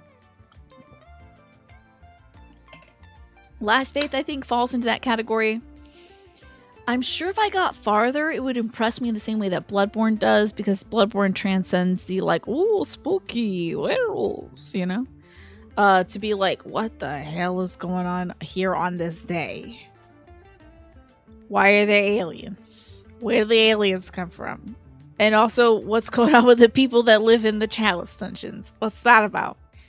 You know, I feel like Bloodborne goes some places that really surprises you. Blasphemous kind of bugged you aesthetically, really? I enjoy the aesthetic of it, but I would love to hear why you didn't like it. So Last Faith is not going to be something I return to. I also found the streaming experience of it to not be, like, it wasn't bad, but it was just sort of, no one was really chatting about, oh, that's really cool, or this reminds me of this and that. It wasn't really driving conversation in the way that some other games do. You feel like Blasphemous goes out of its way to be overly pixelated, but sits somewhere between 16 and 18 bits. You can really reconcile it. Okay. Yeah. It's going for the aesthetic, but maybe not being consistent. I see. I can understand that. And how that might be frustrating, you know? Where the hell are we right now? Where am I going next? I got all out of order. Oh, yes. Up next, it's Christmas. It's Christmas, everybody. So there's no clips of the game I played on Christmas. So hold on, I gotta search it again. I'm gonna make y'all watch this cute ass game. Okay, oh, it hasn't come out on YouTube, has it? Ah, piss. Okay, hold on. I need to go grab it. I want to grab it.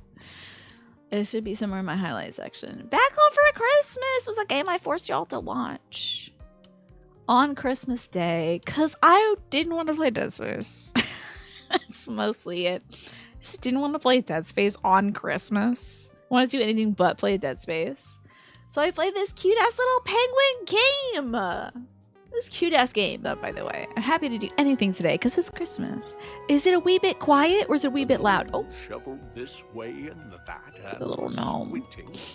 And muttering. He's missing his glasses. They have gone missing. This is made by a one dev team. He dug in the snow as the penguin, quite shy, cleared his cold little throat and said, "Mister, might I ask your help? I don't know where I am. He's lost. The penguin was freaking lost on Christmas and we had to help him find his way home, and it was so cute. And then he gets home and look, Santa left him a little present. Something lost. Santa! Oh my god. I guess credits. There you go. How about that? That's very cute. I bet Santa found his little toy and put it under the tree. Yeah, he was looking for his little, like, I think he had a toy candy cane or something like that. I don't remember. But a penguin that gets lost on Christmas and has to find his way home, and then Santa takes him home. It was so cute. But now I don't know if I could say it's an S tier game because it was only 15 minutes. But I think Back Home for Christmas easily A tier game. Easy A. Because it was like, it perfectly delivered on everything I needed it to be. Cute, not too long, not too hard. Perfect Christmas game. I think Back Home for Christmas is a great game to play if you have like a little kid and you want to play something fun on Christmas. It's gonna hit all the notes. The kid's gonna love it. They're not gonna be too challenged by it. So it was just a cute little, like, let's have fun on Christmas thing. And then of course I also built some Legos. We didn't have any clips from the Penguin game because again it was very short. But I do have a clip of me playing with Legos. And by the way, Legos enjoy yours. I showed this off earlier, but I do have some more Legos. I picked this up at Costco today. My mommy bought it for me. This is the Legos botanical sets, and I can make my own orchid. So we will be building some Legos at some point. Yeah. It's gonna be fun. I'm excited about building more Legos, but here's me building my very first Lego, which was a piranha plants. And I was kind of just like figuring things out. So I only screwed up a few times. Not bad. You have this set and it is very good. It's going to be cool, right? I'm going to make it into a Bionicle. Yo, that would be cool. I do have a Bionicle kit in my room too. But I think I should just sell it because I think it's worth a good bit of money because it's unopened. Although technically I think the seal has broken. So I think I can't sell it for too much. I don't know. We'll see. Good shit. Shoot. I can't think too much about making money. It makes me ill to think too much about it. So anyway, Legos. This is what we got so far. Here's me making this little thing. This is a little car for Tiny to sit in now. Meow. Meow. Tiny had a little car for a little bit. Okay. You know, sometimes it's fun to have fun. And so I was literally... Hold on, I'll pull it back up. I was literally just sitting on the floor in Christmas pajamas my mom had bought me that I unwrapped that morning for Christmas, playing with Legos and hanging out with you all, and it was an amazing Christmas day, I have to say. The Lego streams are the best. I'm glad you enjoyed it. Classic came out. Sorry for cussing. Oh my god, I cussed. Sorry to everybody's grandma who might have heard me cuss. But it's a ton of fun. Hi, UPS Church. Good to see you. You think our pots might be different, really? This might be like the 2024 release, or this could be the set for, let's see. It says copyright 2025 Lego Group. So this is probably the set they put out for the Lunar New Year, Alex. So they might have updated the sets. So our pots might be different. See, it's sitting on like a little plant riser too. So you've got the pot here, and then you have the little thing that rises it up. So it was only like 22 bucks too. So I didn't feel too bad asking my mama to get it for me. I also said, I'll pay you back. And she said, no, let me treat you. She said, I'm going to get you this for next Christmas, but you have to make it now. My mom is very funny. So do we have, I don't think I have Lego and brick building on this. I do not, but I'm going to say the Lego streams were a lot of fun. So much so that I bought more Legos to do with you all again. So is it nicer than the original Orchid set? How so, Celadors? I'm glad I got a good one. We're getting close to the end of the road. So wait, why do I have more here than that? Did I not talk about Wonder Boy? Oh, because I was too busy talking about Rise of the Golden Idol. I got really excited about Rise of the Golden Idol. Guys, back in November, I actually played another game I forgot to tell you about. This is Wonder Boy, y'all. I don't know if you remember this one. This was a game that originally was on the NES that was remade in this cool, like, classic cartoon style by some devs. Very lovingly remade. What's up? It's all gone wrong. Good to see you. Yeah! See if you can post your orchid. I would love to see that, Alex. Oh, you can jump a lot. I don't like platforming, guys. Oh, no! Oh, no! Okay. I don't like platforming, and old games are really hard. Old games are very hard, guys. My only note for Wonder Boy is platforming equals suffering. Sometimes I really do suffer for this show, but you know what? I do it because I love you all very much, so. You little rat. I don't know what you are, but I hate you. Time to go into this hut, and hopefully there's something to heal me. No! Get me out of here! Literally the place I had almost died that first time. And then I kind of like backed out of the game because I think I can actually see in this video here, I'll show you here. It says continue watching. Can you see that I stopped playing Wonder Boy after a bit and I started playing Rise of the Golden Idol again? It's very funny. Okay. 2024 Tina loved the Golden Idol game, so. Oh, it has more leaves, a nicer pot. The flowers are more open. It's just a nicer orchid. How about that? This is super cute, but dang, yeah, I just don't like platformers. I'm so sorry. Wonder Boy, you have been spared the ranking long enough, but it's time to take your place in the C tier. I'm so sorry. I know it's for other people. When will I revisit Wonder Boy? Hell, never. I will not be doing it, actually. Okay, hold on. I have two. I know. I have two images for Shin Megami Tensei. One for Tensei 5 and then for Tensei 5 Vengeance. I know, man. exactly. It's on here twice. Frick. I also don't have any clips from it, so let me dig around and get the let me get the damn thing for it. Where is it? Where's that video producer? Let's get Shimigamis. Where? Oh, here it is. Here's my bot. Let me pull up literally anything from this video. Take a look at the beautiful, luscious hair from Shin Megami Tensei 5. Oh, good moment, yippee. We love a yippee. Spend a little Magatsui. Recovery, please. You know, I really enjoy... So, I'm digging Shin Megami Tensei 5. I am definitely going to get back to it. I like the negotiation aspect of it. I like your weird-ass little guys that you get. Your, like, partners. This gross-ass slime and, like, this cheeky pixie and stuff. Yeah, this game gets most luxurious hair, for sure. Oh, yeah, these little Beepus boys. It's perfect frame. How are you supposed to look at anything? There's a lot of cussing in this game, though. They like do say the F word. Oh my god. These little creatures are so fierce. The earrings. They have earrings and bracelets. God. And they're like the bangles and the earrings, which are like sealing tokens. I love it. These are really funny guys. I like it. They got their beepuses out. These little freaks are good. There's a lot of little freaks in this game. I had to have this little creep when I saw him. I was like, this little beepus out boy is my boy.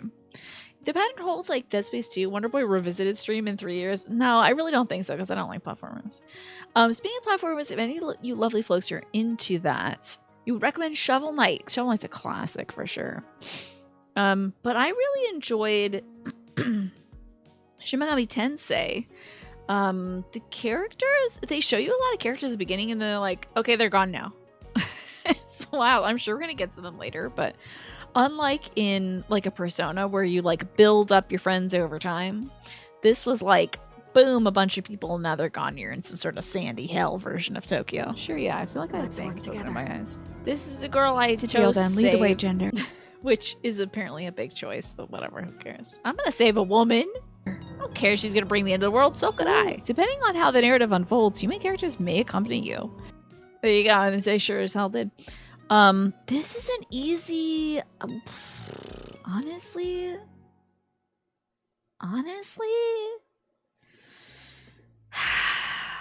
I feel like I might put it in A tier even though I haven't beaten it yet. Like, I haven't beaten Cassette Beasts, but I know I'm gonna like it because I like Persona games. It's all about the journey. The story is just the binding to keep you moving forward. Okay, fascinating. So far, I like it. I know. Oh my god, gender fluid. Gender fluid was our character. I forgot about that. So we have to return to the adventures of gender fluid, obviously.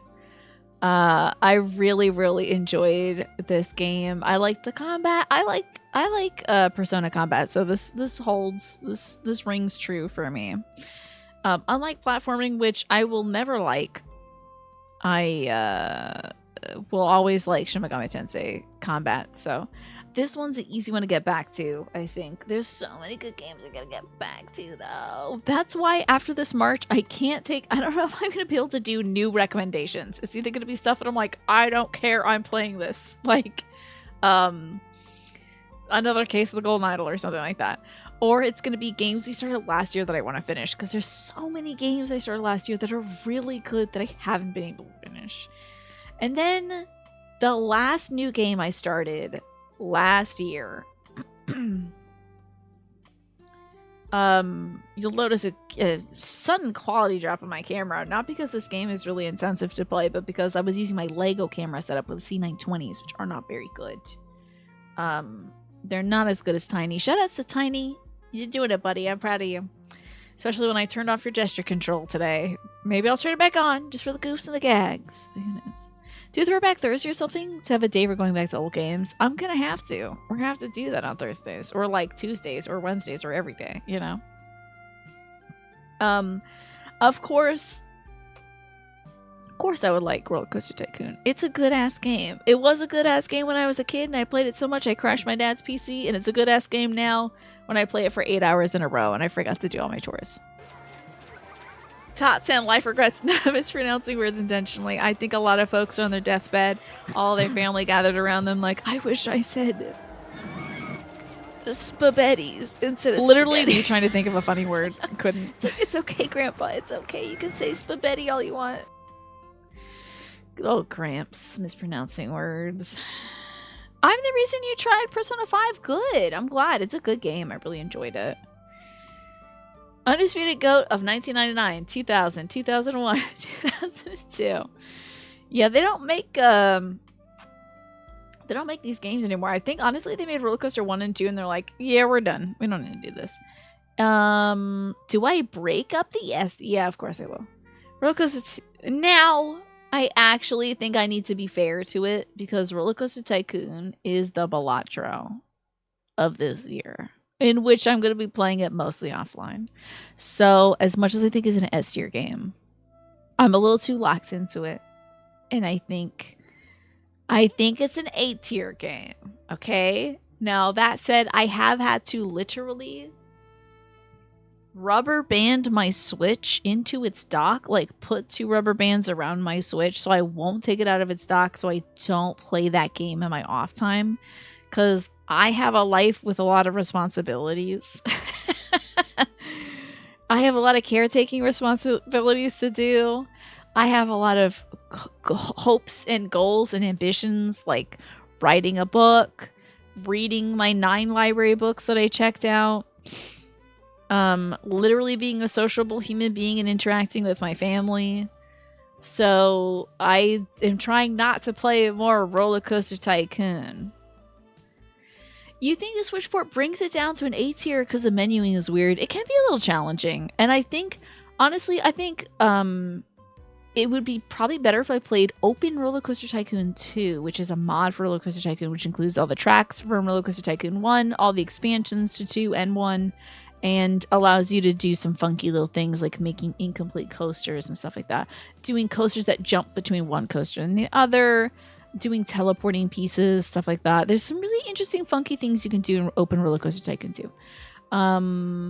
But I can't play that game in bed.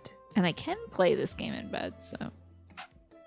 It's great your friend plays it. I bet, Tess. I bet it's so cool. Plus, there's also, I think there's like quality of life things for OpenRCT2, where it's like you can like zoom out and see on the map where people are thinking thoughts, like in like cloud densities. It's kind of interesting. I'm chaining up my Switch like a priest trying to protect the world from the Necronomicon. Yeah, exactly. Well, thank you, Keen, for being here. This was every game I played. Almost every game, I think. Stardew Valley's not up here, which is a crime. That's an S tier game. This is every game I played. Now, again, I beat 22 games. I played 75 or so games. I actually lost count. Whatever, who cares? But last year was really one of my major efforts of trying to play more games that you all suggest. And I hope you enjoyed that experiment.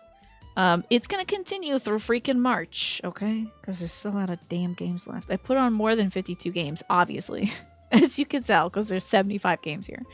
But I really wanted to, like, say, I hear you, I know you like this game, let me try it out so I can like this thing that you like too. Has that led to a lot of games I gotta get back to? Yeah, because you have good suggestions. But I think it's been a really fun experiment, so... You missed Last Faith. I am sorry to tell you that for me, Ziff, it's a C tier game. I don't see myself getting back to it, and I wasn't too inspired by the world. But the combat was interesting. Has anyone made a Lovecraftian game where instead of the book of the Necronomicon, it was a game? Ooh, that's an interesting idea. That sounds pretty cool, Snake. Unfortunately, there's a lot of good games out there. Have I played Etrian Odyssey? I know that phrase is going to activate Ziff as a sleeper cell agent because Ziff loves Etrian Odyssey, but it is first person, so I can't play it. There's like first person dungeon movement, which will make me sick. So I can't really play those games. But what do you like about them, Ryan? This was 2024. I think 2024 was a pretty good year for games. Honestly, it was a good stream year, I think. Look at all these A tier and B tier games and like S tier games. I think in years past, I might have played like 5 games that I would say this is really great. And then like maybe half this many games that I would say is A tier. Most of it would be you know, probably less B and C tier, honestly, because if I'm only playing games that I want to play, it's going to be a more curated experience. But then I would miss out on stuff like Golden Idol and Signalis and Silent Hill. And well, I probably would have played Thank Goodness You're Here myself. But I probably wouldn't have known anything about Strange Horticulture. May not have picked Bayonetta out for myself, honestly. And there's so many games in this A tier that are games you all recommended, you know. Would I be posting this list on Discord? I could take a screenshot of it. However, and to be fair, as for this, I have to make an account with this website in order to make this a template. You all can rank the games. So I'm so sorry. I am not doing that. This is the limit of the work I will do on this project. So but you can look at this and argue with your mama, I guess, you know. You missed everything that's taken from the top. Oh my gosh, Juan, don't worry about that. I saw that the game you suggested is coming up. You feel like the game you recommended won't be as good as the other new games. Don't ever feel like that, Juan. I could still have a really good time playing it, even if it's nothing like any of these S-tier games. It's really fine. And even if it's not great, I'm not going to be like, wow, Juan is bad because they recommended a game I didn't fall in love with instantly. So, like, don't feel bad. I am so happy that I deliberately, when I saw that some folks recommend like 10 games, some folks recommended 1 game. I tried to include at least one recommendation from somebody who recommended something, you know. Zelda Rush? Zelda Rush? What's Zelda Rush? Is that a Hi-Fi Rush but Zelda? The reboots of Jumanji have it so instead of a cursed board game, it is a video game cartridge. So that might be close enough. I don't know if it's Eldritch, but it is Jumanji. Oh, you meant the list as it is? Yes, I will take a screenshot of this and I'll put it in the Discord so you guys can take a look at it. I'll blow up all the images and whatnot. But that's it, y'all, because it's 9:07. Look at my non-existent watch right here. Right between my 2 freckles that I have. But it should be right here. That's where the watch should be. That is it for this video of my review of all the games from 2024 that I played. I hope you enjoyed it. And also, goodbye, YouTube.